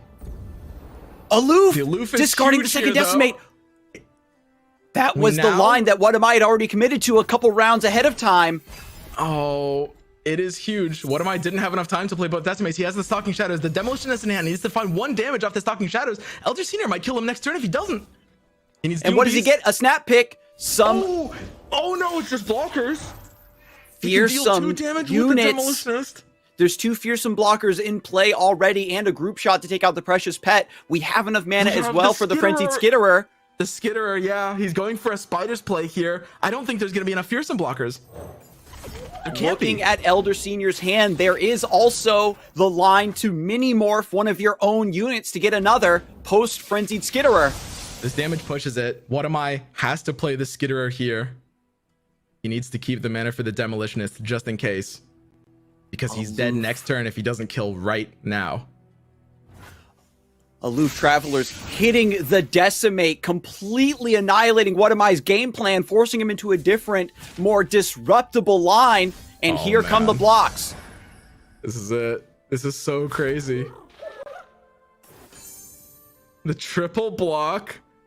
This is absolutely insane. And the thing about this all is that WhatAmI still has a top deck here. He has the ability to try to go for blockers with the House Fighter. He doesn't have to go for the 2 damage here. I don't think the 2 damage makes any difference, because if he draws Fervor or Decimate, it's all the same anyway. So he goes for the House Fighter instead and just tries to buy a turn.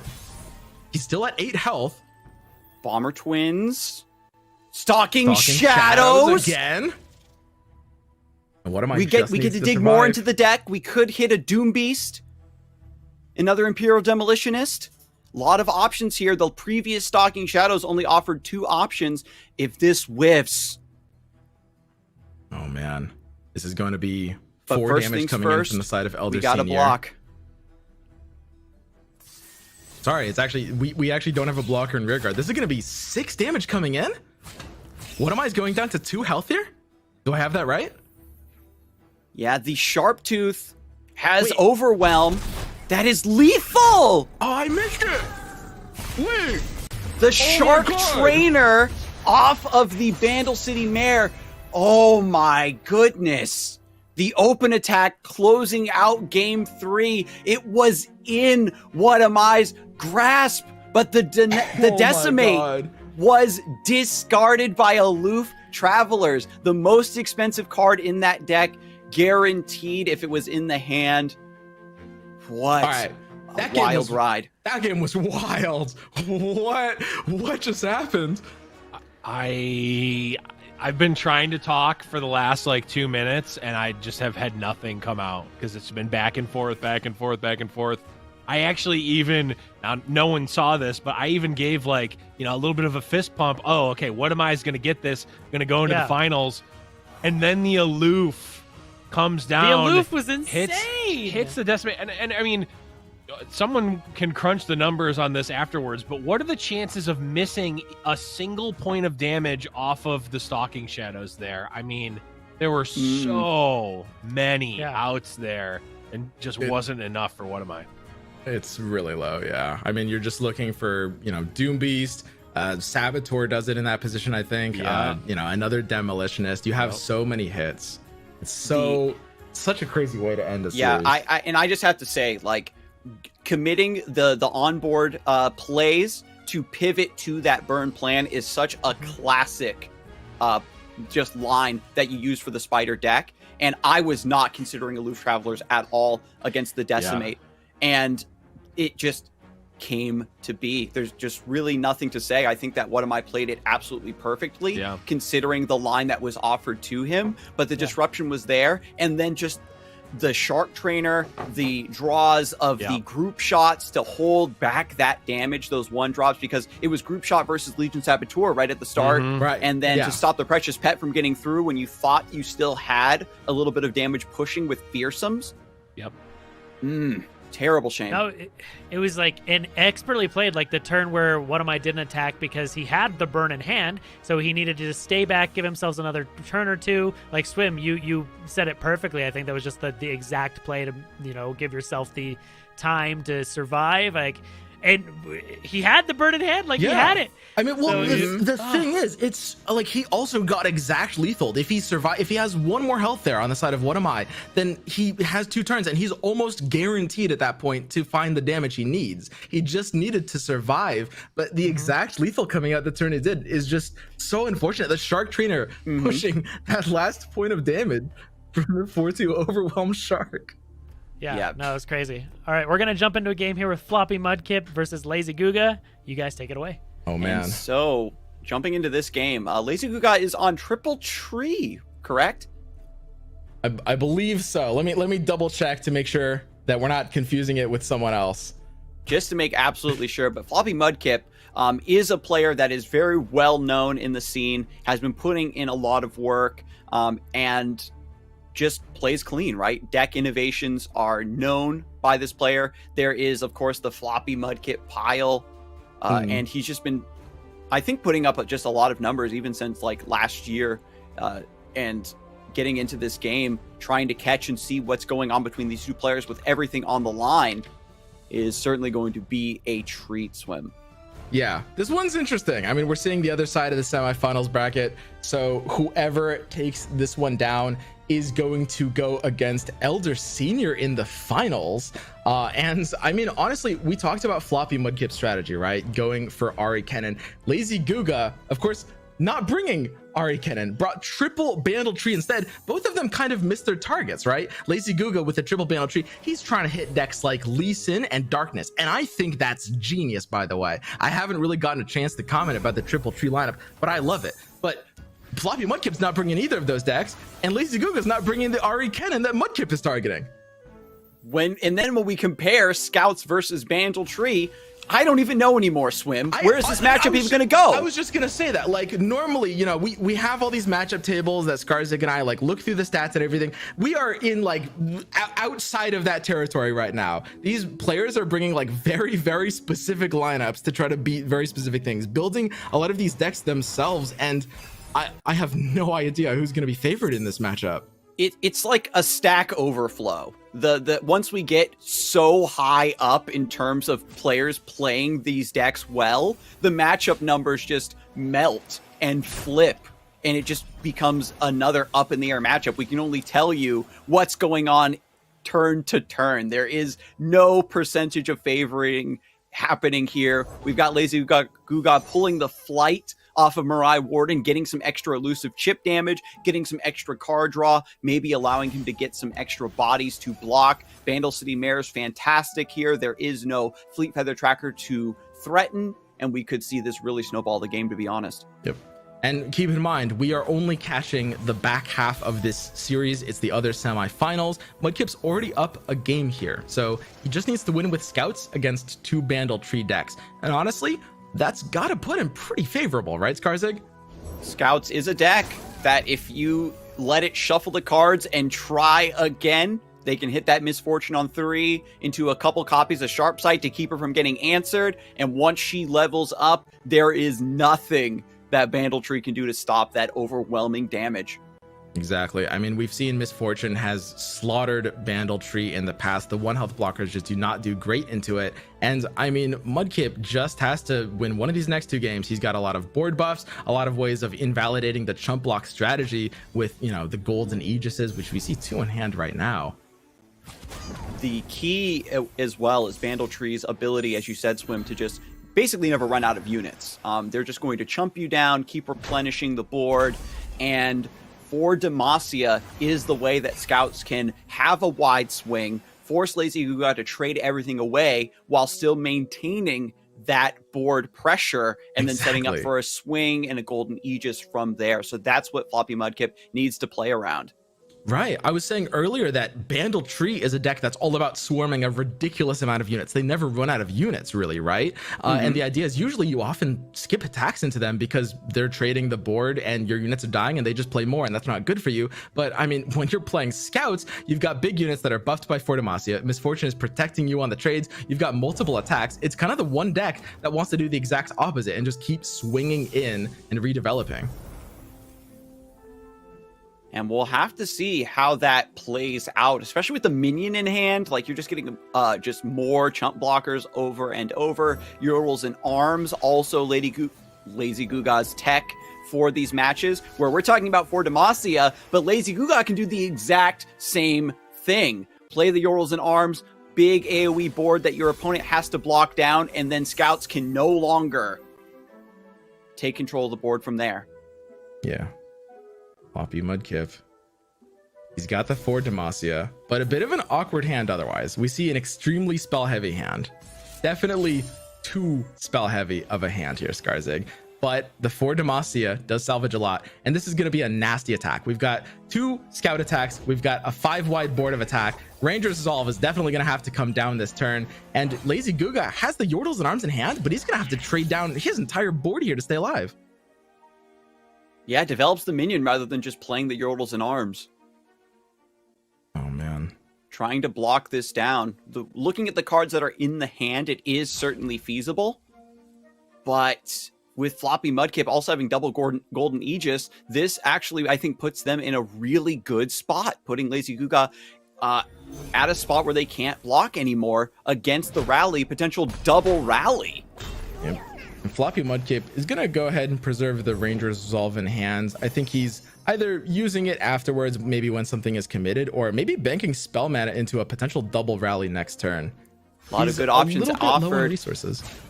Yeah, Aloof is good to discard the golden Aegis, maybe hit a Cythria, but needs to go for Telescope, right? Get another body, get another card, get another blocker. You can see the pressure is already mounting and forcing LazyGooga to take different lines of play and options just to survive. We're seeing here a big trade here, and this is like the absolute threat that is this scout stack, right? I mean, especially since we've got For Demacia, it ends up being pretty similar to Yordles and Arms, which LazyGooga is playing right now. I did the same thing. Wait, you did? Yeah. Rangers resolve to fix these trades, keep everything alive and healthy, setting up for this golden Aegis. The big problem here, though, is that, I mean, our hands on the side of FloppyMudkip is bad. If we draw a second Vanguard Sergeant, this hand turns into a winning hand right away, right? But, I mean, we have a bunch of weak units on board and only spells that aren't really going to do that much with this weak unit swarm. Mm-hmm. Once FloppyMudkip tries to commit to the golden Aegis, Yordles and Arms could be used in response, where you just have units that are big enough to block and survive against that rally, against that secondary attack as well. Moonsilver? Arena Kingpin? It's a body, but you've already got Noxus ticked off. I think at that point, you're not too worried about the tree, especially since there's no tree in hand yet. You've just got to stabilize the board and survive. That being said, I mean, it's a really hard thing to do when you're staring down 4 face down cards. All right, so Progress Day is an interesting pickup because we're late in the game. It's theoretically a good card to just play to replenish. You can draw a lot of removal like Ravenous Flock, Group Shot. Oh no, pardon me, this is the Bilgewater one. We're maybe looking for Twisted Fate then. Skarzig, he drew the Sergeant. Mudkip's a wizard. He drew the one thing that makes his board in hand make sense, and he already had one on board. He drew the second copy. Vanguard Sergeant, you praised this card for being buffed earlier and letting Scouts survive beyond what some players would consider it overstaying its welcome. It sticks around with this extra help of a great 3-drop to take over in case you whiff on your misfortune.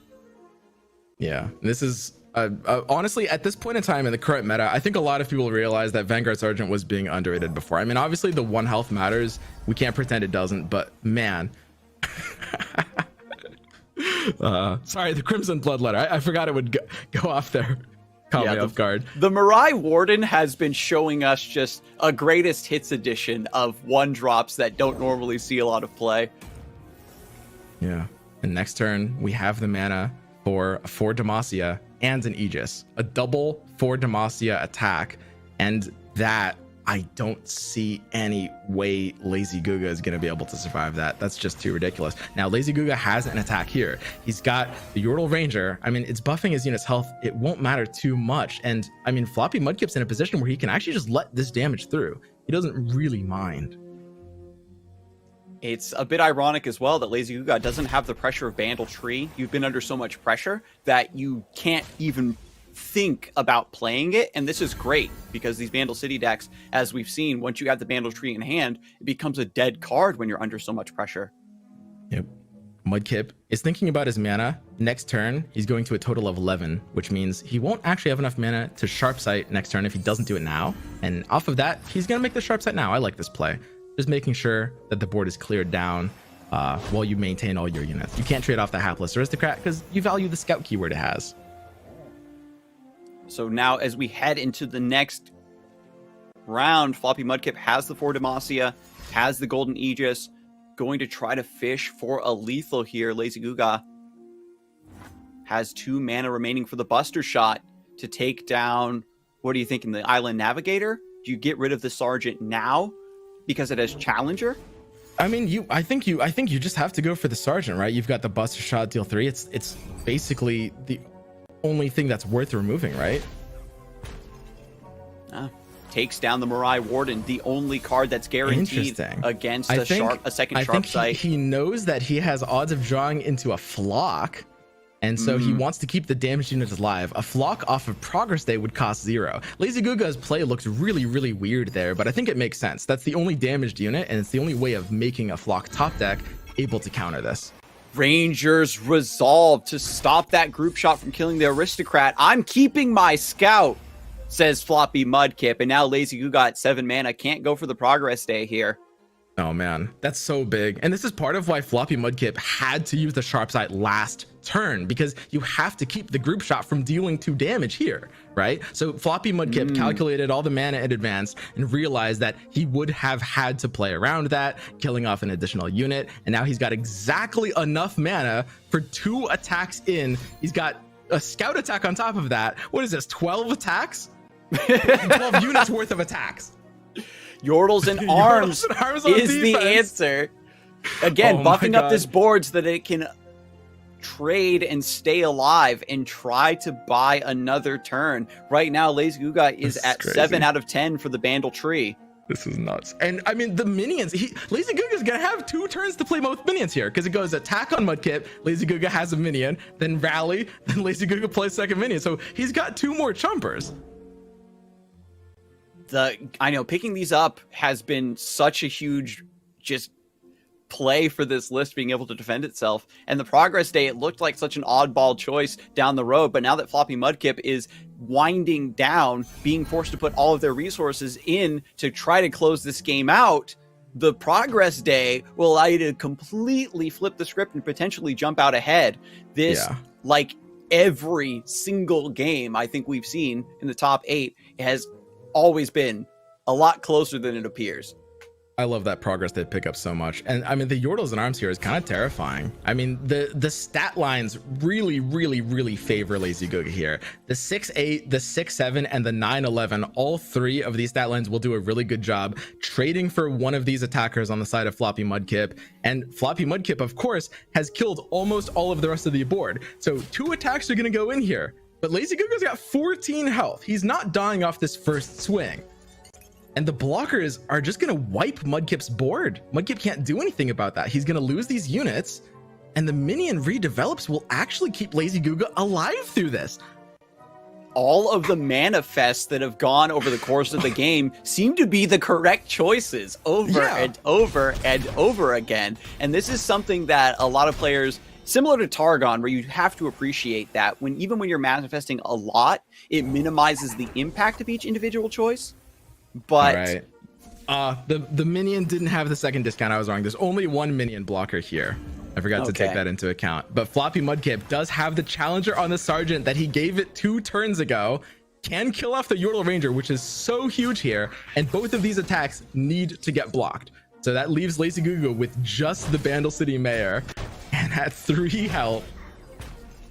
Still a wide board, still a massive threat. We'll see what Progress Day has in store. Oh, man.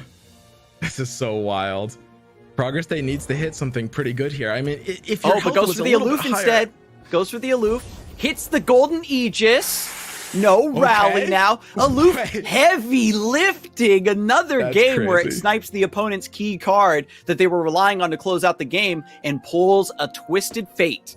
Oh, TF is good here, but at that health total, I mean, you've got a 6 white attack you're dealing with, potentially a scout attack, and you can't let almost any of these through at 3 health. So now we just have to do double minion into the Bandle Commando. I think that's the only thing. Bandle Commando gives you a precious blocker that he does have. Going for the Twisted Fate here, wants to play around potentially another buff or a rally. He just protecting one. So we clear out a couple attackers. Progress Day is card draw with Twisted Fate. Is there just a completely unhinged line where you're going to level up Twisted Fate and somehow bring this back? There is still enough mana to play the minion here. Plenty of scouts, a challenger. There's not quite enough damage in play. And you've got the minion to just keep blocking. A tiny bit more damage. The tracker's not helping. The squire's not helping. These top decks are so awkward. And to pick a card. So if you want to, you could go for the Forbidden Draw 9 cards line, or you just sacrifice the Twisted Fate and then do another red card. Is the Twisted Fate leveling off the Progress Day? There's no way. What is this game?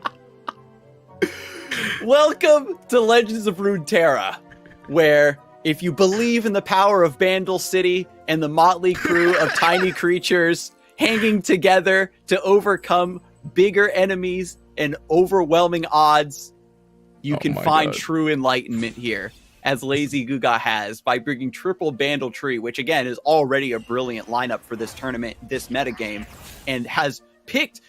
What were the other choices for the Progress Day? I honestly don't remember at this point, Skarzig. There's too many things happening in this game. Like, if you... Oh, my goodness. I'm speechless. All right. Now that the TF is dead, the LazyGooga's pick a card turns back into a second TF. You could go for another red card here. But LazyGooga could just slow play it with the minion and the Bandle Commando first. Look at these juicy 1 HP targets in play. Penitent Squire and Fleet Feather Tracker also only have 1 HP. But just lets it rip. I like this play. This is the safe one. You've already seen the 2 Rangers resolves at this point, so you don't really have to worry too much about that. And the thing is, Mudkip's about to play Tracker. You could greed and like hope a Tracker gets played, but if you're sitting there as LazyGooga, if Mudkip just drew a Tracker, which he did, then you're happy anyway. You're already winning those kinds of draws. Oh no, Navigator pulling the Reborn Grenadier, an ephemeral unit. It can still swing though. Ephemeral's good here. But LazyGooga can't let it through. He's got 3 health. Oh my god. So we've got the 5v5. I mean, this game is just, the board will have to trade down here. I mean, I think you called this, Skarzig. I think this game just comes down to this Progress Day. Like, the board is forced to trade down here. Both of these players out of Nexus health, out of cards in hand, but LazyGooga has the draw 3. And it's not even going to come down to Bandle Tree at this point. It's just going to be the fact that FloppyMudkip can't end the game. Yeah, We need Misfortune. He drew 2 1-drops on turn 10. And so here's the trade down. Minions giving that continuous value. Oh my god. This is so ridiculous. This is illegal, Skarzig. Also, I am getting an update here. Offered with the Progress Day was the Arena Kingpin and Moon Silver. So even for Went picking up a body to get the Progress Day and win the resource battle in the top deck war. Yeah, just going for the full out grind. I mean, and now, I mean, the pressure is on FloppyMudkip because he's at 8 Nexus health. Even if he could top deck a way to kill him over the top through not having a board, I mean, he's dying. Is he dying this turn? The Progress Day draws removal spells and Mirai Warden. Another card to go wide and keep yourself defended. Arena Kingpin comes down, forces another trade. Oh, man. And Buster Shot and Group Shot going to narrow this board down. Is this lethal? I mean, he's got the Buster Shot, he's got the Mirai. He only needs to get 4 attacks through for this to be lethal. The Kingpin gets blocked. I mean, without any more cards to play, we're not lethaling this turn as LazyGooga, but Mudkip is losing everything. And I mean, even if he top decks a Misfortune, it's not going to be 3 damage. I don't think there's any way back from this game. Yeah, you're attacking with a Twisted Fate because, again, even though you cast the Progress Day, he's not under any threat. You're still saying if you kill this Twisted Fate, it's just going to give me an option to get a 3rd red card against you. And so there's the trade down. As Mudkip, you do know you're alive here, but you have to know there's nothing you're really looking for as a bailout to this situation. And so what's the top deck here? Misfortune. That's 2 3 damage. rounds too late. He's so close. He's 1 damage off. He's got a scout. He just needs 1 more damage. This is the second game that went to 1 health difference. Okay, so here's what's gonna happen, Swim. You attack. You get your attacks in. He draws second Misfortune. Second Misfortune. Make it rain and pray. No way. No way. Make it pray. I swear to God. I swear to God. There's no way. It only happens to us, Swim. There's no way this game will We're come the down to only duo that gets to cast games like this. There's no way. Oh my God. All right. Down to 1 health. Yeah, and chat. I want you to hear the terror in Swim's voice. He doesn't want the game to come down to that, but he knows deep in his soul that that's what's about to happen. Oh God. This is why FloppyMudkip didn't concede 2 turns ago, because he thought ahead and he's like, wait a second, there is a chance. It's top deck Misfortune into second draw Misfortune into the Nexus getting pinged 1 damage off of the random Make It Rain. All right, let's see it. Let's see it. No. My deck has no pathetic cards. Oh, but it's Bright And Steel Mudkip. Protector. Oh. Dude, I was feeling LazyGooga for a second there. I empathize with him so hard on that last top deck. Like, I was just in his head just thinking like, no way we lose this.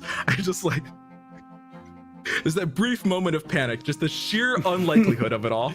And as card game players, especially at such a high level, you're calculating every single weird out that you have, especially when you're playing a Bandle City deck. You're already in that headspace and you're like, okay, I can manifest this card, I can play to this out. And then you're saying, okay, what is the weird thing my opponent can have to kill me? And you breathe that sigh of relief.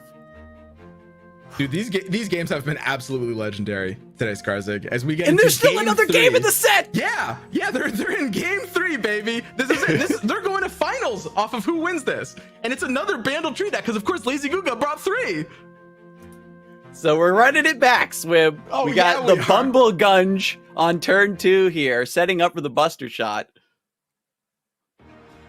This is wild. This is too crazy of the semifinals of an entry to the finals. We haven't had a chance to even breathe and mentally prepare ourselves, and the players are probably in shambles too. They're jumping right in. Oh my God. I want more. They're just diving. Give me more Bandle Tree. I got my Misfortune on turn 3. I got my Ranger's Resolve. This is already looking like a completely different game. Just by the fact of having Misfortune alive as a threat. Yeah. And I mean, keep in mind that scouts should be favorable into these kinds of matchups, but it's a little bit dicey. You guys might be wondering, what's the Freljord version of Vandal Tree splashing? Well, it's splashing Lonely Poro for the tree triggers. It's also splashing Iceveil Archer, which could be really, really nasty. It's a very, very effective card against scouts. And FloppyMudkip letting that Misfortune go down. It's already been damaged. You might as well just play the fresh one that is in hand. LazyGooga has the minion, has another great blocker, opens up with the mare. So you can squeeze in this 2-drop at 1 mana, and Yordle Ranger, a card we saw do some heavy lifting in the last game with just the ability to buff the board and be a fantastic blocker.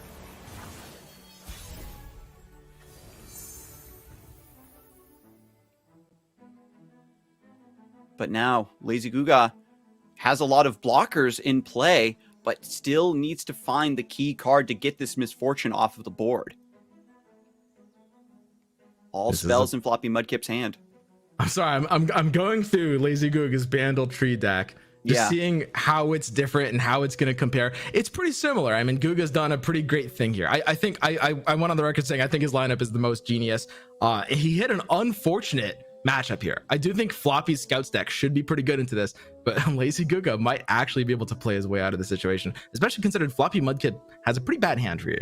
You know, you want some amount of protection from Misfortune, but not too much. And Mudkip's definitely going to need to draw, you know, a Navigator, Cytheria, you know, maybe a Quinn here.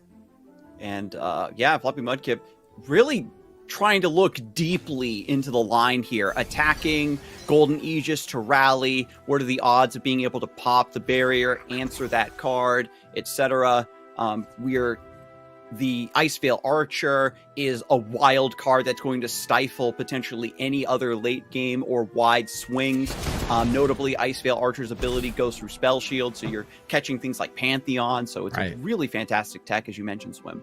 No, I love it. It's one of the most genius lineups that I've seen. It's so out of left field in a really, really good way. I mean, there's so much Lee Sin. I know we haven't seen a ton of like Lee Sin and Darkness on this broadcast because apparently we're just catching all the Bandle Tree decks here.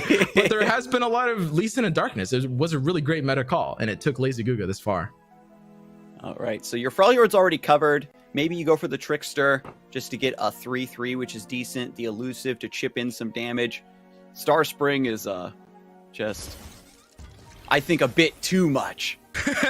It would be a bit too much after everything we've seen, Skarsig. I wouldn't be able to handle it either. But again, just the Y blocker, that's really all you care about. Yordle Ranger, it is still getting pretty scary because you can put up this wall of defense, but if you can't stop the Misfortune from leveling up, you're going to fall prey to the same fate as so many decks and so many players. Yeah, I mean, Scouts is a solid deck, but people do understate that it is prone to some bad draws. Like, Mudkip needs to draw some unit presence right now. That can help her level, and he can protect it from Pokestick, but it's not really what you want. Blinding Assault into Ranger's Resolve, let you snipe these 1-attack units, narrow the board down, get more... you get more progress on Misfortune, then you have to go for the Golden Aegis to level her up here, right? Well, the dangerous thing here is that LazyGooga just slammed a Yordle Ranger on the board, and that's going to buff the health of his entire board. And, I mean, without 1 health units for Blinding Assault and Misfortune to combo on, I mean, that's just so deadly. I mean, we've seen Yordle Ranger be kind of one of the go-to cards. Kind of like surprised a lot of us. You get it off of these random cards so often, and it's just absolutely nuts on board states like this. Look at this. Everything's getting +2 health. And the only way to deal with it, right, would be to go for like double Sharp Sight to try to trade up into it. But it's already done its job. If it attacks once, puts everything at 2 HP, then your blocks are much more guaranteed despite the threat of this Misfortune. Right. This is about to be crazy. So we've got the Resolve here to protect the Pokestick. Misfortune, I believe, has seen 1 attack. We actually loaded in when she was already on board on turn 3. But the Pokestick can't kill. LazyGooga is out of effective mana right now. And the bird is going to be able to drag things effectively with Misfortune here, right? He's playing around group shot, of course, by, you know, making sure that the barrier goes there. If group shot was top decked off of that pokey stick. And this Misfortune level up, FloppyMudkip is realizing is his win condition. But there's a mini morph in the hand. Yeah, so this needs to be the double attack here with the scout into an open attack to level the Misfortune. There won't be time to develop if you respect the mini morph. Even if you attack with the Misfortune, right, we've still got the Yordle Ranger as a fantastic blocker. Well, we loaded in on round 3, so I don't think we even saw the Misfortune charges. Is she leveling up here on the second attack, or is it one more? One more, it looks like. And yeah, that means it has to be an open. Misfortune's open level up is with the scout. Valor, go in. FloppyMudkip has to attack here. The Quinn draw might change the play though. It's tempting to develop, but I think that when you're playing around mini morph, you've already committed so many resources towards this Misfortune line. You've got to open here. It's so scary. But if the mini morph comes down, I mean, Misfortune will pepper the damage, but she will get mini morphed. She's only getting one attack against mini morph either way. Yeah, you wouldn't get the second rep, but if you level up the Misfortune, you have a chance to draw into your third one. This is Misfortune number 2. Goes for the Quinn. LazyGooga can pre-mini morph. I think you just gotta take it here. Yep. To be fair, maybe FloppyMudkip saw this line. It says if they mini morph, that's pretty much all of their mana, and Quinn takes over from here for Misfortune. Quinn is your best bet at this point. I think Mudkip realized that mini morph is an opportunity. I can 100% guarantee you that, actually. And know that he can beat almost any hand that doesn't have mini morph if he plays like this. Whereas the mini morph fans, I mean, you're pushing damage by open attacking again with the Misfortune, but it's just not going to do enough unless you're top taking a second Misfortune like next turn, which is just you attack, hard. She levels, she puts bullet time on the stack, you get your damage, and then the mini morph comes through. And then again, being denied that second rep.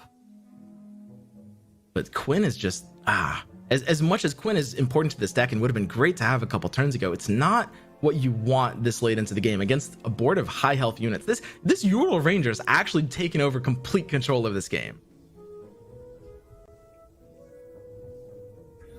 And now thinking very hard about what the line is going to be. Put Sharp Sight on this Valor. Trying to go for value trades at this point. The next obstacle is the Yordle Ranger. As it continues to stay alive on the board, it's just a big thing you can't get around when you're trying to swing in with your important units, and it continuously buffs the HP. Exactly. So things get worse and worse for you. Pokestick going to guarantee this Valor goes down unless you spend the second Sharp Sight. This is such an awkward spot. I mean, Mudkip knows that he's in a bad position here. He's out of cards in his hand. And this is where he's got to be thinking, what am I drawing to get out of this? You know, what are we going to do? As LazyGooga draws a Poppy. And so we have a swing here. You can pull the Yordle Ranger with your 6/2 Valor. Put it down to 1 HP. Maybe set up to clear it in a future turn. This is actually very helpful. I think it's the only thing you can do here. You just have to hope. You're looking to top deck something that's going to give you board beef, maybe a Vanguard Sergeant, something that will maybe allow Quinn to turbo level. I mean, even an Aegis would definitely not be fast enough at this point. Yeah, just chumping down. The mare still survives. We've got Poppy threatening a wider buff here on the next swing alongside the Yordle Ranger, going to heal out of range alongside Poppy's buff as well. Minion returns back to the hand to get another great blocker. LazyGooga consistently running scouts out of resources to take over the game. Yeah, and I mean, with his hand, there's just so much draw. Minion's going to keep making copies. Bandle City Mayor will keep grabbing these. Look at that. I mean, it's just another big or medium-sized unit in Tenor of Terror. And Mudkip is just out of steam. Yeah, if you take the level up on the Misfortune, you're maybe playing towards the out of getting the third. But by pivoting to Quinn when you did to get progress on her level up, you just have to trust that the free challenger dealing that damage is going to pay off for you. But we've got so much removal coming from LazyGooga, perfectly timed. These group shots are just arriving on command. These pokey sticks are up LazyGooga's sleeve, ready to just snipe everything when the time is right. And yeah, I mean, this is FloppyMudkip's looking at his hand and his board and thinking, what can I do with this? I mean, Scouts is a deck that's so dominant when it gets ahead of the curve early, right? It's a curve play deck, really. You want to be putting your opponent on the back foot, but once you get behind, you lose board control or your hand is just a little too awkward. You know, it's an opening hand that just has too many spells, right? The sharp sights and the range resolve, not the board presence that you need. And I think that's it for him. Game number 3 in the semifinals, down to 1 HP. We get the Shen Emo and the Surrender. LazyGooga will advance to the grand finals. The triple Bantle deck is going to the finals, Skarzik. Yeah, that's not something I had on my bingo card, I'm gonna say. Like, let alone being there.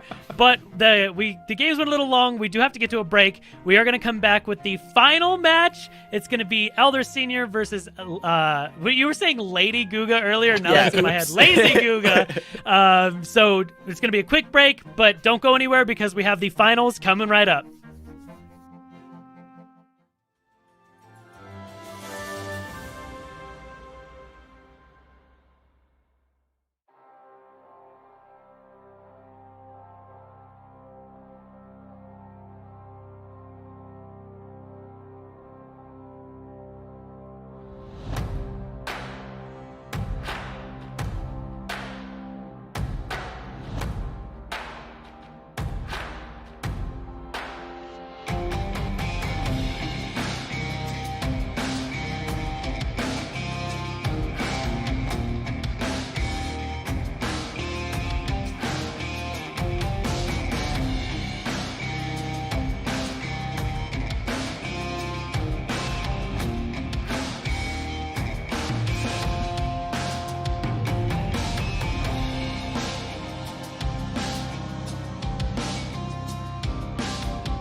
Welcome back, everyone, from that insanely long break. This is the Magic Misadventures seasonal tournament. We are in the finals. My name is Saucy Mailman. I have with me Blevin, Skarzig, and Swim. If you expected to see a triple Bandle Tree deck go into the finals today, well, you are in luck because that's what we have. So let's get a quick look at the bracket real quick so you can see the finals, how it's all shaped up, because today's been crazy, and we have Elder Senior versus LazyGooga for the final match today. And what a crazy set of games. I'm still trying to get over the last games we saw. Absolutely insane. I think, if my memory serves me, this is the first time we've seen a Brazil v Brazil finals. I think that's got to be correct. So, yeah. As unlikely as that seems, knowing how strong that region is, I think this is the first time we've seen two Brazilians in the finals. But one thing I got to bring up about the last game, and when we saw LazyGooga, or sorry, we saw LazyGooga with that deck, with the Bandle Tree deck, and we saw the minion play a big role. Of course, the minion OTK, which, if you're unfamiliar, OTK stands for over the course of the game. The value provided from that minion was insane. All right. Listen here, sir. I mean, seriously, though, it blocked like 15 times. Levins, did you spell course with a K? Okay, I got to stretch, okay? You got to try to make it work. He's a caster, not a speller guy. Yeah, not a spellist. True. Skarzig, save us. I think the from biggest this. point really was that the Bandle Tree knew that it was not a good card for those matchups. It stayed out of the hand against the Scouts, and it let the rest of the deck do what it wanted to do. Yeah, we had the classic matchup of For Demacia versus Yordle in arms. In the days where Ari Kinnan is the bad guy that we all talk about, it's For Demacia versus Yordle is in arms. And I hope you guys know, I mean, this isn't just 3 Bandle Tree decks because, of course, There it is. LazyGooga has 3 Bandle Tree decks, but his opponent, Elder Senior, has 1 as well. We are seeing a grand finals with a total of 12 Bandle Trees in it, guys. Well, here we go. The game is Bandles getting locked and loaded. Yep. All right, What is Swim. happening? Save us here. Swim and Skarzig. It's all you. I mean, I first of all, big shout out once again to the Brazil region. They've been a huge force in the America scene for such a huge amount of time, and is also a source of a lot of the innovations and techs that really spread throughout the rest of this shard. Oh, Brazilian players are simply built different. Constructed uniquely indeed. But now, for game number 1, we've got Darkness versus Bandle Tree. And as we know historically, one of the most lopsided matchups in the entire game. Yeah, this one's not great. I mean, the Bandle Tree, I was saying LazyGooga had a great read with triple Bandle Tree, and that's because it just shatters Darkness. There's just no two ways about that. We did see some very close games earlier. The overall theme of this tournament has simply been any expectations you have about the matchup go out the window. But in my personal experience, the amount of times I've seen Darkness beat Bandle Tree, I can count on one hand. Yeti Yearling just doing a lot of work in the early game. We've got minions for chump blocking. We've got many more for those key targets. We just need the Bandle Tree. The bans are in. Absolver version of Ari Cannon is out, as well as the standard version of Bandle Tree with the House Spider and the Flock. Man, imagine being Elder Senior staring down this lineup and you're like, okay, which of these 3 Bandle Tree decks am I banning? Everybody bans the Noxus one. That is the one they're most familiar with. Making use of the Ravenous Flock alongside all of the chump blockers was its, signature and rise to fame, especially with House Spider accelerating the Bandle Tree so much. Does seem to be the best bet here. Yep. And I gotta say, this matchup, the one we're talking about in front of us, Darkness versus Bandle Tree, is going to be the name of the game. LazyGooga's entire strategy is hoping he hits Darkness and Lee Sin and a few other decks that Bandle Tree is all right against, and just trying to trash those decks over and over again. Elder Senior, if he's able to win game 1 here, he'll be at a very big advantage, actually. Yeah, overcoming your worst matchup to get ahead in the finals of the Magic Misadventures Seasonal is the tall order that Elder Senior has to fill, with no Bandle Tree hitting the board on curve, and Elder Senior enjoying a Vagar now staying alive and stabilizing. This is the recipe.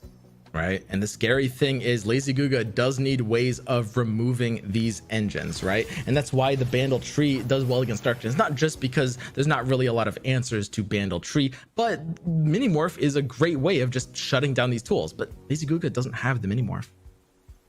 It's already been spent early, and now with Vagar and Senna hitting the board, working in tandem to keep this under control, all of these wide blockers might not matter. They're going to get traded away. Notably, Elder Senior's list is only on 1 copy of Withering Whale. We said it before, Swim, not very anti-aggro teched.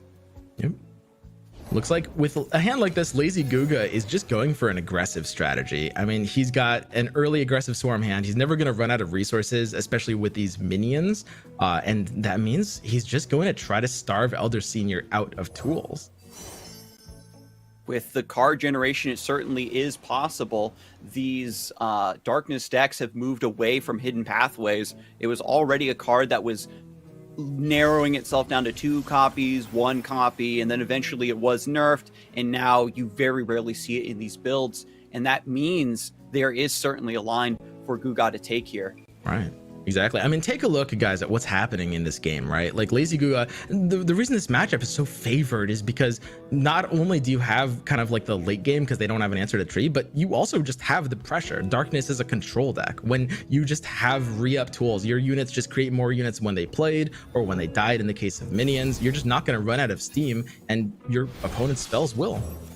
Yeah, Elder Senior does have the double Robe Maker. Discounting the Darkness is great for allowing that removal to keep up with the multitude of bodies that are threatening your Nexus. But now red card evening out some more of these trades. And you can just swing in willy-nilly, right? Sometimes you don't want to open yourself up to a counterattack, but with the minions being such a huge value-oriented card for this matchup, it's honestly beautiful to see, right? Not only the innovation of bringing Bandletree, but knowing the one of Yordles and Arms tech is so threatening, knowing that the minion is going to give you that much more value. It means that you are maximizing the effect of an already favored matchup. Right, exactly. I mean, it's just like WhatAmI was building with the aggro decks. They weren't just aggro decks for the sake of aggro. They had a purpose against the meta, and we see here LazyGooga is doing the same thing. These aren't just Bandletree decks. They're tailor-crafted to beat the things he's trying to play against. That's why he's running minions. They do so well into Darkness. I mean, they just keep generating more copies, and Darkness is just trying to starve you out of resources and can't. It's an aspect that we really don't get to visit and talk about a lot in these tournaments. Is we say, you know, this player's been in the scene for a long time, they play very clean, they're very comfortable on their decks, but it's also knowing the meta, predicting where it's going to shift, countering that, and being familiar with the historical makeup of the decks that you're employing. Certain techs that have fallen out of fashion come back around in the meta cycle when things shift a certain way. This is big though, because Elder Senior does have an Ishtali Sentinel. The lifesteal is huge here. LazyGooga is actually pretty low on resources. I mean, he'll have the minions forever, but in terms of like tempo pressure, stuff that's going to threaten a kill next turn or the attack after, he doesn't really have a ton. And that means, I mean, if Elder Senior is able to stick the lifesteal unit and get back up on health, LazyGooga might actually lose to that. We're going to stabilize here, double up the Darkness as well to level up Vhagar. We need to draw another copy or get the Rekindler. We could see Elder Senior simply not play the Senna to guarantee that Vhagar is what gets resummoned. Yep. The big thing about this situation is LazyGooga, normally the deck just draws Bandletree, and that means you have both the early game and the late game against Darkness. But without Bandletree, you sometimes don't have the late game if they have their champions and you can't mini-morph enough of them. The previous set, the lack of Bandletree is what gave LazyGooga a huge, a huge advantage against scouts. But now this is the matchup where you need it. It needs it to come out of hiding right now. Missed call brings back the Vhagar. Yep. And it's a clean missed call before the Go Hard is able to kill off the Mini T, of course, because it'll get Vhagar more reliably there. Go Hard, just an extra win condition that LazyGooga is shuffling into the deck, thanks to just the ability for this deck to RNG. Trixie Tentacles being picked up by Conchologist means that you can just win further in the resource game. Yeah, that's a big one. It might just discard a 1-mana card, but if LazyGooga plays all of his cards, then Trixie Tentacles could even discard a top-decked Bandletree in some cases. I'm also thinking that if you wanted to go for Quicken there, because you can use it to bounce your Vhagar, if it is the target of removal once again, maybe recycle a Darkness generator. Man, this is such a dangerous position. LazyGooga right now doesn't really have the pressure, right? We've got lifesteal, we've got blockers on the side of Elder Senior. LazyGooga needs a Bandletree so badly in this board state. And I mean, the big problem is like Go Hard could be an alternate win condition, but if he draws more of those are just slowing down his ability to get to the tree. 5 damage on the Darkness. Trixie Tentacles also being put on the stack, trying to snipe whatever LazyGooga might be trying to keep in reserve. Oh man. This is so sad. No Bandletree to be found. There is Explosive Minefield as LazyGooga's remaining card to stop Ishtali Sentinel, stop that lifesteal, try to play towards this wide board. Mare maybe get something, another Yordle Ranger. All right, I'm going to be honest, Skarzig. I haven't actually been keeping track of what regions we've played on the side of LazyGooga. I mean, how late by is too my late count, to draw it is 7 out of 10. There's Arena Kingpin. Noxus is needed. According to this, we need Noxus and P&Z and Ionia, if I'm not mistaken. Yeah, I don't think there was a House Fighter played. Or an Aloof. And you can see here where LazyGooga is saying, okay, do I want a big unit with the Fey Folk? Do I just want Bomber Twins to try to get more resources? He goes for Bomber Twins. Shurima's the region he already has because he already played Bomber Twins. but he needs to try to get Preservarium off of it, I think. He's just hoping he gets more draw or something, anything. Gets the Salt Spire. Yum. so painful looking at LazyGooga's draws. And it's a completely flipped scenario from LazyGooga in this previous set, where now they are the one out of resources. Pokestick for another draw, but Vagar is about to end this. You play Ishtali Sentinel with Vagar in play, you can double target the Nexus. The Darkness is going to be up to 7 mana this round. Yeah, it's too much. It has to just kill this turn. I mean, Aloof Travelers draws you another card, but at this point, I think it's too late. Twisted Fate. Ruination gets sniped, which you don't even need at this point. And there it is. Darkness targeting the Nexus. Generated off of Grand Overseer Vagar. Oh, man. And now we have Ishtali Sentinel with the double target for Elder Senior to take game number 1. Disgusting. Blue card still trying to draw for those resources. No Bandle Tree. The Infernal Deal that was signed to not draw it in the matchup where it was bad has carried over to a game where you absolutely need it. And Elder Senior once again flipping a historically awful matchup. Kills the Twisted Fate for good measure. Skarsgård, do you know what this means? Elder Senior's last deck is his Bandle Tree deck. The rest of the tournament is all Bandle Tree mirrors.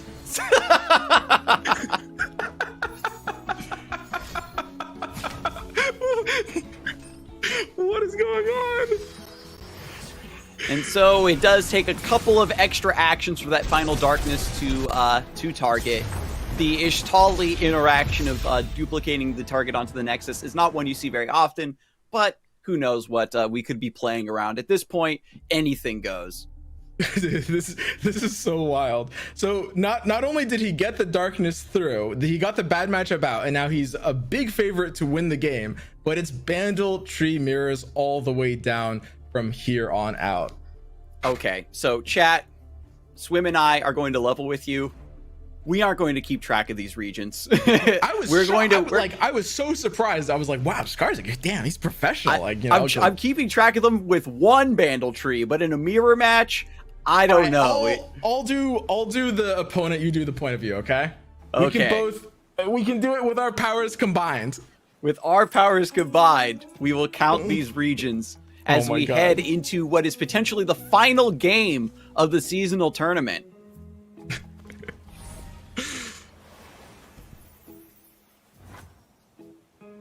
And so, Elder Senior up 1 on Noxus Bandle Tree. No turn 1 play from either side. Both players have Bandle Tree in hand. It comes down to how quickly you can set up these region combinations. On the Bilgewater version, it is not as optimized for completing the Bandle Tree as quickly as the Noxus variant. Exactly. But luckily for LazyGooga, Elder Senior's version of Noxus isn't running the Scorched Earth that you sometimes see. So it's not text for the mirror. I guess Elder Senior didn't think that the finals would be a triple Bandle mirror. So... Crescent Strike seems like an interesting pickup here just to stifle some aggression. LazyGooga does have the wild card of the one of Yordles and Arms. Maybe plays for a more board-oriented win condition rather than going for a Bandle Tree acceleration. Crescent Strike to peel 2 blockers alongside a massive AoE buff could be a win here in game number 2 for Lazy. Yeah, Yordles and Arms could potentially be huge here. It's a little bit rough. I mean, we talked about attacking with big beefy units and scouts as a good way to get through Bandle cities, Bandle Trees, just cheap blockers. But here we don't have rally. We don't have additional attack. So a big wave of chumpers might actually stall us out long enough. Both players both have Tree in the hand.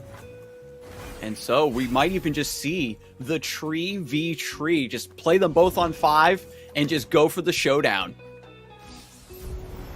Minimorph sniped. Elder Senior was hoping that the Bandle Tree was going to be the target there.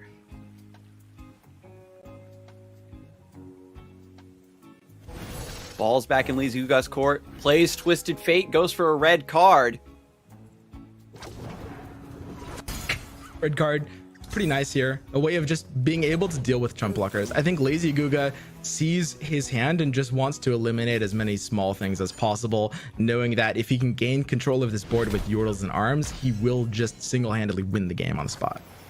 Elder Senior also needs to take a turn off, right? Spend some mana on this Buster Shot for the Twisted Fate. If it stays alive, you know, when both players are just kicking back, developing the board, there is the threat of that level up. Bandle Tree sniped by Aloof Traveler. So now, without another draw, LazyGooga is ahead now, maybe being able to develop the Bandle Tree, have it develop the missing regions. Yeah, that's so huge because now Elder Senior, he doesn't have the board right now, so he doesn't really have early game, and he doesn't have the tree, so he doesn't have the inevitability either.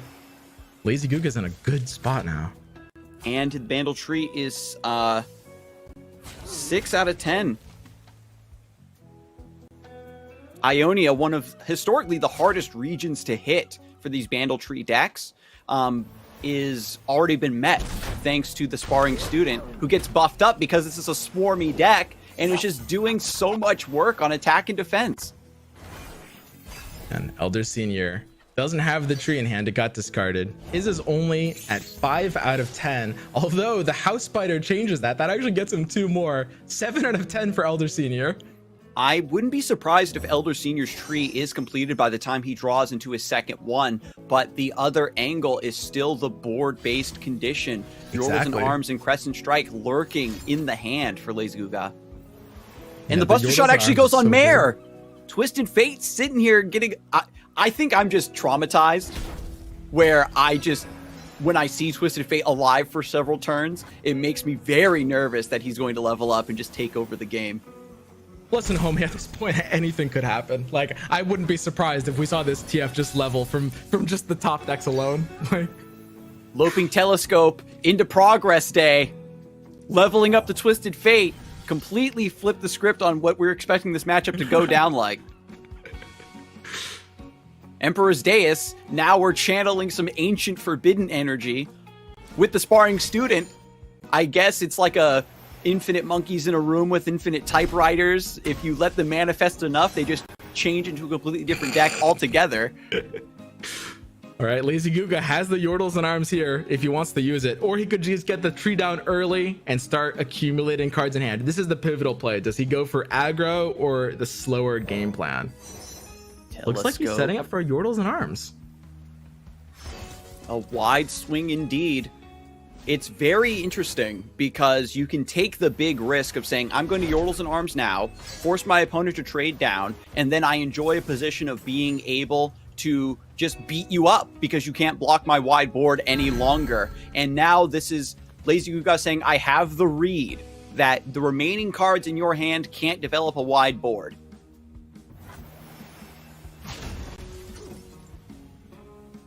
Oh man, Elder Senior's on 8 out of 10, Skarzik. How's LazyGooga doing on the triggers?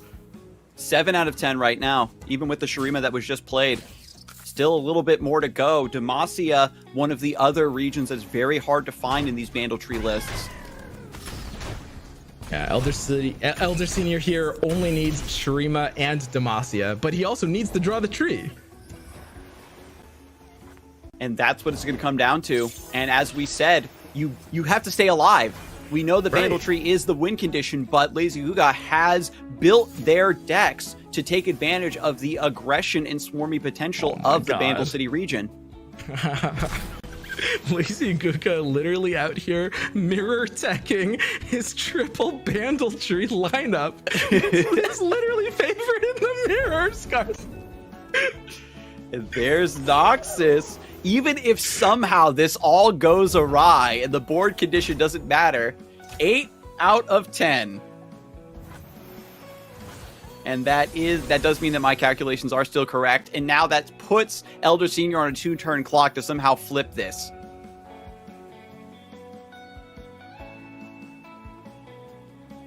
Elder Senior has the streaming card, but with no tree, I mean, he just can't get there fast enough. He's not using the Scorched Earth version, so he can't take out the tree on LazyGooga's side. And Minimorph is just not doing anything in this matchup. Yeah, there's no big threatening thing you have to answer. You can mini-morph one of your own units to give it a buff if it comes to that, but the aloof travelers from LazyGooga sniping Elder Senior's tree just takes away any potential, I think, for Elder Senior to threaten now that the second one hasn't been drawn, because in terms of regions, Elder Senior does have the favored deck for that win condition. Right, exactly. I mean, that aloof travelers basically just swung this entire and this is actually going to be lethal, right? Because we had the Tenor of Terror from long ago, and there's enough mana to play both. Oh my god. So we go to game 3. LazyGooga wins with the Bilgewater version, and now we'll run it back with another Bandletree mirror, and it's going to be the Freljord version with Lonely Poro. So guys, we might see Lonely Poro take away the series finale here. It's an amazing accelerant. Like, it's going to give you 2 regions at once.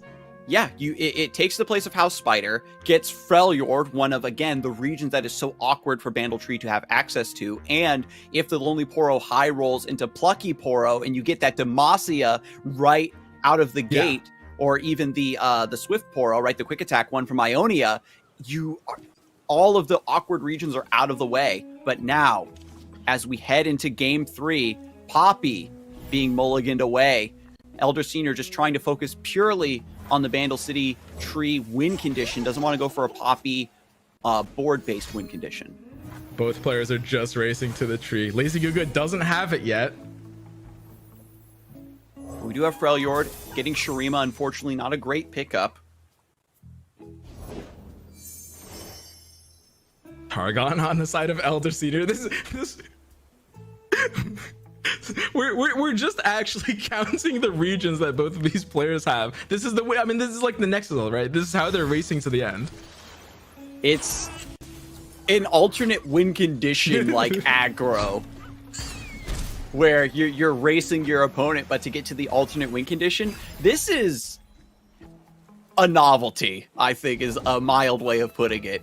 Yeah, and we just saw Elder Senior pick up a singular will off of the epic slot.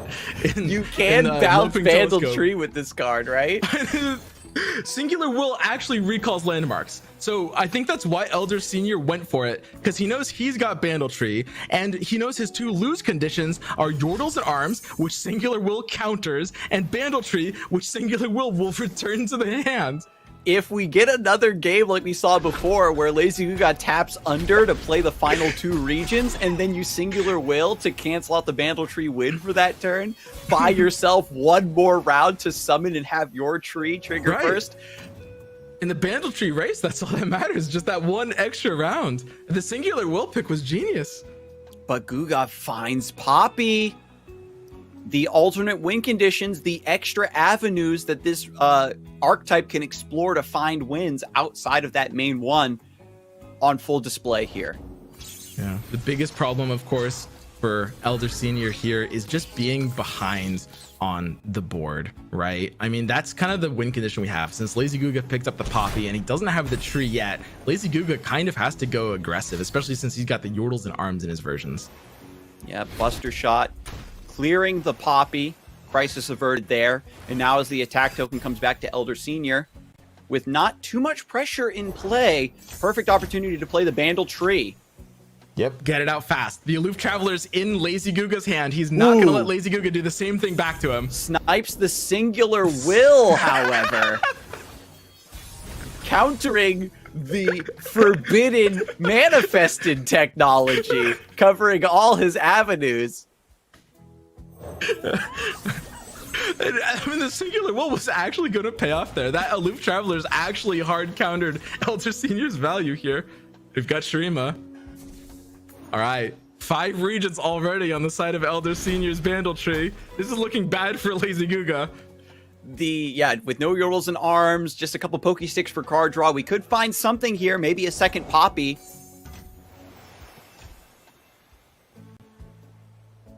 Was that a 7? Yeah, I think I actually missed one. Oh no.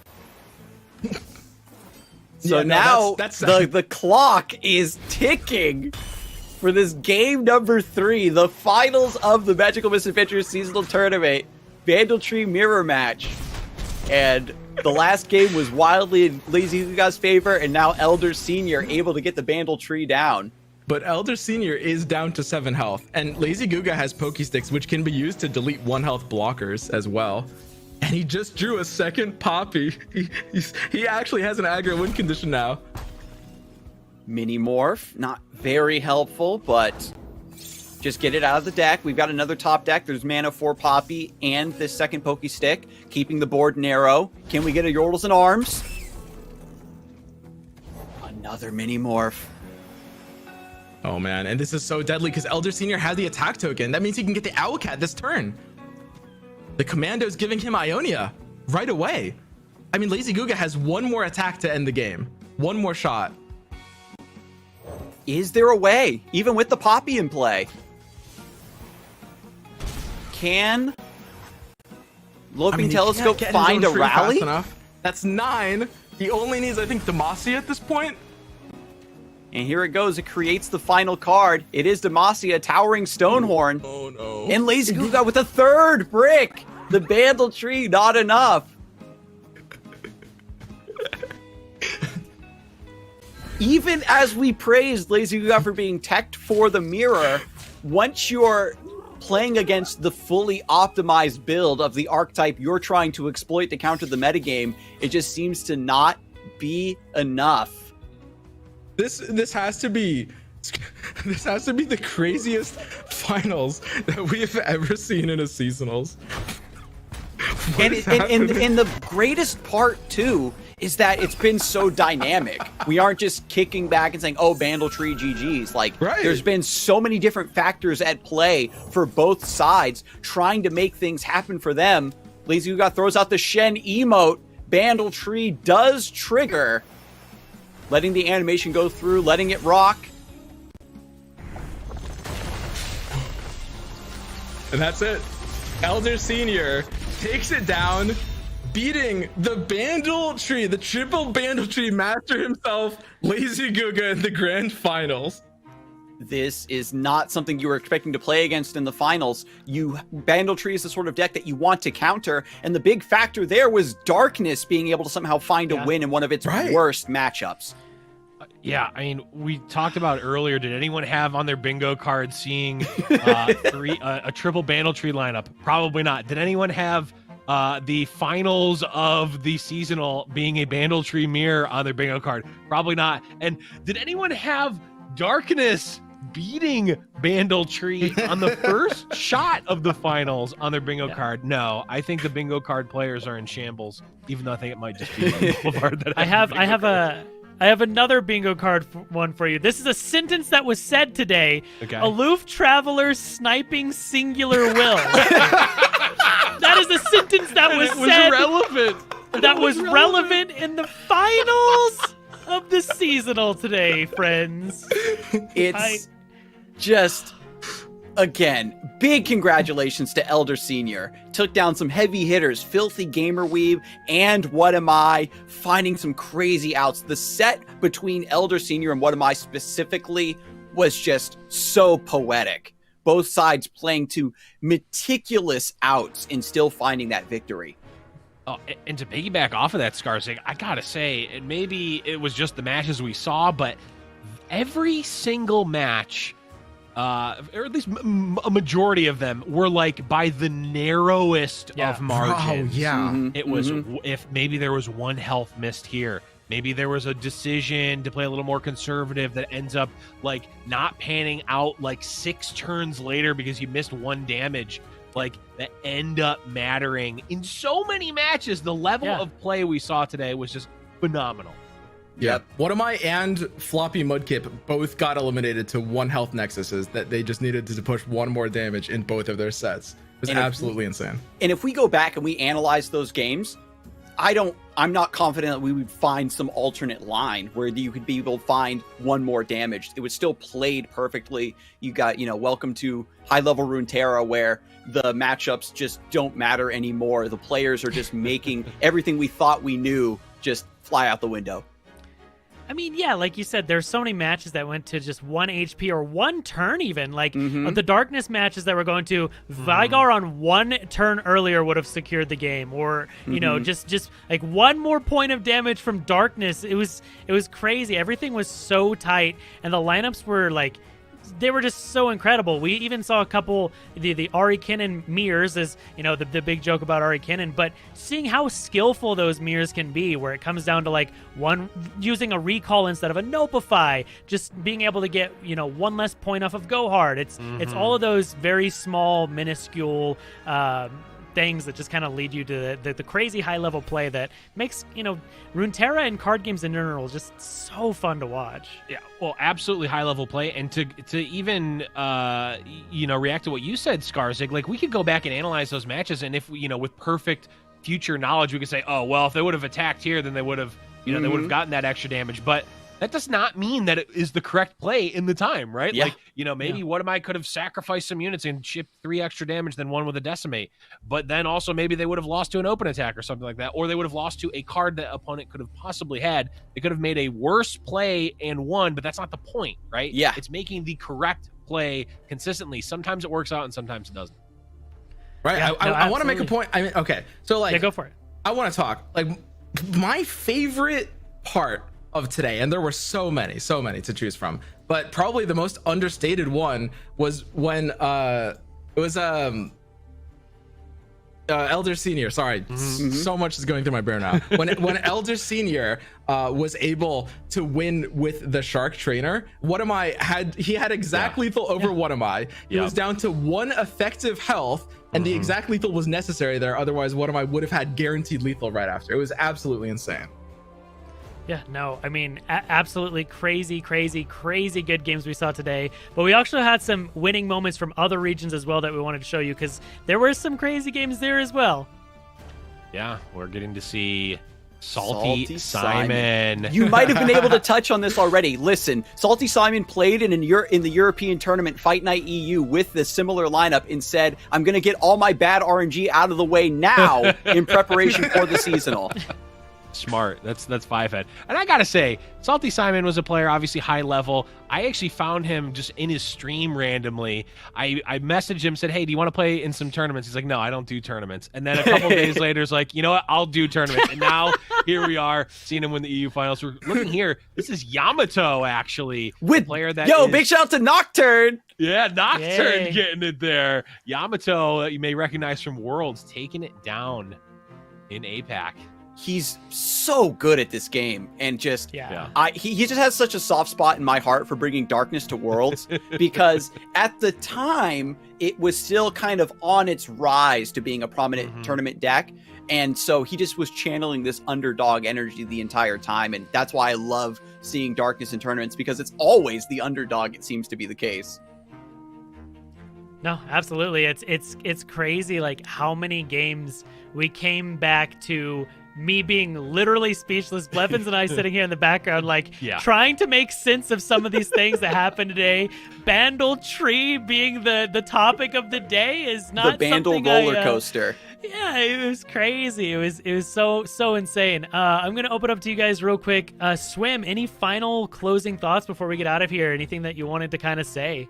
I'm just really happy with where Runeterra is kind of like finally as a game in terms of like the competitive diversity. There's been, you know, a lot of metas in the past where things have been kind of like stifled by like a high tier deck, and it's been the cool thing to do to complain about it. And don't get me wrong, I mean, right now some people are complaining about Ari Kinnan. To those people, I say that we're at the point in Runeterra where even though Ari Kinnan is a very good deck, there are enough other options in the card pool, and there's a lot of different ways to play the game, much more so than we've ever seen in the past. Like, this finally feels like Runeterra has a full card pool, like a fully fleshed out game with tons of possibilities.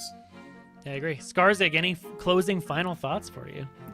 I think, again, as I've said repeatedly, the matchups completely flipping. Any deck that you think is favored, if you're playing at a high enough level and you are accounting for everything that you can possibly do to win the matchup, you can take those wins. This seasonal has been a magnificent demonstration of the amount of different styles of play that come into consideration when it comes to countering meta lineups. Normally it's like, do I bring it? Do I ban it? Do I counter it? Do I counter the counters? Yeah. All of those different styles were brought here to the top cut, and they all had some modicum of success. Yeah, I agree. Blevins, any final thoughts from today? Yeah, just to piggyback off of what both Skarzig and Swim said, I think that the meta is in a really great spot for tournament. I think, if you're a player that's maybe watching the seasonal, you play a lot of ladder. I know a lot of the complaints that I think come from ladder because you are maybe seeing those top decks over and over again. And I got no answer for that. But at least in terms of tournament play, we saw an amazing tournament today. We saw the full swath. We see people who have top 6 seasonal tournaments all the way down to people who have topped their first and everything in between. If you're looking to get more into Runeterra, maybe check out the seasonal tournament. Maybe check out a lot of the grassroots tournaments that are going on in the competitive LOR scene, because I think as an ecosystem, to echo what everyone said, it's really looking great right now. Yeah, I agree. I want to thank every single person who's out there watching today, whether it's recorded or live. Really appreciate you. It means a lot. Congrats to all the players again. Everyone who made it to the top 32. Everyone who even played in the event. Even if you didn't qualify, congrats. You did great. Keep it up. Huge congrats to Elder Senior. Bringing it. Winning the whole thing, bringing some banditry for us to have fun with. Really appreciate you. As we wrap up today, just thanks everyone who watched. For myself, for Blevins, for Skarzig, Swim, the entire production team who kept us going even while we're making minion OTK jokes, and for Boulevard and Jay Doza, thank you all so much for watching. I hope you have an amazing rest of your day. And yeah, keep up being amazing.